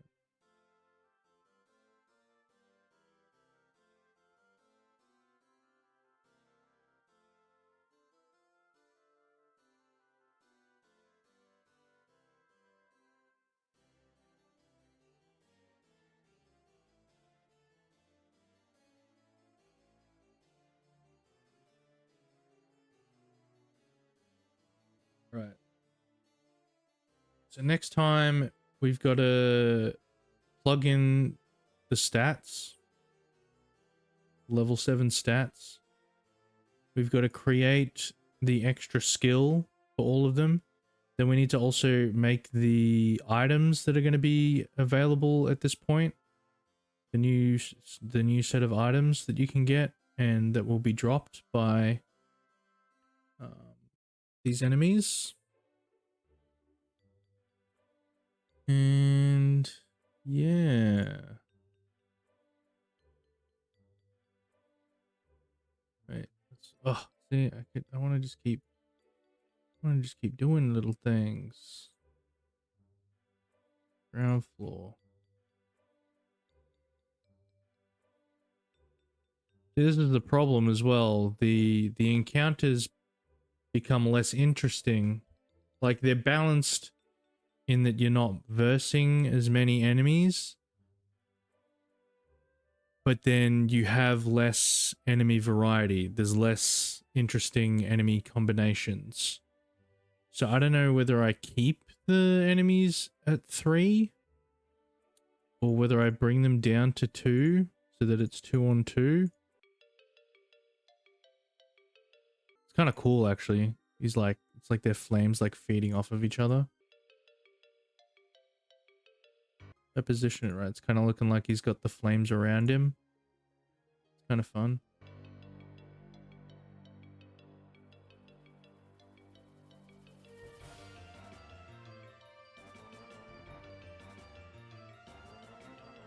Flamin' hot Cheetos. Is there a flaming Cheetos attack? Well, with enough channel points, there very well can be. I remember when Doritos was in every video game. Snackmancer. Let's do a battle test. So what? This is level 7? Oh wait, we should only have 2 party members. So let's say it's the Knight and the Rogue. Use vinegar on an enemy with the salt status. It's super delicious.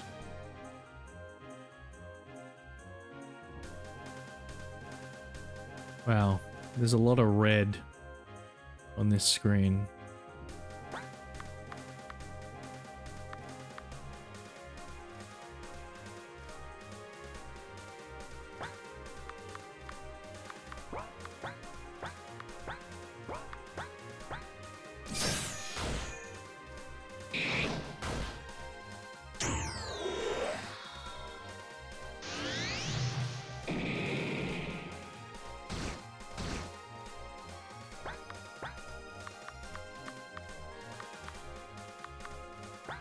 Boost.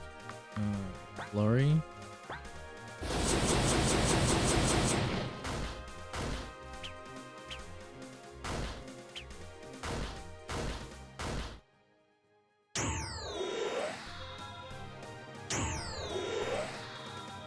He buffed himself twice.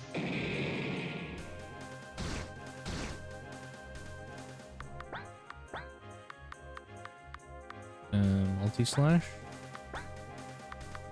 Smoke bomb.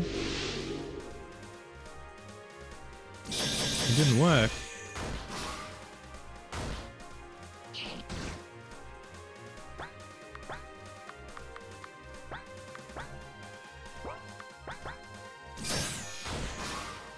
Nice.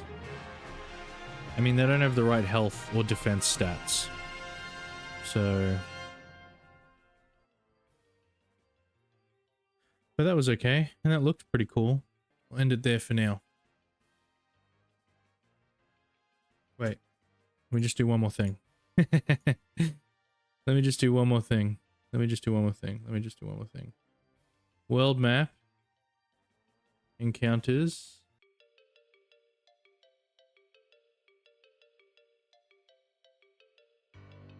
Save. And then inside the fire temple. Oh, wait, we already did it. We already mapped it all. Well, I still gotta add the troops. One of the lava pools is giving us the middle finger. This one? That's like a pointer. Oh, this one? Yeah, that's deliberate. I hate you guys. This whole game is just a big FU to everyone. That's fair. Okay. So we got that mapped out. Cool. All right, now I'm satisfied. But I'm not. But we will end there. Oh, are we fixing restore? We will end there, he says. Are we fixing restore? Do we make it not restore MP? Only TP?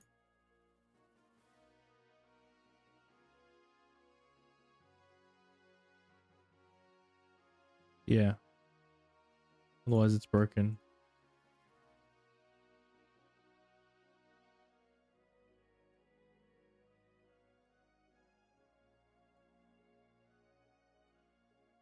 Yeah.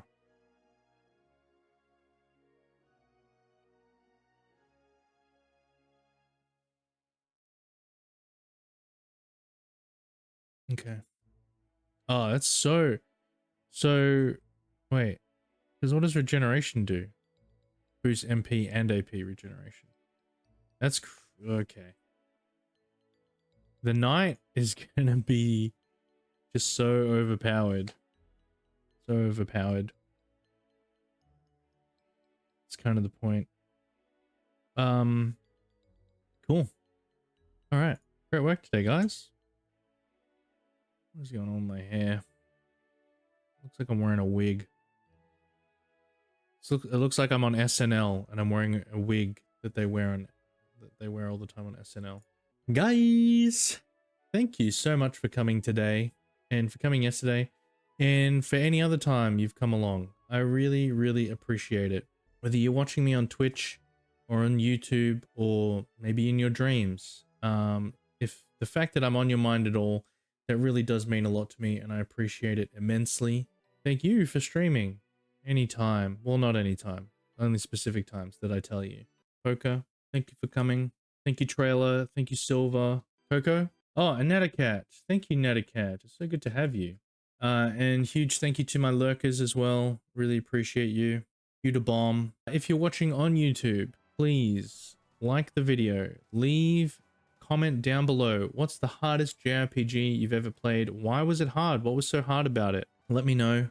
And also please subscribe. We're starting from the bottom again and we're trying to build those subs right back up. So your subscription means a great deal to me. And it means that you will know when the next VOD comes out and can stay tuned. Thank you so much for coming. Have a lovely night. Have a great week. Have a great weekend. And we will see you in the next one. Bye-bye.